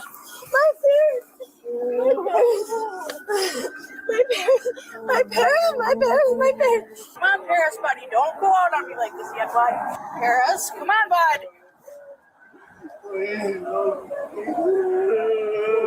46 to a 20, 1072, most likely. She's CPR certified, so I'm just going to let her keep going. They saw a car taking off that way. Mom's right there. Family? Dave, do we have any other witnesses we got to talk to? We need to see if there's shell casings. Fire saying they heard there's 2 victims. Who else do we need to talk to? What's this guy? All right, man. I know this is hard, man. You got to tell me what you know, okay? Does he know where the shooting? You got to talk to me. Who's right there? Where was the car? Did they shoot out of the vehicle? Yeah, they shot out the car. Did they shoot from the driver's side? The driver. Can you tell me what the driver looked like? Black male. He had like a t-shirt on, I think. What color? I don't know. Can you go over there, Dan? There's shell casings and just stand by it. It was 2 black males. So did the front passenger shoot? The driver shot. Okay. I seen the gun point out of the car. So there was only 2 black males. That's Yes. it. Have you ever seen these guys before? Yes. I think this is Brandon and Snooze. So which house were you staying in here? Over there at his house. Whose house? Paris. At Paris's house? No. How did Paris get here? Oh, no. So you were with Paris when this happened? Yes. Why were you guys walking up here? Did you know they were coming here? They had beef and shit. They had beef? It was like walking up, like saying what's up, and he just started shooting. So you said that you knew they were coming here. How did you guys know? How were you communicating with them? Our friend told him that they were spinning the block. A friend? Who was that? Jackson. Jackson Morales? Notably, the officer appears to know Jackson's last name without this suspect mentioning it. This is almost certainly due to Jackson's criminal reputation. At 20 years old, he has convictions for second-degree aiding and abetting burglary, disorderly conduct, first-degree aggravated robbery, and threats of violence. How did he tell you that? He was on his phone. He was here too. He was here. Did he see anything? Yeah, we were all here. Where did Jackson go? They spun off. Jackson was in a vehicle? Yeah, they took off. So he was in a different vehicle, not with those guys. So when Jackson told you that they were coming, were you going to try to fight these dudes, or what was the intent of you guys coming down here? No, we was walking down and, I don't know, saying what's up and... Knowing you have beef? Yeah. Okay. Did you see the handgun? Yeah, definitely seen that. What color was it? It was gray. Are you good being here, dude? Oh, no. So you got a good look at the vehicle, right, McGeezy? Yeah. What is it? Do you know the make? No, I have no clue. Have you seen that vehicle before? Yeah, a lot of times. Yeah. A lot of times. How do you know that vehicle? Brandon and Snooze. You've seen those 2 in it before? Yeah. At this time, officers are unaware that the driver of the suspect vehicle, Sanusi Tamsir Bangura, enters a nearby convenience store just 27 minutes after the shooting. Still at large, just a couple minutes later, he leaves the store. Notably, he appears to be holding his cell phone, which will later turn out to be a key piece of evidence. How do you know Brandon and Sanusi? I'm not really acquainted with them. Would you consider them friends? No. Those are the guys you got beef with? Is the beef with you or with Paris? No. Is this Jackson? Yeah. Jackson Morales. He's been known to be in a black DC. Was he in a black Acura? Yeah. Was he driving it? Yeah, he was driving. Was it Caleb that also got shot? There's somebody else that got shot at the hospital. At this moment, officers move to arrest Jackson Morales. Jackson is currently at the hospital, having just transported Caleb Reinald Nemec, who has sustained a gunshot wound. Caleb was shot during the incident and was one of the individuals who called 911 from the beginning of the video. Although he is not one of the shooters, Jackson's involvement in this criminal nexus makes him an immediate person of interest, leading to his detainment pending investigation. Jackson and Caleb drove to the hospital with the final witness and victim, Ojima O.G. Curry. Unbeknownst to officers, O.G. drove away from the hospital with the black Acura, his whereabouts unknown at the time. So far, officers have a general idea of what happened, but are not yet aware footage of the incident exists, footage that will later be presented during multiple jury trials. Why am I being detained? We're going to explain it. Just listen, we have at least 1, maybe 2 people that were shot. Okay? So you are being detained so we can make sure you don't have a weapon on you. I know, okay? but can Can you quit holding me like that though? You scaring me, bro. I ain't gonna lie. And then we'll take the handcuffs off and we'll have a conversation, all right? You know why you're being detained. I'm the one who brought that nigga that shot to the hospital, bro. What the That's my brother, bro. Hey, come got me up, gang. Okay, I need you to just calm down. No, y'all acting like I'm the criminal here, bro. My brother just got shot, bro. We don't know. We have 3 or 4. Look, I'm listening. I get that, but you don't need to come up and be rough with me, bro. I'm just here trying to save my homie's life, dog. We don't know you. We don't know your involvement, and we don't know if you have a weapon on you. We're trying to keep everybody safe in here, okay? All right. So this thing right here, my knife, yeah, right. That's all. So I think you know as well as I do. People that carry these bags sometimes have guns in them. I get that, but that's kind of stereotypical and racist too. It has nothing to do with color. And people could be that's your purse, bro. Would you stop being me, please? Would you stop being a to me, please? My homie just got shot, bro. Exactly, and that's exactly why we make these assumptions. Right, because I shot my own homie. You right. Just came from a shooting. I told you there may be 1 or 2 people that have been shot. Yeah, I know. My other homie's dead too, bro. On the road in Lincoln Park, bro.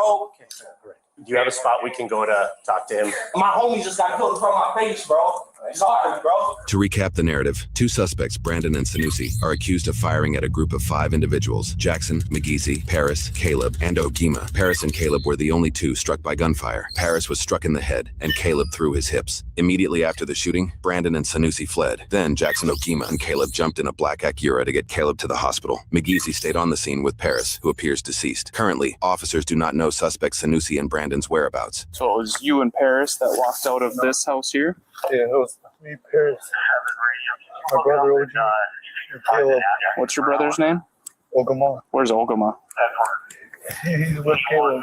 Although McGeezy is right to think his brother Ogima, or OG, is at the hospital with Caleb, officers are not actually aware of OG's location. He appears to have taken Jackson's black Acura and left the hospital. They are only questioning McGeezy and Jackson at this time. Simultaneously, another drive-by shooting happens a little over a mile away from the original scene at Sanusi and Brandon's residence. Thankfully, nobody was injured in that second shooting. It won't take officers long to discover the shootings are related. I tell you what went down. I'm not going to say names.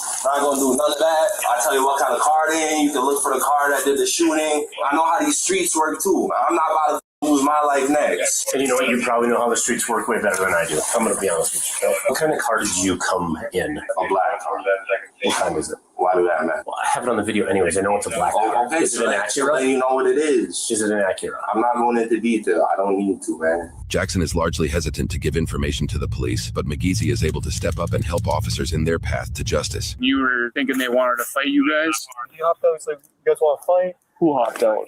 The one on the left. He got out of a passenger seat? Yeah. And we walked up slowly, and he hopped back in the car. It was like, "What's up? You guys don't want to fight?" And then. So you guys were walking towards the car. Yeah. Were they both in the car at that point? Yeah. And then what happened? He just started shooting the driver. Where were you guys when he was shooting? He was right in front of the white car. So you were in the street? Yeah, I was at the back of the group. Where was Paris?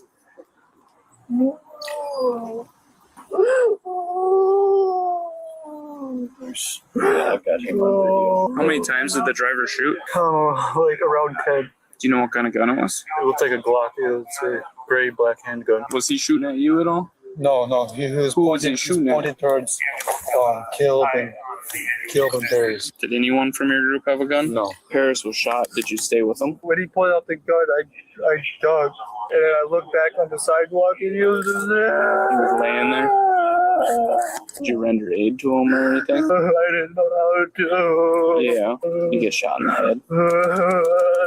Yeah. Do you want justice for your buddies? Or I want justice, bro. I want to die out here is what I want, bro. My homie been up here for 3 days from California for vacation, bro. He dead, bro. He ain't even in the streets, none, bro. I haven't been in your spot. I don't know the streets like you. I can also appreciate the fact that you haven't had a good relationship with police. There's a lot of people that haven't. But we are trying to help you out. We're trying to get justice for Caleb and your other buddy. After officers reason with Jackson to give information, he shares his side of how the whole interaction began. I'm looking for help.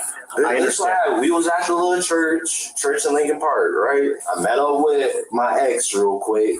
We had 100 people complete it, and we made £60,000 off the back of that scorecard completion. So my name's Adam Bonner, and I What Jackson just shared is later confirmed via security footage. However, the following parts appear to happen once his and his ex's vehicle go just out of sight and largely rely on his spoken statement. And then Sanusi and Brandon in a blue Chrysler 300 pulled up on me. Brandon was in the passenger. Sanusi was driving. Talking shit, get out with a fanny pack on. And Brandon gets out the passenger seat, starts punching on my car and shit.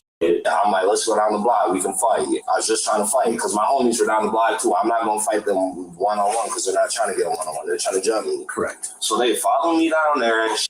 And we get out the car, like, are we gonna fight, right? We ain't had no guns. We walk up, like, all right, let's box then, right? And then they're calling out the window, all right, you trying to box? I'm like, yeah, we're trying to box. You don't see us with no guns, right? We trying to box. And we get up to their car, and they're just talking shit and sitting there. They don't come out the car. So my homie punched him through the open window because he wouldn't get out, and they was trying to talk about they was trying to fight. So they pulled off and just started blowing shots. We all ducked and shit.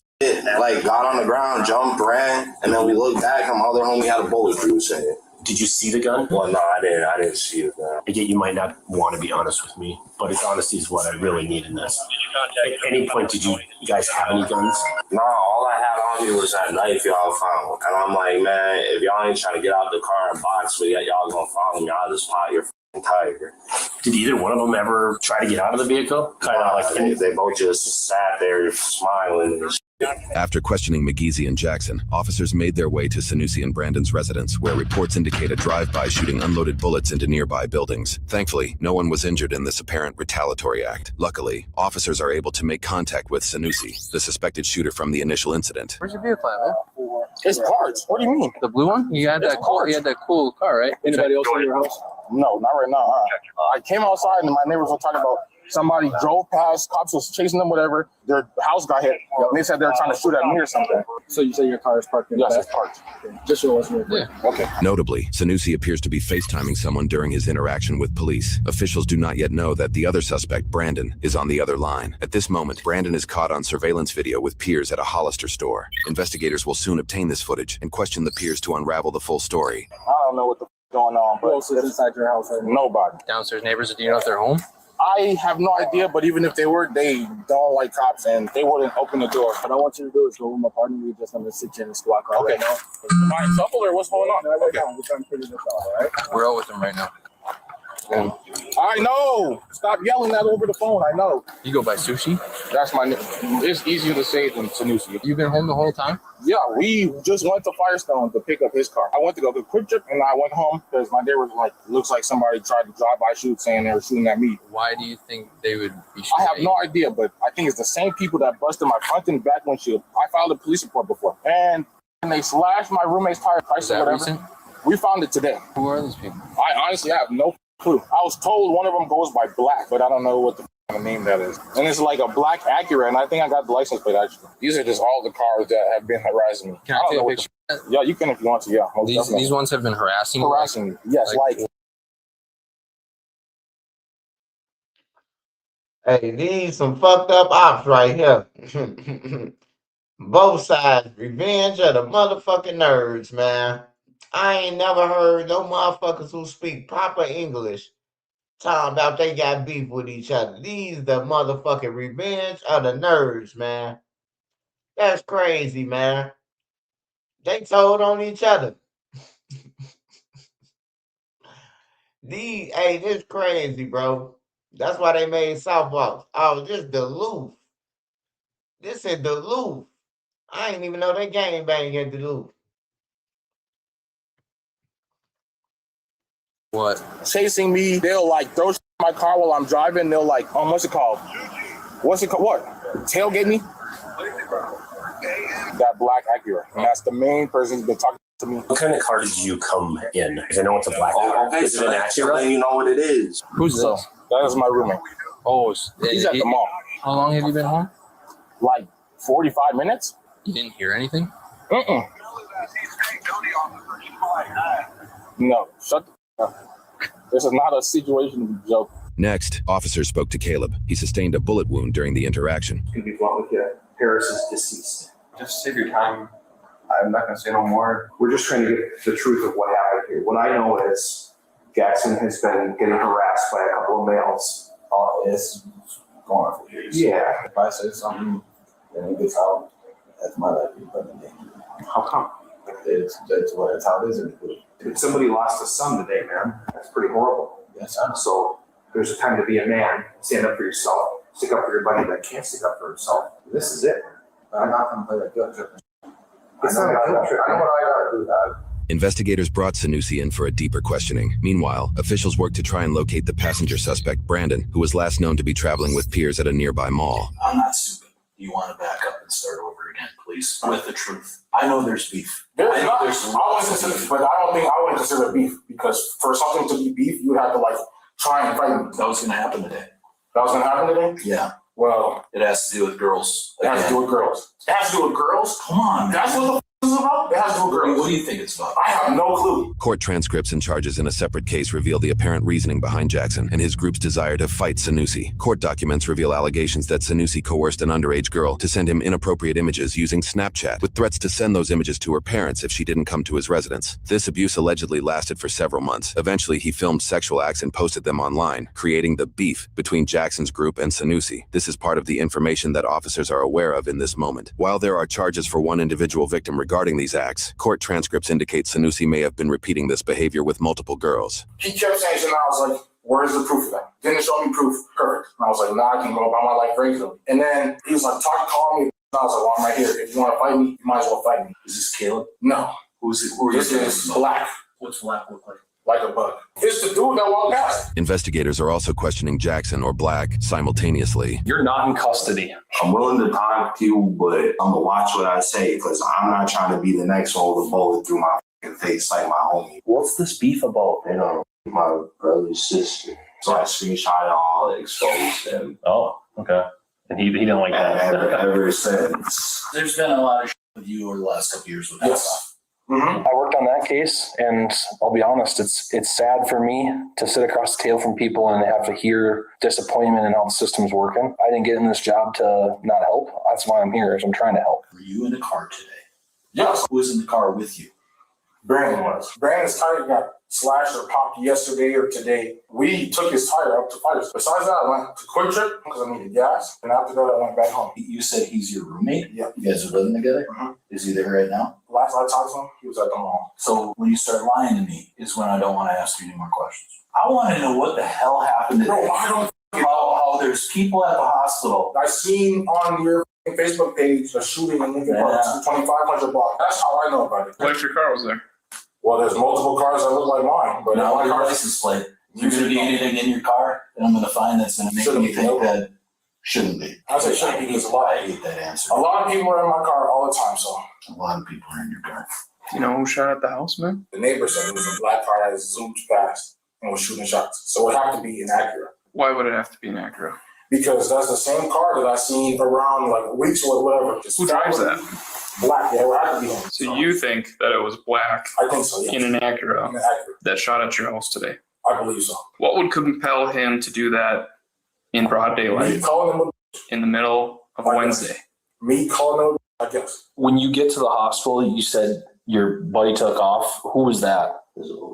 OG so did he come with you, or did he drive? You drove to the hospital, you said. Mm-hmm.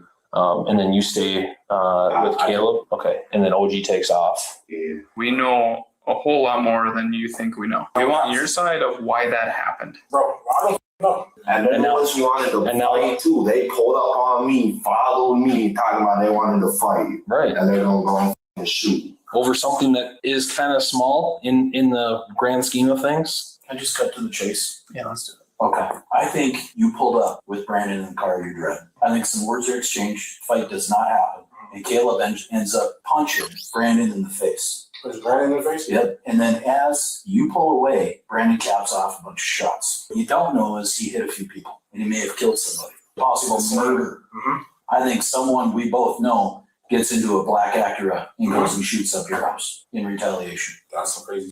And someone might be dead. Yeah. Unfortunately, someone got killed. Okay. Someone got killed? For sure, someone got killed. Someone got killed. Paris, how do you know him? Are you just friends, or? Well, he been friends with Caleb since they was like young. And he just moved back. It's sad, bro. Like, he ain't even in the the streets. Harris is a good ass little kid, bro, and he just got back from California from his job. He's up here for vacation for a month, been up here for like 3 days. Okay. We have 5 people, 2 of which got shot. 3 of them put you and your vehicle there, as well as Brandon. Why would they make that up? And then why would your house get shot up 10 minutes after? I don't know. That's not the truth? That's what you're telling us? So I'm telling you, it's not the truth. These are the same people that busted my windshield. Right? Why'd you call Brandon? He's my roommate. Somebody shot at that. Did you call the police? No. Why not? Because I don't. There's 2 different cameras in that neighborhood that captured the shooting. So if it puts your car there, what are we going to do about that? Cameras don't lie, right? I'm not going to be talking to you tomorrow after I watch the video and saying, Sanusi, what the hell? No. My word, honest to God, on my mother's grave, no one had a gun. I'm sure there's at least one camera on that block that picks something up. And you'll see none of us shot. We all walked up with our hands up trying to fight. So kind of like a drive-by. Yeah. That's yeah, especially that's how the daycare, dog. Yeah. We was really trying to fight their asses. Officers obtained several angles of the shooting, including smartphone footage captured by Caleb as the group approaches. Soon after Jackson pulls over to rally his peers, Sanusi and Brandon park some yards behind, and the footage begins. What's to it, boy? On my mama, what's to it, boy? What's the word? What y'all trying to do? Y'all trying to box or what? We trying to box. Come on. Come on. Come on. You want to fight? Come on. We trying to box, yeah. Come over here, boy. Come over here, gang. What? Come box. What's to it, bro? You in the car, we out.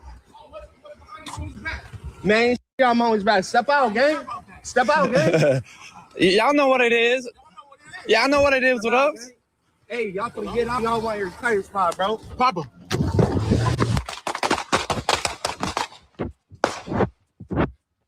Call an ambulance. Call an ambulance. Call an ambulance. At this point, officers have strong evidence that Sanusi fired his weapon. However, no clear angle shows the extent of Brandon's involvement. The question now becomes, was Brandon armed, and did he also fire a weapon? That question will soon be answered by a key piece of footage. But first, officers located Brandon at his peer's house that same night, where they apprehended him and brought the others in for questioning. To protect their identity, we've opted to use false names and blur the faces of the uninvolved peers. They start with interrogating the male peer, John. Investigators understand that Brandon met with John and others after the shooting. John begins by sharing he was hanging out with Brittany and Heather at the mall. He then speaks about his friendship with Brandon, one of the suspected shooters. Like, we literally hang out almost every single day. Like we're best friends. We went to the mall today. All 4 of you? Yeah. He didn't say anything about what happened today. No, when you guys pulled up, I was surprised. Like, I didn't know what the hell was going on. He's being accused of shooting at someone today. How is he acting? I don't know. I seemed kind of nervous. You know if he's got any beef with anybody? I mean, we're grown. But I know. You know what his roommate's name was? Sushi. Did Brandon say anything about Sushi today? Investigators likely suspect John isn't telling the full story, as they're aware Sanusi was on FaceTime with Brandon while he was with John at the mall, his self-proclaimed best friend. At this point, investigators begin to question one of the 2 girls they were with. You understand that? There's nothing to be nervous about. Yeah, I'm not. All right. I'm just kind of scared though. Yeah. Brittany begins her interrogation by sharing Heather, John, Brandon, and herself began their day at the mall before going to John's house, where officers arrested Brandon and took them in for questioning. She then details what Brandon was doing at John's house. He was just on the phone with people. I don't know really who or nothing. Did you hear any of the conversations? No, they were in a separate room. He kind of did look a little worried, walking back and forth, like pacing. And they were like, oh, what's going on? Like, why is he here? And it's like, I don't know what's going on. I did see like something was wrong, but he kept telling us nothing's wrong. Somebody called him and like told him that his friend was in trouble, I think. He came out and he was like, oh my gosh, they have Sanusi. He's like, they told me that Sanusi's in a cop car. I was just like, why? He's like, I don't even know. He's like, I can't say anything about it. And I was like, so are you involved in it? And we're just like, we were kind of weirded out by the whole situation. I was acting completely normal. Like, he was fine. Then when the cops came, I was like, what the f is going on? Like, actually. You know what we're investigating. I think you know a little more about phone calls. We don't want you to get wrapped up into something that really has nothing to do with it. Yeah, I don't want to get wrapped up into nothing. I can assure you that what we're investigating is a serious crime. I think they both have guns, to be honest. I know that's Sanusi. I think it was him. Shot and killed. What happened? That shot and killed the dude. How do you know that? Brandon told us what happened, and he was saying that Sanusi was in like a drive-by shooting, and then I think he shot him. I don't think I got told. Sanusi called him and told him like everything. That's how Brandon found out about it. Who told you this? Brandon. What did Brandon say? The whole time we were in the mall, he was talking about it. He's like, Sanusi's so stupid. He's like, I don't know what we're gonna do. So what did Brandon say his involvements were? I know him and Sanusi are roommates, so I mean, he could be involved in it or not, but he wasn't talking about himself really that much. And Brandon said that he was not in the vehicle. Yeah, he said he wasn't with him. Did Brandon or communicate with you on what to say to us? They just kind of told us to act stupid. I know he wasn't involved in it at all because I've been with him most of the day, but I know like him and Brandon are best friends. He'd probably be the one to like know the most out of all of us. So when Brandon was at your house, Yeah, what did he talk about? his roommate was in some or something. Yep. I don't really know. Do you know what happened today? Off the Facebook post, yeah, a shooting or something like that. Yep.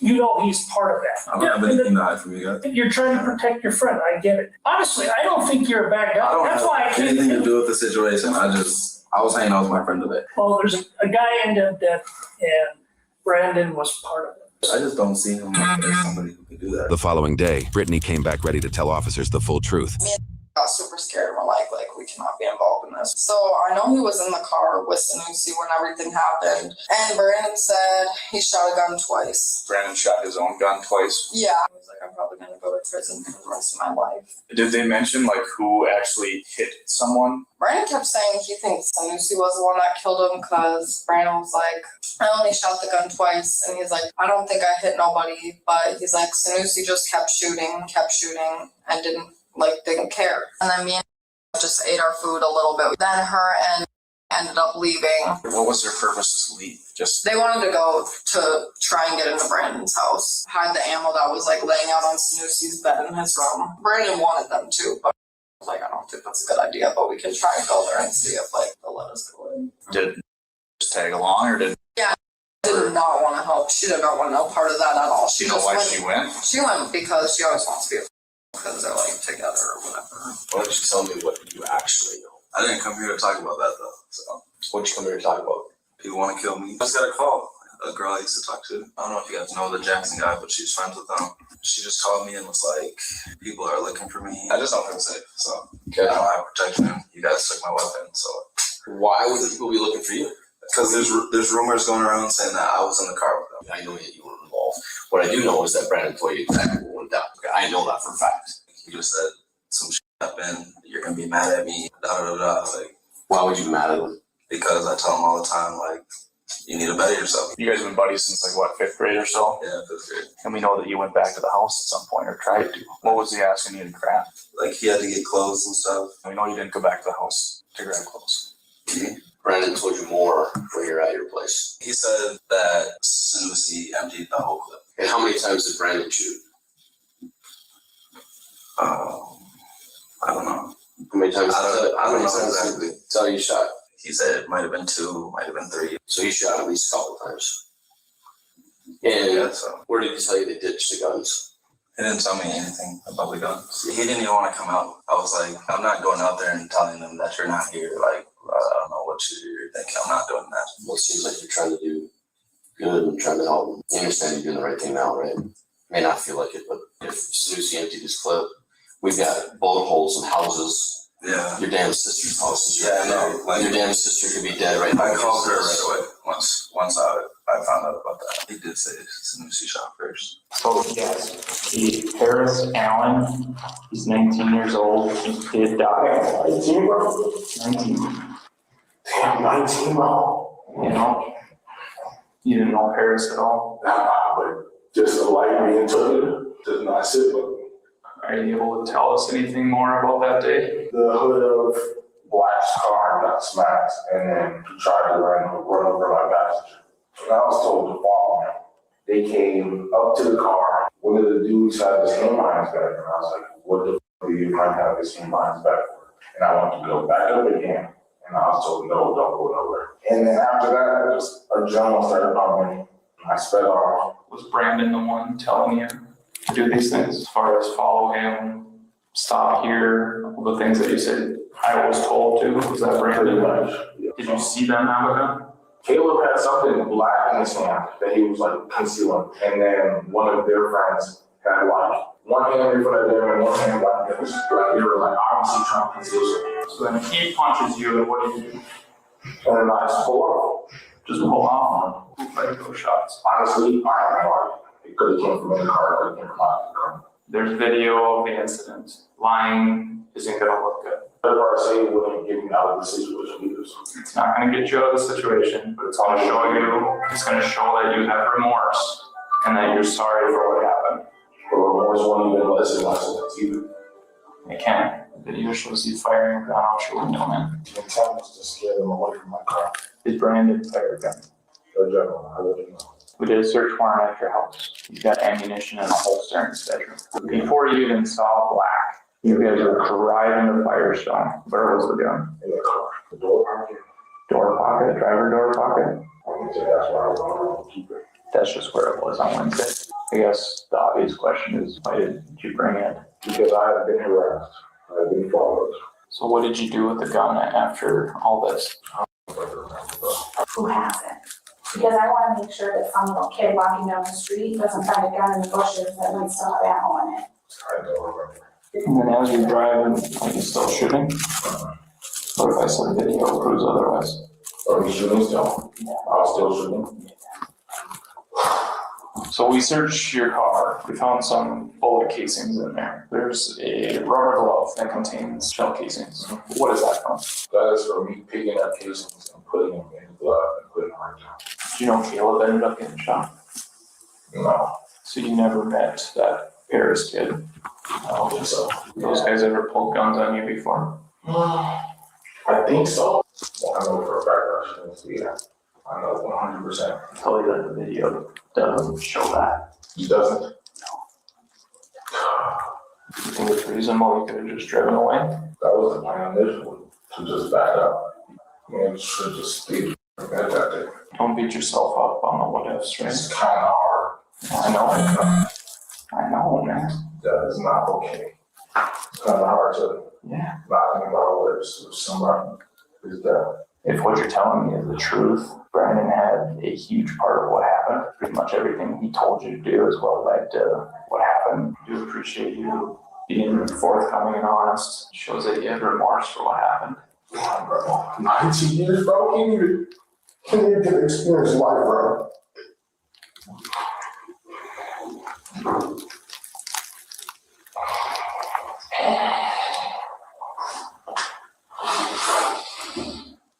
Thanks for being willing to chat again. I appreciate it. Later that evening, officers met with Caleb, who was discharged from the hospital. He added some more context to the incident that could change the shape of the soon-to-unfold court cases. So that's what I got down. I'm not going to say any extra details besides what happened. Just to clarify what you see in the video and to bring justice to my brother. As I passed his window, he was reaching for a gun, so I punched him in the face to buy some time to get away. So I got a ride to the hospital in a padded vehicle. Who was in the car? That's all I got. Okay. You're lucky you didn't get your shot off, man. Yup. That's what I'm saying. Holy shit. If it was the other way, it would have been. And they said that it was any millimeter different, it bled out my main artery on the way there. You should probably start going to church. I believed in God. Did I hear someone say that she started going to church? Yes. Yeah. Oh, bro, that's God, huh? Yeah, that's what I'm saying. That's a miracle, man. I didn't believe in God for the longest time because I was kind of forced into it. I just believed in the Matrix. But then after that, that's God showing me that He's here and He's helping me out because they said they had no. Come Nueva York.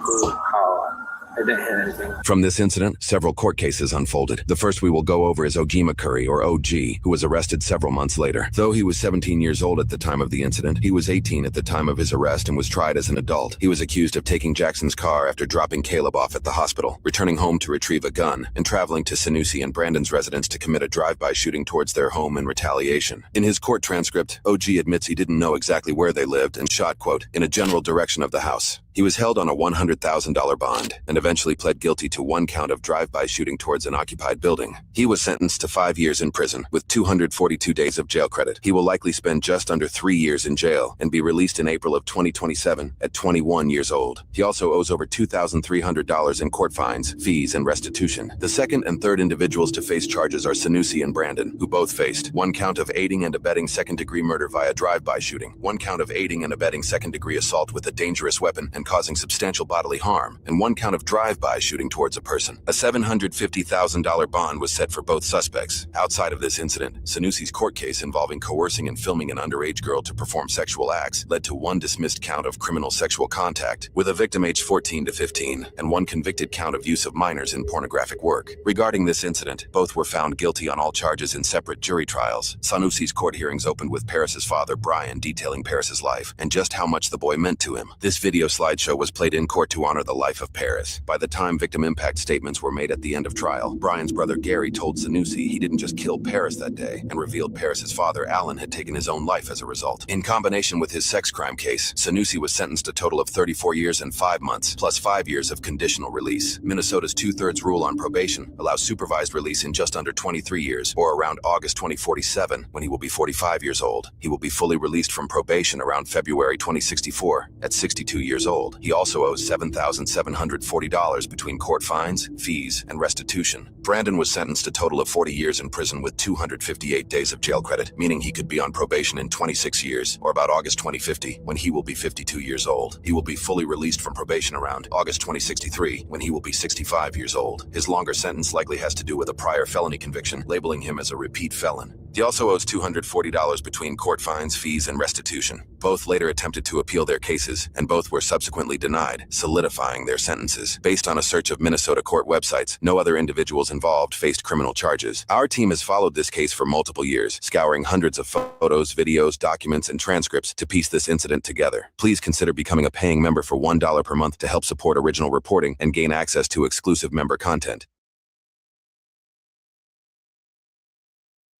It's a hot July day at an apartment complex in Kalamazoo, Michigan, where police respond to a reported shooting. Is he in here? Yeah, I'm getting flagged down here. Bottom side of 1332, north stairwell.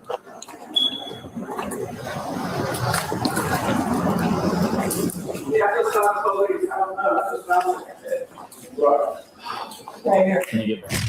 In a stairwell area, first responders find 30-year-old Charles Lee Ware suffering from a gunshot wound.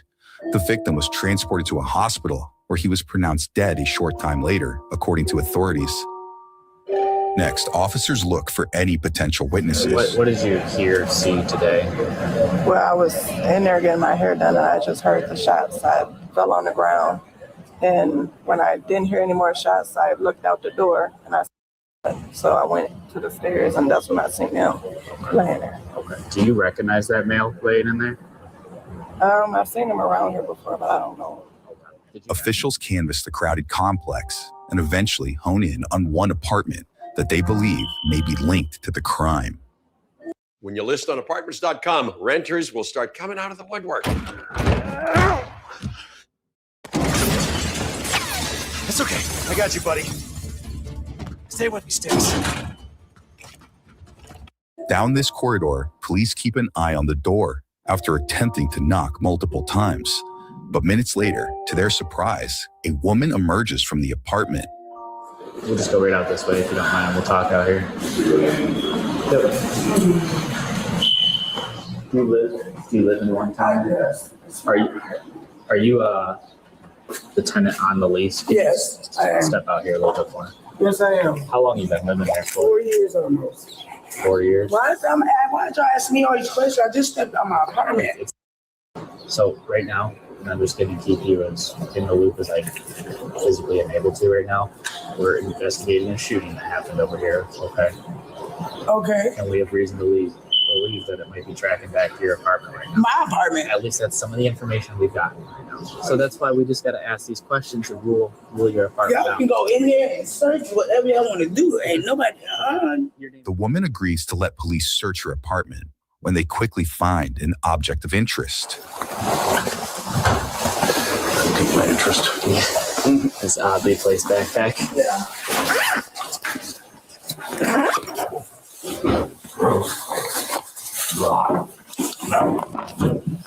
30 seconds in and I'm almost done.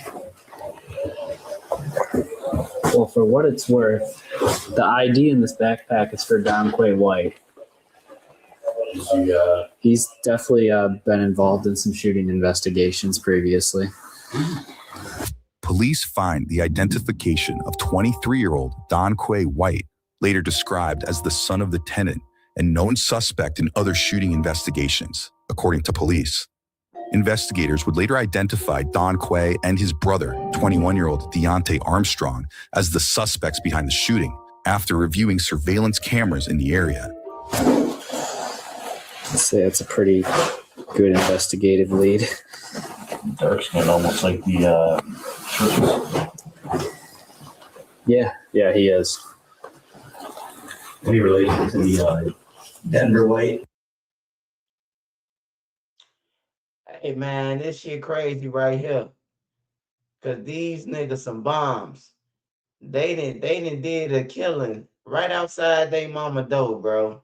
Like that shit crazy, man. They mama look just like one of them, man. That shit crazy. Good night, Tommy. Good night, Tommy, man. Appreciate everybody who's on here tonight, man. I'm finna watch this and then I'm gone.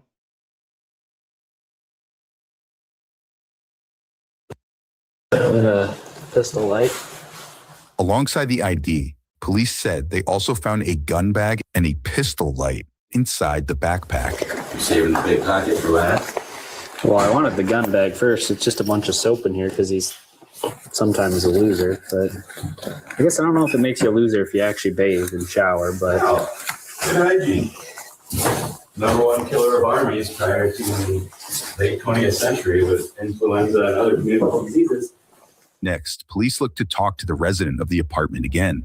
brought you food and all that. Okay. Is there anyone else that's ever coming in and out of your apartment or anything like that? No, my son come say hi, mama, and that's about it. Who's your son? Don Quay. Okay, that was going to be my follow-up question about the backpack with an ID for a Don Quay. No, his baby mom brought his clothes over here. She washed them. How long ago was that? Yesterday. Okay. When's the last time you seen Don Quay? I haven't seen him. I talked to him earlier. He called me and asked me how I was doing because I ain't feeling good. But. Okay, so you're checking up on you, making sure you're all good and all that. Okay. Has he been staying here with you? No, hell no. Where's he been staying? He grown. Well, I don't know. He grown. I don't know. I don't deal. No. Who's his? Despite family members claiming to be unaware of Don Quay's whereabouts, he's tracked down 1 week later and confronted by a SWAT team. Police, show your hands out. Step out now. Step outside. Hands high in the air. Hands high in the air. Walk down the stairs. Walk down the stairs. I got it. Walk backwards. Come right back to me. Come back right. Hands behind your back. Interlock your fingers, man. Interlock. You okay? All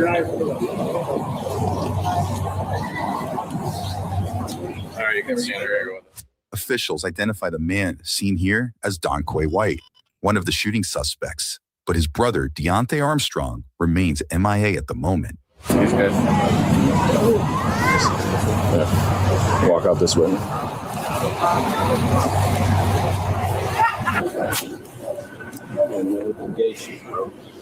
Yep. Want to take a seat?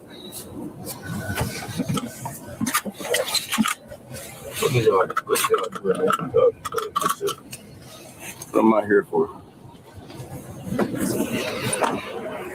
Don Quay is escorted to the police station where officers wait for detectives. What is this, bro? Yeah, that's a good question. Is a detective? Is a detective available for an interview? Which detective are you at? I don't know. We were told to bring him here for a detective interview. Okay, what's his name? What's your name? Y'all as slow as a Don Quay White. Y'all niggas are retarded. Don Quay White. How y'all do the job until I know we are arrested us too? I wasn't there in the green uniforms. It was a normal cop. Well, you supposed to know something. Y'all like retarded. Let me sit down or something. Yeah, go ahead. know where I can go. I'm scared. I was too ashamed to talk to people and be around people because of the movements. They were so embarrassing. When I started taking Esteto, my hands started smoothing out where they.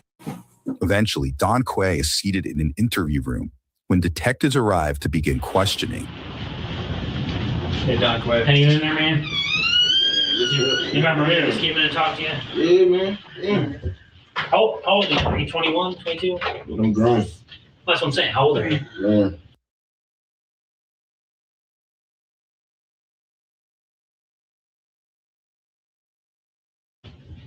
What does that mean? Above age. What's above age mean? Over than 20. Next, detectives read Don Quay his Miranda rights before continuing. Do you understand your rights? Yeah, man. I just shook my head, yeah, bro. Okay. You gotta verbalize, man. I can't read your mind. All right? You good for talking? I don't know. Depending on what we're talking about. All right. Well, your name came up in an investigation that we're working on, so we wanted to. My name came up in an investigation. So y'all. What do you think it's about? I don't really care because my name came up. My name come up in anything. Like what? Like what do you? Don't worry about it. I'm just saying like a lot of anything. My name come up to my all type of shit. I don't know. But what's that? If you had a guess though, what would you guess? I don't do the guessing, bro. Okay. I'm grown. Despite some initial pushback, detectives reveal another incident that they believe could explain the motive behind the attack. So we're looking into a pretty serious case where you almost got hit by a car. Did you hear about that? Did your brother tell you about that? He almost got hit by a car. Yeah. Yeah, I remember that. Yeah, that's pretty serious, right? Yeah. You got witnesses that said he almost got hit by a car, right? We're looking into that. All right, what do Who you almost got hit by a car? Your brother. My brother? Yeah. Tell me about that. He told me about that. He didn't really tell me too much. He just said like he was crossing the street. Like like sped up the car or whatever, like swerved on his side. That's all he told me. I really didn't ask too much because, I was with. Do you seem pretty shaken up by it? Like you almost got hit by a car? Yeah, he called me and then kind of called me like he was like, I don't know if he was like scared or crying at the time, but in his voice you could hear he was like, like some shit happened. Did he say anything about trying to like find out who this person was? I mean, it wouldn't. What the? I mean, try to hit you. What you gonna do? I didn't have the conversation. I mean, you gonna call the police because you're a detective, y'all. That's what y'all do. But I mean, to be honest, man, if I knew where the car went, I would probably be looking, trying to find out who was driving that car. What you think? Right? I didn't have that conversation with him. Did he say he was going to try to find out who this person was? I just told you. He told me what happened. Yeah. And I told him I'm with a Lil Jones, so I called him later. We never talked about it after that. So I don't know what. So that was it. That was it. Yeah, done. Oh wait. He didn't mention who did that or anything like that. I'm not trying to ask you the same thing more than once. He just asked, right. Do you know who did he find out or do he know who did it? And you gonna ask the same shit? No. Okay. What the? I don't know. No. I just told you, he talked about what happened and we ain't talked about that shit since. So I don't know what the happened or if he found out who did it or not. What the I'm not with you. Bro. It's too early for this, bro. Did you tell him to do anything or did you just kind of listen to him and like, yeah, I can't talk right now? Female, bro. I don't really get into shit like that when I'm with my female. I like, all right, bet. And hang up. And that was it. Okay. Don Quay repeatedly denies involvement in the incident aside from a phone call. But when police confront him with video evidence, his story quickly changes. So this, Fox Ridge has cameras everywhere. Can you see that okay? So tell me what you're doing right here. I guess this is around the close time frame from when your brother almost got hit. Like, are you just out and about or what are you doing right here? I'm going outside. What it look like? Okay. You don't know what you're doing what prompted you to leave the apartment? Like, why did you leave the apartment at this particular time at 5:55 p.m. on? It's in summertime. It's hot. Who want to sit in the house all day? Make it make sense. You 20 years old, and it's 5:55. What the July, hot. Who wants to just sit in the house?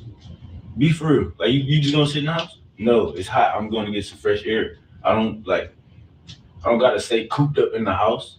It's hot. Nobody said you did. I'm just asking, like, in particular. It looks like you're kind of moving with a little bit of purpose, like you're kind of going somewhere. I could be going getting right. Food is food out there. It's candy houses. I could be going to get a wood, just smoke, anything. But do you remember what you're doing then? Other than just in general? You know what I mean? Like, Well, I told you, I was going to get something to eat. Okay. That's what came on my mouth first. I was going to get something to eat. Okay. I said nacho house, snack house. Like, come on, bro. Where's that at? In the back. We don't know where that is, man. Yeah, no, Is that in the we're complex? off here. The back of where? You see, it said Alamo. What the where am I mean, come on. I've bro. never heard of a nacho house. Right, because you ain't going to hear about it. Okay. You know, It's during the day, the afternoon, what'd you do in the afternoon that day? Well, I chill with my son. We got high. Got some food, that's about it. Now, detectives decide it's time to reveal they know more than they're letting on. Well, we noticed on this past last Wednesday, that he called you around this time before you came out of that building. Do you remember that conversation?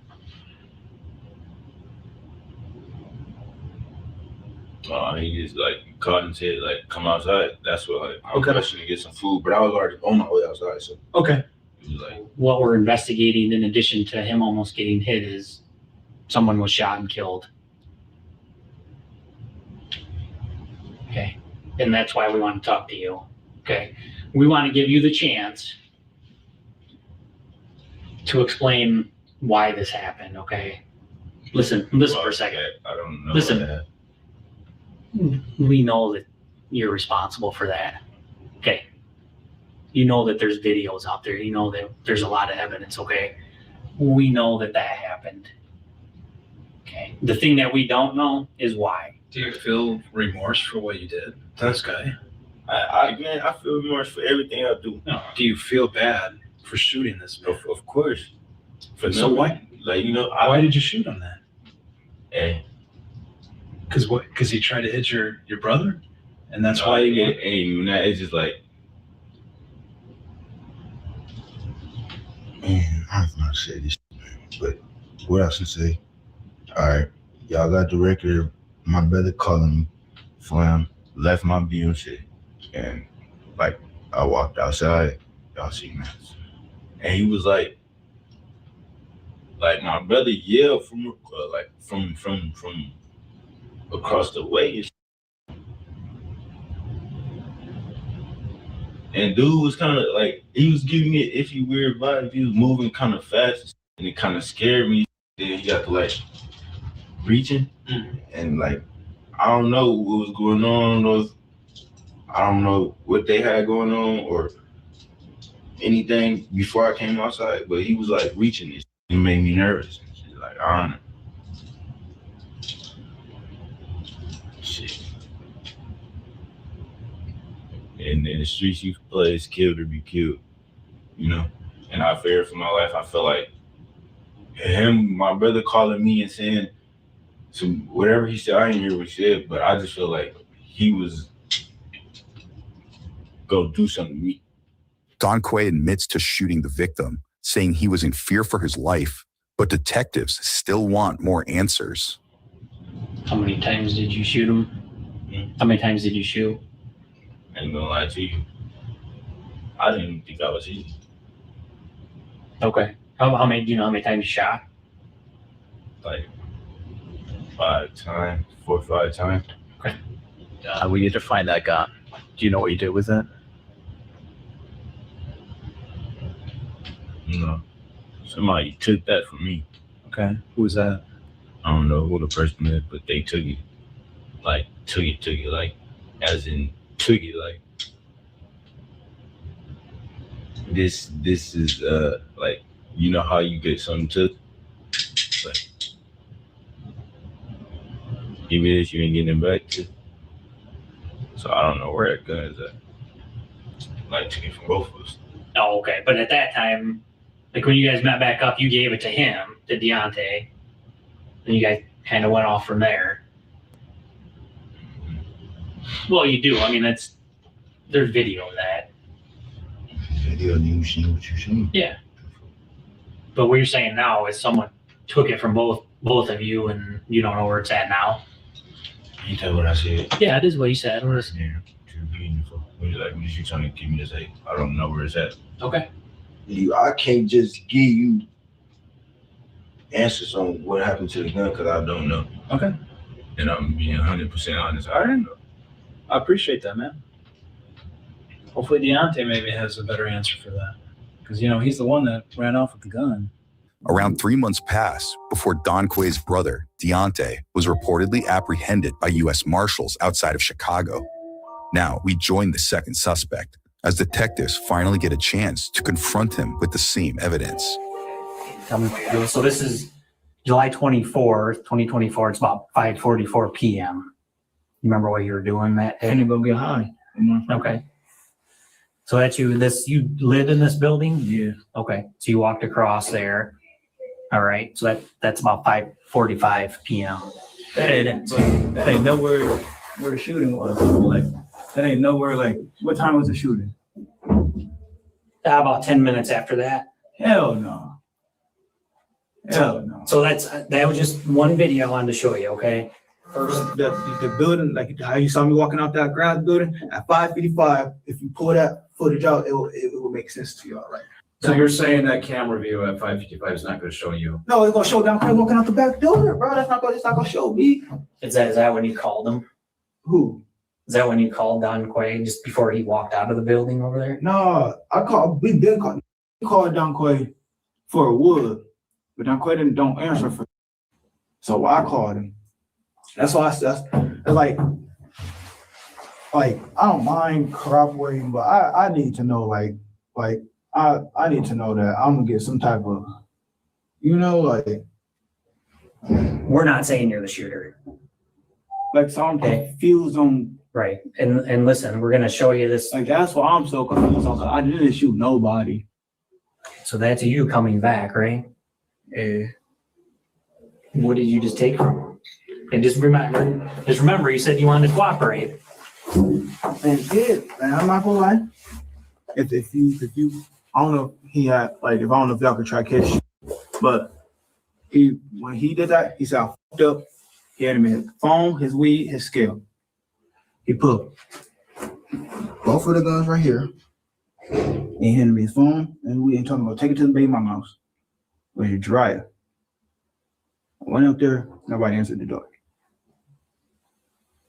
None that don't, like, in that video don't show that the nigga handed me no gun. It show I took something, but it's not no gun. Have a seat for a second, okay? You just said you wanted to cooperate and be honest. And I'm cooperating, nigga. Listen. I had his phone and I have his phone and his drugs. Literally, his phone and his drugs. And he said, I'll be right back. He went to his mom's house. I went to go take his phone to his baby mama. His baby mama ain't answer.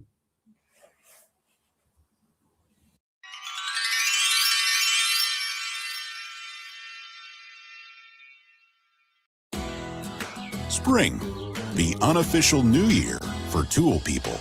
A time to start new jobs and tackle new projects with new tools from Harbor Freight. Whether you're a pro or just like doing things yourself, we've got the quality tools and savings to start your new year off right. So come celebrate spring savings at Harbor Freight. This weekend, get a free 5-gallon bucket when you spend $29.99 in store. Did you know that he just shot somebody? I'm not gonna say that, but he said he fucked up. Okay. He said I fucked up back. Did you hear shots? Yeah. And that's why I was going, and literally, it's so many people standing right there and everything. There's a lot of people out there, yeah. Right. When you called him, when you called Don Quay, what did you tell him? Did you say, hey, this guy's out here? Or did you say, hey, come outside? Or what did you say? I called him on the phone and he said, bring a wood. That was it? Yes. Okay. So let me show you this, okay? And this is gonna make sense to you once you see this, I'm guessing. So yeah, these are just screenshots. So So this is, by time, listen for a second. That's a gun in his hand, okay? Right. 100%. Okay. And that's when he started talking to him. There's a gun in his hand right there. Because he's talking. Have a seat and listen. The next frame is that. No, bro, that's a fucking screenshot. But I'm saying, like, if you watch the video, if you really play the video, as he get right there, he's tucking something. He's going and he's digging his pocket. Like, but listen, this is from our perspective, okay? We're not there. I want you to see it from our eyes. Like, we see a shadow of a gun, we know someone who just shot. Same hand the gun's in. Now all of a sudden it's in your, his hand in the same hand to you. You know what I mean? That don't look like no weapon getting handed to me. It's not no shadow getting handed. We understand what we're concerned about, right? Is because he handed you the gun, and now we don't want to know where the gun is because it is what just involved the nerd. So we need to know where that gun is. That makes sense. He didn't hand me no gun. Nigga handed me his phone, and we didn't shoot, though. Literally, no. Despite being confronted with video evidence, Deontay continues denying knowing what happened to the alleged murder weapon. Next, detectives dig into Deontay's sudden disappearance following the murder. Why go to Chicago and hide out for a couple months and I didn't go to Chicago and hide out. Swap your phone and do all that stuff. Like, why do that if you didn't do anything? First of all, that phone been my bitches. That phone been. I actually broke the phone. We know that. If y'all trying to figure out where the gun is, I think y'all should be asking that man, bro. She's like, come on, bro. You know what the fuck? Come on. I didn't do shit with no gun or nothing, bro. Why would Don Quay do this to him? Maybe if you ask him. This the same. Do you know that they were feuding, they're beefing? Yeah, but I'm not gonna tell y'all. I can't Because they weren't. Yes. They weren't. Yes. They weren't beefing. You won't, but none of that. How did Don Quay know to come out of the building at that time? What do you mean? If I just told you, me and Eddie, oh my God, bro. Well, you saw the truck, right? Y'all are dumb as. No, I didn't see the truck. You pointed it out and said it was right there. It was driving through the parking lot. But you said that was the car. That was the truck. But Don Quay been coming outside way before the truck even. If y'all, that's why I say y'all have. If y'all not finna go get that 555 view of him walking out the building, you've been walking through that grass area before, and as you can see, you speeding through the parking lot. He hurried up park. So, by the time Don Quay was walking out the building, he'd been walking out the building before Chuck even went to the parking lot. I see parking, Don Quay turned the corner.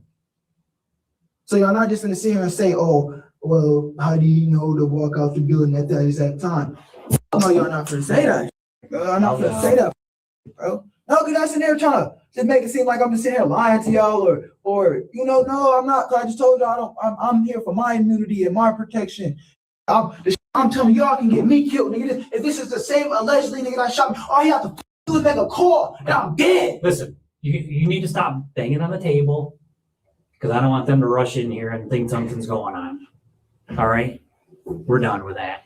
I understand you're upset, but we're done. I'm telling y'all that they have prior beef. Y'all just gonna sit here and say, "No, they didn't." How would y'all know if y'all don't know Don Quay day by day? Y'all beat either one of us said no, he didn't, or maybe he did. Maybe he did, but it's on camera. Play it back. And I said they been having. No, they didn't. Okay. On my dead granny, on my mom that's tatted, on my dead homeboy that's tatted. This nigga said, no, they didn't. Well, if he said it, I apologize. I'm 99% sure that man's because he took that spoon to his mom's house. So it's like I don't. Y'all, they trying to arrest me over a gun that I literally don't know. This man's took it. It's not about nothing. Like I literally have no involvement. Like yes, that like all that. Ooh, but that's no. This man's had really like way before me. Him and had an incident before. That's what I'm saying. Like he's not like yeah. No, but he's not allowed to tell. But if he was, bro, he could have told y'all because his peoples was making like his dad, like Chuck dad, was even like before this name the real riding through elbow looking for Don Quay, trying to kill that man way before this. gun of his. Right. That But if you took a polygraph test and you were asked, did you ever touch that gun? Would you pass? Right? Oh, yes. I'm 100% sure I will pass that test. Okay. Put your jumpsuit back on, man. Come on. When I say I'm merchant on my tattoos, because people have tattoos, I'm sorry. But I will 100% pass that, bro. I never touched that. And if the question was, did you touch, like, did you grab, like, you know? Have a seat down. I don't want them to see anything on camera and think something If fishy. it was like, if the polygraph was like, how can I put it? Did you touch it prior to after the shooting? I'll still pass. I don't know what he did. He called his people's, or I'm not that man, bro. All I know that he took it to his mom's house. And from his mom's house, I don't know where that went. Both Don Quay and Deontay were charged with first-degree premeditated murder and felony firearm possession by a prohibited person. The brothers were each later found guilty by a jury. Don Quay was sentenced to life in prison without the possibility of parole, while Deontay was sentenced to 40 to 65 years behind bars. Subscribe now for easier access. All right, y'all. It's 1:30. I'm finna get up out of here, man. But before I get up out of here, I gotta play one more video, man. This video was like one of the first videos that I played, man, in my career, bro. And this was funny.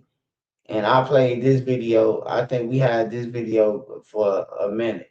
Now, I wasn't one of the first videos, but it was another video like this. But this shit is funny. So I got to play it, man. Hey, man, make sure y'all be safe out there tomorrow, man. God bless everybody. Just in case the ones that fall off doing this video or fall asleep. Shout out to everybody who support me. I appreciate it. I will be dropping more content tomorrow.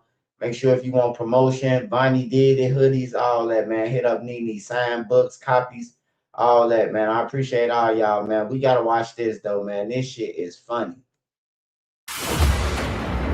This is 34-year-old Macario Comer. On December 31st, 2024, Key West police were on patrol during late hours on New Year's Eve when they took notice of a gray Honda Civic driving with a license plate infraction. Upon making contact with Macario, officers immediately notice he seems nervous and learn he is on probation. Watch how the couple turn against each other as cops completely wreck their start to 2025.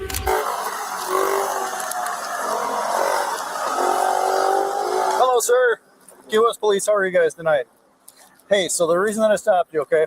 So your license plate, you have a sticker on the upper left-hand side. I got pulled over for the same thing twice already. Okay. And it's my girlfriend. Okay. Do you live down here?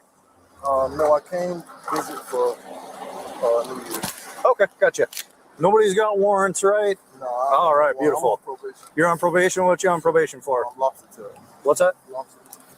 Lobster? Yeah. What? Let me ask. What happened with the lobster? It was illegal. I bought them off somebody. It was illegal. And they got you for it? Yeah. But the judge knew. I was honest with her. Told her how I got them. Okay. Okay. But you're still on probation for it? Yes. All right. Look on my registration. I just got out. Not even a month ago.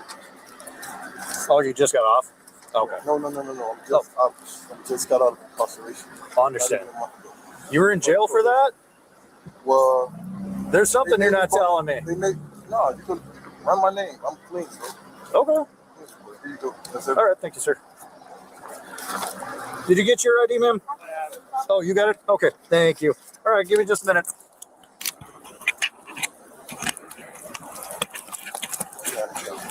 Hey, real quick. Are you on pretrial or anything? I'm on misdemeanor probation. You're on misdemeanor probation? Yes, Are you? So it's showing with the state that you currently have a sanction, or it's going to be sanctioned for a robbery charge. No. No? No. Okay. No. I'm gonna look closer. Okay. Yeah, you can look closer. Okay. Okay. I'm just asking. Okay. I'm not getting in no trouble. Okay, gotcha. All right. It's New Year's. Look That's at the only reason. look at man. I'm just telling you what I saw. That's why I'm talking to you first before I just ask. got out Okay. of incarceration. Do you guys have any weapons in the car at all? All right. Perfect. All right. Have them get out. Officers asked the couple to exit the vehicle as K9 Jigsaw arrives on scene to conduct an exterior sniff of the vehicle.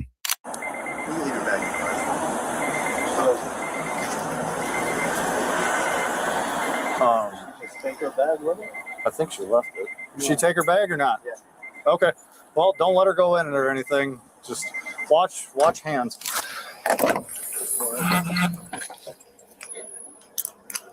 Sit.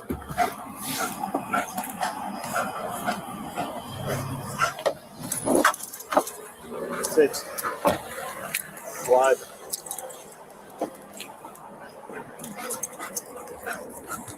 Good. Sit. Stop, sit. Sit. Good boy.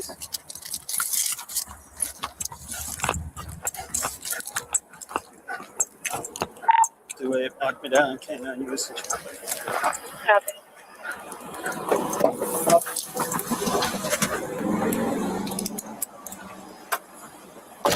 Hey, keep your hands out of your pockets, man. Here, I'm gonna pat you guys down for weapons real fast, okay? Just turn and face that way. Right there. Right there, you're good. Nope. Just keep your... Man, you can put the bag down. Okay, I understand.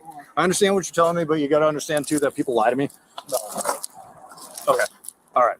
Thank you. I appreciate that. Go in my pockets if you want. Okay. Well, if we need to, we'll go there, okay? Is there anything illegal inside the car? No, sir. Beautiful. Okay, then we're going to be done real fast, okay? Yes, remember what you said about rocks? People like to collect rocks. Yeah, meth and rocks. Meth goes with rocks. And colored pencils, art supplies, things like that. Ooh, arrowhead. That's different. A lot of them. That's a cool rock. I would also collect that rock.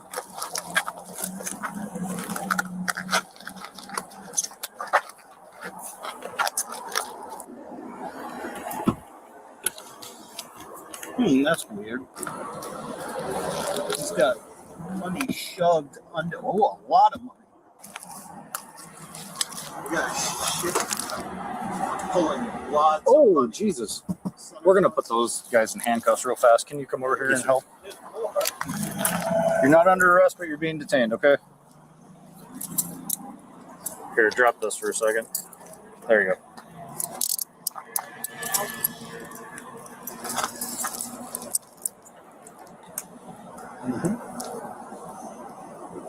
Good, just relax that. There it is.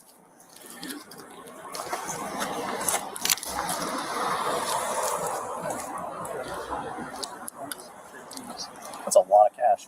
That was all stuffed under the center console that I could reach. Interesting. Very strange. That's super strange. Okay, this turned blue. Oh, yeah? There was cocaine on that. That's a cocaine straw.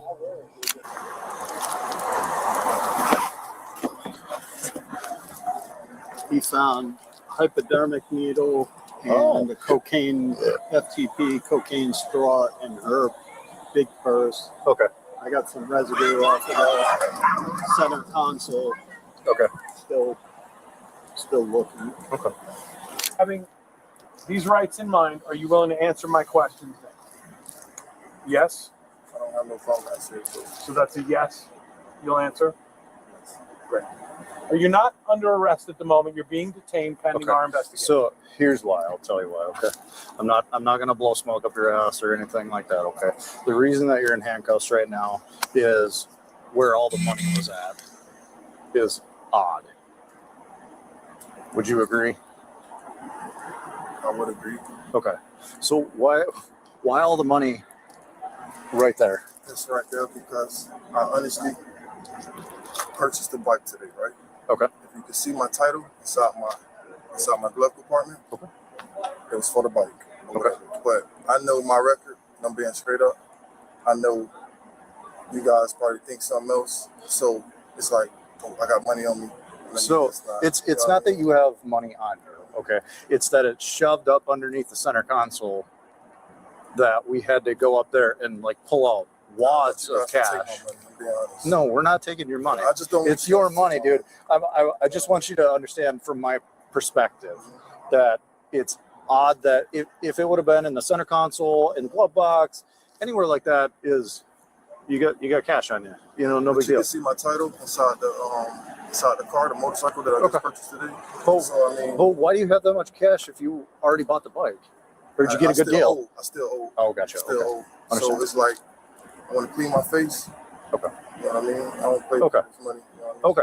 So that's the reason why you're in handcuffs right now, because sometimes when we find a lot of money, especially when it's shoved up underneath something like that. I appreciate you being completely honest with me. Okay. So if that's all it is, then that's all it is. You know, that's man. my reason. That's my reason. I don't want those guys to take my money. No, I can, and I understand that. I've seen it happen before. Okay. You know what I mean? Yep. I just got out. I've been out 2 months. Yep. I don't have a job. Yep. My sister's a nurse. Yep. She helped me purchase the bike. My girl was driving that car the whole time I've been incarcerated. As you can see, if you look at my date from incarceration, and then you see the time that my insurance has still been going. Mm-hmm. So you know someone had to be paying the insurance and taking care of the car. Right. You know what I mean? So yeah. And so we guys only having one vehicle. Yeah. I purchased the bike, and so I can get the. How much cash? How much cash is there? I got $1,400. $1,400 No, bucks. I'm sorry. $1,100. $1,100. Okay. So I owe the dude $1,400. But I'm waiting on the cash out just for. Understand. Okay. So that's the reason, because You it guys looks taking weird. my money? No, we're not taking your money. It's your money, dude. Okay. I don't know, man. I don't know. I just everything we do is on camera. Yeah. I just don't know. So give us a couple minutes to figure everything out, and then if that's all it is, it's your money. I can't do anything with it. You know, I don't see. it just looks suspicious as fuck, man. Can I say this? Can I say this? Yeah. I had this cop stop me one time, a female cop. Okay. And I bullshit you not. Mm-hmm. She went in my pockets. She pulled my money out. She said, "How much cash do you have?" Mm-hmm. I say, "I have $940 some dollars." When she let me go about my business, I got in the car. When I did get to where I was going, I didn't think none of it. She's a cop. Counted my money. Mm-hmm. I had like $300 missing. Yeah, that's on everything I love. So I absolutely understand. That was my reason. Yeah, I understand that, and that makes perfect sense. So that's what I was looking for. I was looking for an explanation that made sense of why that cash is there. You can see the title in the car, the bike title and everything. What kind of bike did you buy? I don't even know the name of it. It's a Chinese bike. So why would they give you the title to a bike you didn't finish paying off? When your face is good and you ain't playing with people, you know what I mean? Okay. And I'm a neighbor, so. Okay. Is there any weed in the car or anything? I smoked earlier. Okay. There's no weed in the car, but I do smoke weed. Cool. Okay. So I don't know if you might find a roach in there or something. And I don't care about that. If it's a roach or something, as long as if you're honest with me and upfront, if I find a roach, even if I find a little bit of weed or whatever, as long as it's not felony amounts, I can make that not be a huge thing. But I actually have my weed license. Good. So I mean, but since I've been trying to get my CDL, Your chest is hurting? Sorry. Oh, is it? Why is your chest hurting? I guess my anxiety. Why are you anxious? I was on my way to talk to my lawyer, Uh-huh. and my phone's going So off. let's not play the game. What did we find in your bag that's making you anxious? My insulin ring? Is that insulin? So if I test that, it's gonna not show any drugs on that. You don't know? That's not the answer I was looking for. What about this bag? Do you want to tell me about it, or are we going to do it this way? It will. What's that? It will. It will what? So, For meth? What? For cocaine? Okay, that makes sense, because there was some other stuff. So, do you have any cocaine on you right now? In the bag? Okay. I appreciate the honesty. How much is in the bag? maybe a gram. Maybe a gram? Okay, so it's a little bit. Okay. Is there any other needles? Okay, because that will piss me off. If one of my guys gets stuck by a needle, that's a whole different thing. Okay. When was the last time you used? Earlier today. Earlier today. Okay. Okay. You two are together, correct? Yes. Okay. Gotcha. Okay. We knew that she was gonna want it. Oh. That's a bunch of ooh, that's Thomas. Tommy, I need you when you're done. Don't open that, please. Oh, not that. A cornucopia of stuff. That's weird. There's things in there. That's weird that she didn't want to leave it. Make sure this knife stays up here too. That was concealed in her pocket. She said she's been convicted of a felony before. Could it be? Yeah.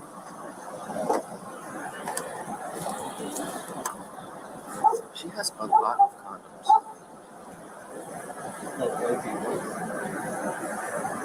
Actually, let me get a fresh.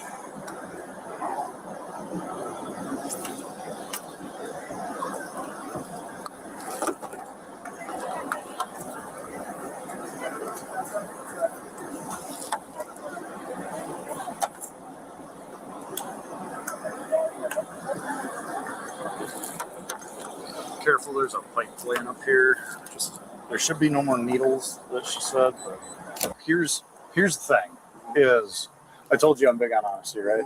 So she's got a bunch of drugs on her, and in the car. I have no idea. I'm telling you. I'm not asking. I'm not seeing what you know and stuff like that. I'm telling you what we found. She's got a bunch of drugs. She's got stuff that she can't have. And then you are driving this chick around. I'm just dropping and it off. I know, but you can be charged with everything that she has too. I have no idea. I promise. Okay. Officers placed the couple under arrest and put them inside the cruiser to be transported to jail. Watch how Nicario sneakily plants evidence on his girlfriend. That's crazy. That's crazy, man. You said you threw me under the bus, bro. Man, come on, man. Throw you under the bus. You know you got it from Janine. Don't do that, man. Come on, man. That's crazy. You telling the fucking lie. You know you got it from Janine. I didn't get nothing. Tell them what you got from her. I didn't get nothing from Janine. Come on, what you gave Janine? I didn't get So nothing. you gonna lie about I it? gave you $150. Come on, you telling the fucking lie. Don't. Somebody's lying. That's crazy. That's crazy, man. You shut up for that. You shut up for that, man. You shut up for that, man. Come on, man. He said you put everything on me. I put everything. Come on, man. Make it make sense, man. Come on, man. I'm making perfect sense. He said you put everything on me, throwing me under the bus. So yeah, I told him the truth. Why would I throw you under the bus? Make it make sense. I guess to keep yourself out of jail. Come on, man. You go first. Be honest. Where you just tell him where you get it from, bro. Come on, I did bro. tell him where I got it from. You got that shit from Janine. Why I the didn't get fuck you anything lying? from Janine. You just f- my life up. I didn't. You did that to yourself. Just f- my life up, dog. All because you couldn't be straight up and because you got caught. You still living at 18th Street? Yes. Okay. Because I got caught. Yes, because you got caught. Come on, man. Nicario, what's your Okay, so what phone did you do with the number? rest of it? I don't even know my phone number. Okay. Man. It's in my phone under Reg and Rio. I swear to God, that's crazy. Well, take admittance to your own faults then. What you mean? I ain't say you did anything. They found the shit in your bag and they just said that it was yours. Right. But you throw me under the bus, tell them I gave it to you. That's all right. Come on, don't do that, No, man. it's not. Come on, man, don't do that, man. Okay, well, it's so much of a lie that I handed you $150 at Janine's, right? You telling the fucking you No, handed it I'm to not. Janine. No, you I handed didn't. it to Janine. I handed it straight to you. Come on, man. I had no money to hand Janine because she didn't have anything. Oh. You ain't fixing to f my life up because you can't admit your wrongs. How I'm trying to fuck your life up? The look you just gave me, you're trying to make me take blame.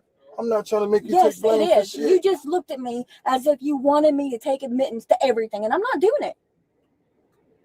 Fuck that, and fuck you. Come on. No, don't come on me. Do not come on me. Come on, now you really putting on, man. You really putting on. I have man. nothing to put on but the truth. You putting on, man. You putting on, man. No, I'm not. You putting on for real. Okay, give me a lie detector. How about that then? That's impermissible in court of law, man. You putting on. No, it's not. And it's You not a put putting on. You putting on. I'm trying to throw Janine under the bus. How about that? And you said you're throwing me under the bus? No. What you mean? Come on, man. Make it make No. sense, man. You're telling me that I got it from Janine? No, I didn't. Where'd you get it from? You. Okay, now you telling the fucking lie. I have nothing to lie about, bruh. Why would I? No. That's the same trick everybody falls for. No. Why would I tell them? You just sat here with him in the car telling me that I got it from Janine to admit it. I didn't get nothing from Janine. I didn't tell them that. Listen. You just said it, right? Here's a camera, bruh. Listen, I don't care about that. Okay, well, tell the damn truth. You tell the truth. What I am. You. That's crazy. And you still gonna fucking lie. I'm not lying. Try to fuck my life up. I'm not lying. I just pray that you get through this and you admit your wrongs. On some real shit, I pray. I pray you do too, and you need to admit your own wrongs. Take responsibility to your actions. Because I took responsibility to mine. What was yours? What was in my bag? So what was on me? What were we just going to go get rid of for you to get your $1,800? I did make it make sense. I did. It can make sense. Oh, now you're telling the fucking lie. I don't got nowhere near $1,800. So how much money was I going to You said quicker I get $1,800, quicker I can get out of town. You helping me get out of town. You helping me get out of town. Okay. Okay. It's crazy. Right. Guess what? What? Everybody going down. Why? Because guess what? You the one that mentioned Janine's name. He asked me where I came from. Okay. So I picked you up from my auntie Janine's house. I just met you. And now you said in front of him and on camera that I got something from her when I didn't. Oh, this shit hurt. What you mean? You just said to tell the truth that I got it from Janine. That's not the truth. I've done nothing but be honest. You telling the lie. No, I'm not. So you ain't gonna be honest and tell the truth that half the money was yours? Half the money's not mine. Oh my God. You a real meaning of a true. Damn. You're gonna put some shit on me like that? I wish I had half that money, bruh. That's crazy. No, what's crazy is how you're sitting here talking shit. Listen. You ain't got nothing but shit coming out your mouth. So hold on. You don't take care of your back page clients? Yeah, I do. Escort clients? I sure the do. I fuck them. They pay me. And what else? And what else? You don't get heroin for them? No, I don't do heroin. Oh my God. I've never got heroin for anybody. No, you're a liar. No, I'm not. I've gotten coke from them before them, and I've gotten crack from them. You can't help it. You can't help it. I can't help it. You're a compulsive liar. No, I'm not. You is a. My phone's tapped, motherfucker. So what that mean? So every goddamn phone call we've had, they got it. I wouldn't give a. You better, because you're the one who talking all the. Okay, well, I'll be there. I'll be there. You two are behaving, so full of shit. No, telling me I'm a compulsive liar when I've done nothing but tell you the truth. Okay. No, it's not a misunderstanding. You're trying to fucking put everything on me, telling me half the money's mine. Bullshit. You are so full of fucking shit. That's why you damn. Damn, that sounds real racist. Well, guess what? It's real up when you're gonna sit there and tell me that half the fucking money's mine. You're a goddamn liar. I wish I had that fucking money. Let me ask you something. I'd pay the rest of my bond off if I had that much money. You telling me you don't get heroin from Janine? No, I don't. I don't do heroin. Now you telling the fucking lie. No, I'm not. Everything gonna come out. You're right. Everything's gonna come out. When we go to jail and they fucking drug test me and not a goddamn lick of heroin's in my system, I don't get heroin from anybody for anybody. That's crazy. No, you're a goddamn lunatic tick calling me a compulsive liar. All right, I'm done. I ain't saying nothing else. You better fucking not, especially because, hey, all you've done is sit here and put shit on me. No. I'm done. I'm no. not saying nothing else. Good. Don't. Especially when you've not done anything but sit here and put all of it on me. Tell them what I've done. Tell them what I've done. You trying to make yourself look like an angel. No, I'm not. Yeah, I thought you wouldn't say nothing else. No, I'm not. I'm just being straight up. No, you're not.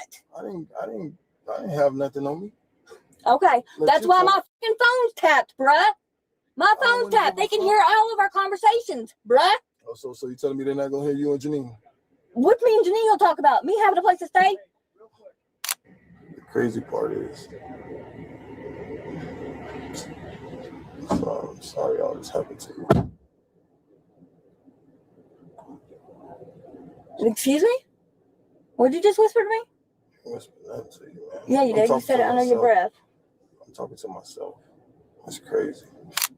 Talking about I'm shot up for that. Okay. I say you shot out. Whatever. Still sounds like a hit on me.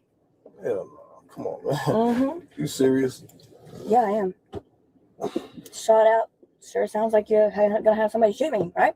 No. I mean, you wild. I'm not wild. For the I'm way telling the You truth. just switched this shit all on me. No, But I'm it's telling the okay. truth. God make no mistakes. You're right. You're fucking right on that one. It's one thing you told the truth about tonight. Tell the truth about how I met you, then. How'd you met me? You fucking met me on an escort site, just like I fucking told him Exactly. already. I told him Exactly. already. I've told the truth about everything. I've not lied not one damn hair out of my head. You is telling the No, lie I'm because you ain't telling the lie where you get the shit from. You talking You. about you got it from me. That's crazy. Okay. That's crazy, bro. Okay. You know damn well you ain't get shit from Put me. a fucking cocaine wipe on did I his know- fingertips. Did I know where you guys was going? Where? I'm saying, did I know where I was just taking you to? Yes. Come on, man. That's crazy. I'm done talking, man. I'm done talking, man. You got that. You would fuck my life up. And you're trying to f mine up by putting it all on me. Bullshit. I have nothing to lie about. Tremendously, man. Come on, man. I took responsibility for my shit, and I told the truth about everything else. You ain't You need to be a man? Shit. Yes, I am. You got caught and you try to throw me under the bus. You're right. I got caught, but I did not try to throw you under the bus. I told the truth. You ain't tell the truth. You tell them you got it from me. I did get it from you. Come on, man. That's crazy. Okay, it's so crazy, but you're the one going up and down from Miami and back, right? That's crazy. Not me. You. How many times you ever saw me? on. Almost Say every that day loud. for the past 2 weeks. Yeah, you just started seeing me, right? Almost every day for the past 2 weeks. No, you ain't. Now you telling the fucking lie. That's crazy. I'm not. Our text messages go back from the day we met. Exactly. Okay? And almost every day I've seen you. You don't see me every day. Almost every day. Don't do that. Bro, they can pull it up on my phone. I've already... I'm not going back and forth with you. You're exactly right. Because you're throwing everything on me. And it's not going to help. No, it's not how it works. You got caught with everything. Because I got it from you. Now you got it from me. So why the... It's not been now I got it from you. It's been the whole thing, the whole truth, the whole time. Nothing but the Now truth. you got it from me? Have I not said that from the get-go? I didn't say I got it from anybody else. You're a great liar. No, actually, I'm a horrible liar. Well, did I not get some shit from you? No, you didn't. What the hell would you ever get from me? I'm not a drug dealer. I didn't get meth from you? No.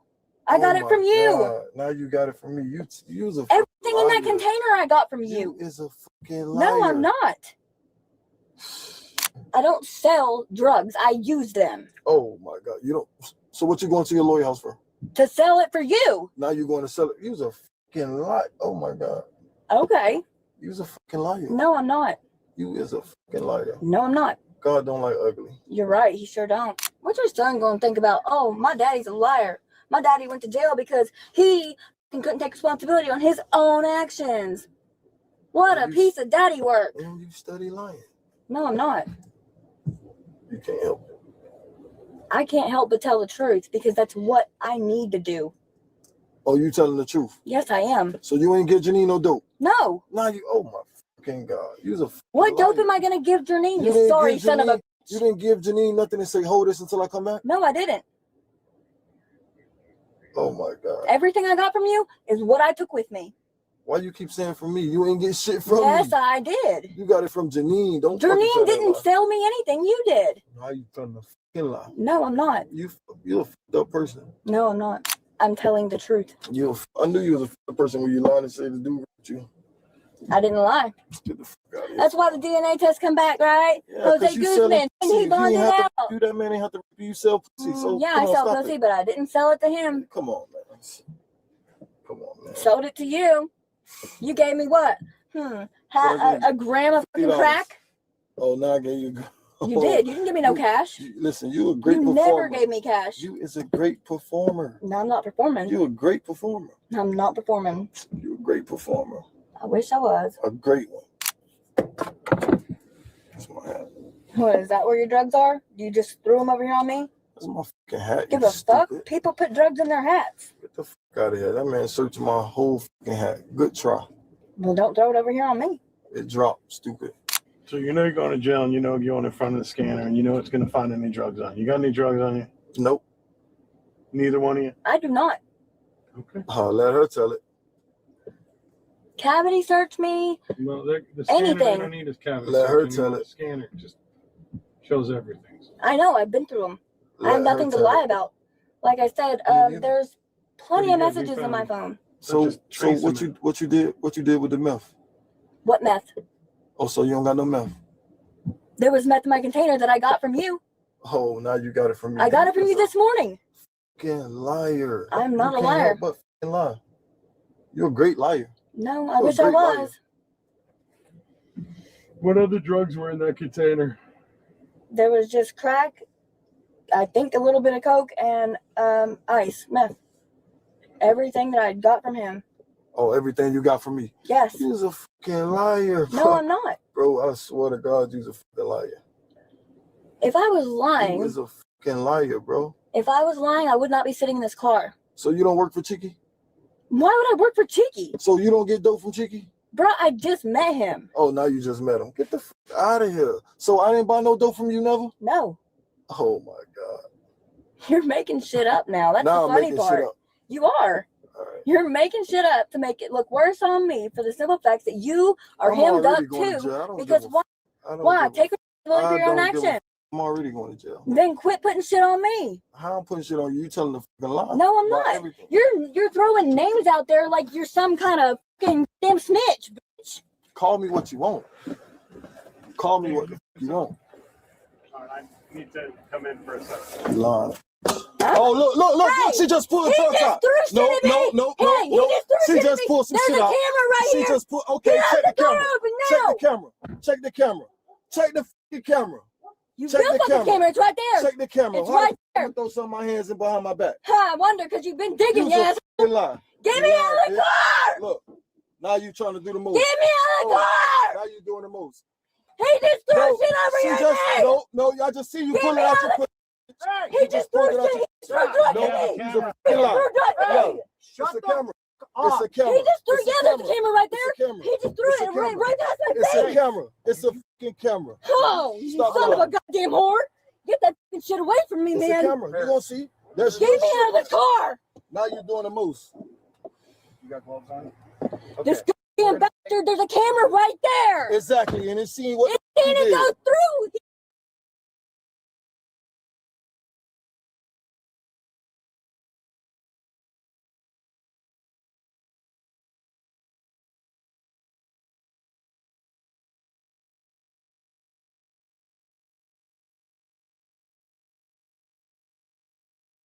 Fucking liar, bro. If I was lying, I would not be sitting in this car. So you don't work for Cheeky? Why would I work for Cheeky? So you don't get dope from Cheeky? Bro, I just met him. Oh, now you just met him. Get the fuck out of here. So I didn't buy no dope from you, never? No.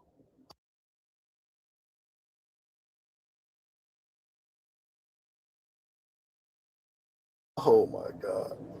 You're making shit up now. That's Now the I'm funny making shit part. up. You are. You're making shit up to make it look worse on me for the simple fact that you are I'm hemmed up already going to too. jail. I don't Because give a why? I don't Why? give a- Take responsibility for your own I don't give a action. I'm already going to jail. Then quit putting shit on me. How I'm putting shit on you? You telling the fucking lie? No, I'm about not. everything. You're throwing names out there like you're some kind of fucking damn snitch. Call me what you want. Call me what the fuck you want. I need to come in for a second. You lying. Oh, look, Hey, she just pulled the he truck just out. threw shit No, at me. no. Hey, he just threw She shit at just me. pulled some There's shit a out. camera right She here. just put, okay, Get out check the the door camera. open Check now. the camera. Check the camera. Check the fucking camera. You Check will the fucking camera. camera. It's right there. Check the camera. It's How right the fuck there. you throw something in my hands and behind my back? Huh, I wonder because you've been digging, You's a yes. fucking lie. Get me out of the bitch. car. Look, now you trying to do the most. Get me out of the car. Now you doing the most. He just threw No, shit over she your just, head. no, I just see you Get pulling me out out your of pussy. He just threw pulled it out shit. your- He threw drugs No, at me. he's a fucking lie. He threw drugs at Yo, me. it's a camera. It's a camera. He just threw, It's a yeah, there's a camera. camera right It's a there. camera. He just threw It's a it right, camera. right past my It's a face. camera. It's a fucking camera. Oh, you Stop son of a lying. goddamn whore. Get that fucking shit away from me, It's man. a camera. You gonna see? There's Get your me out of shit. the car. Now you're doing the most. You got gloves on?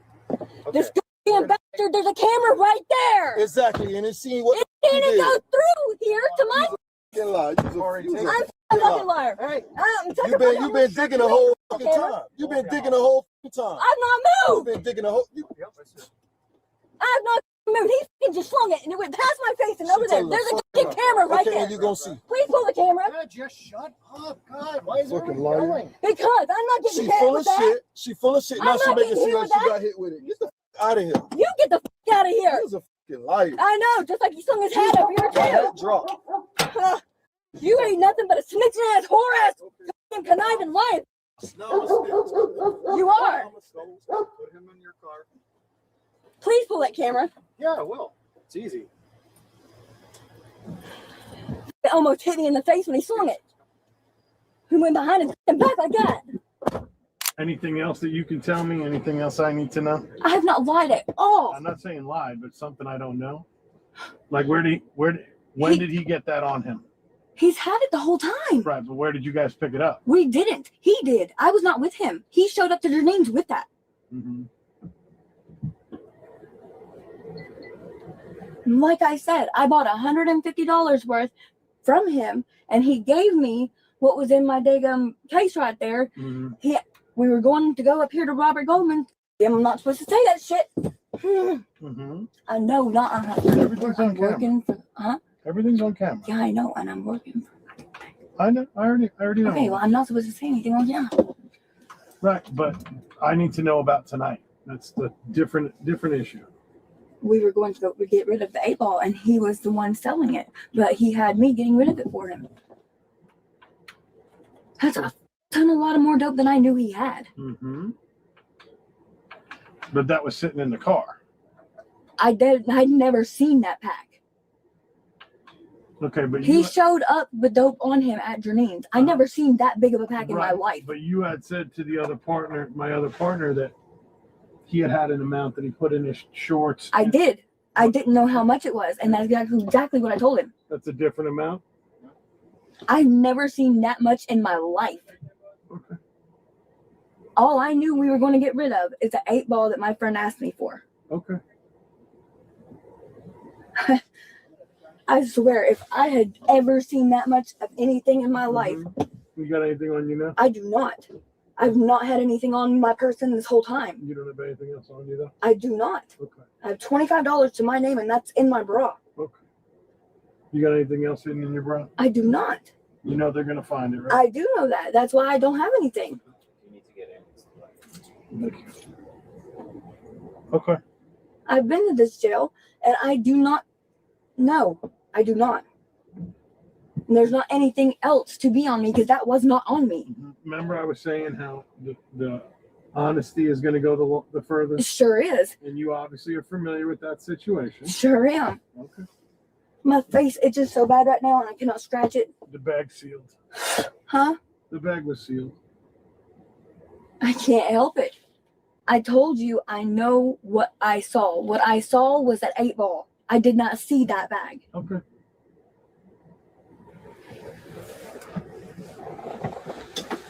You can fingerprint it. I know that's a fact. Well, yes and no, depending on how many people touched it, right? Never my fingerprints ever. I've never seen that much dope in my life at one time. Nicario Comer was charged with felony amphetamine trafficking, felony evidence destroying, and felony cocaine distribution.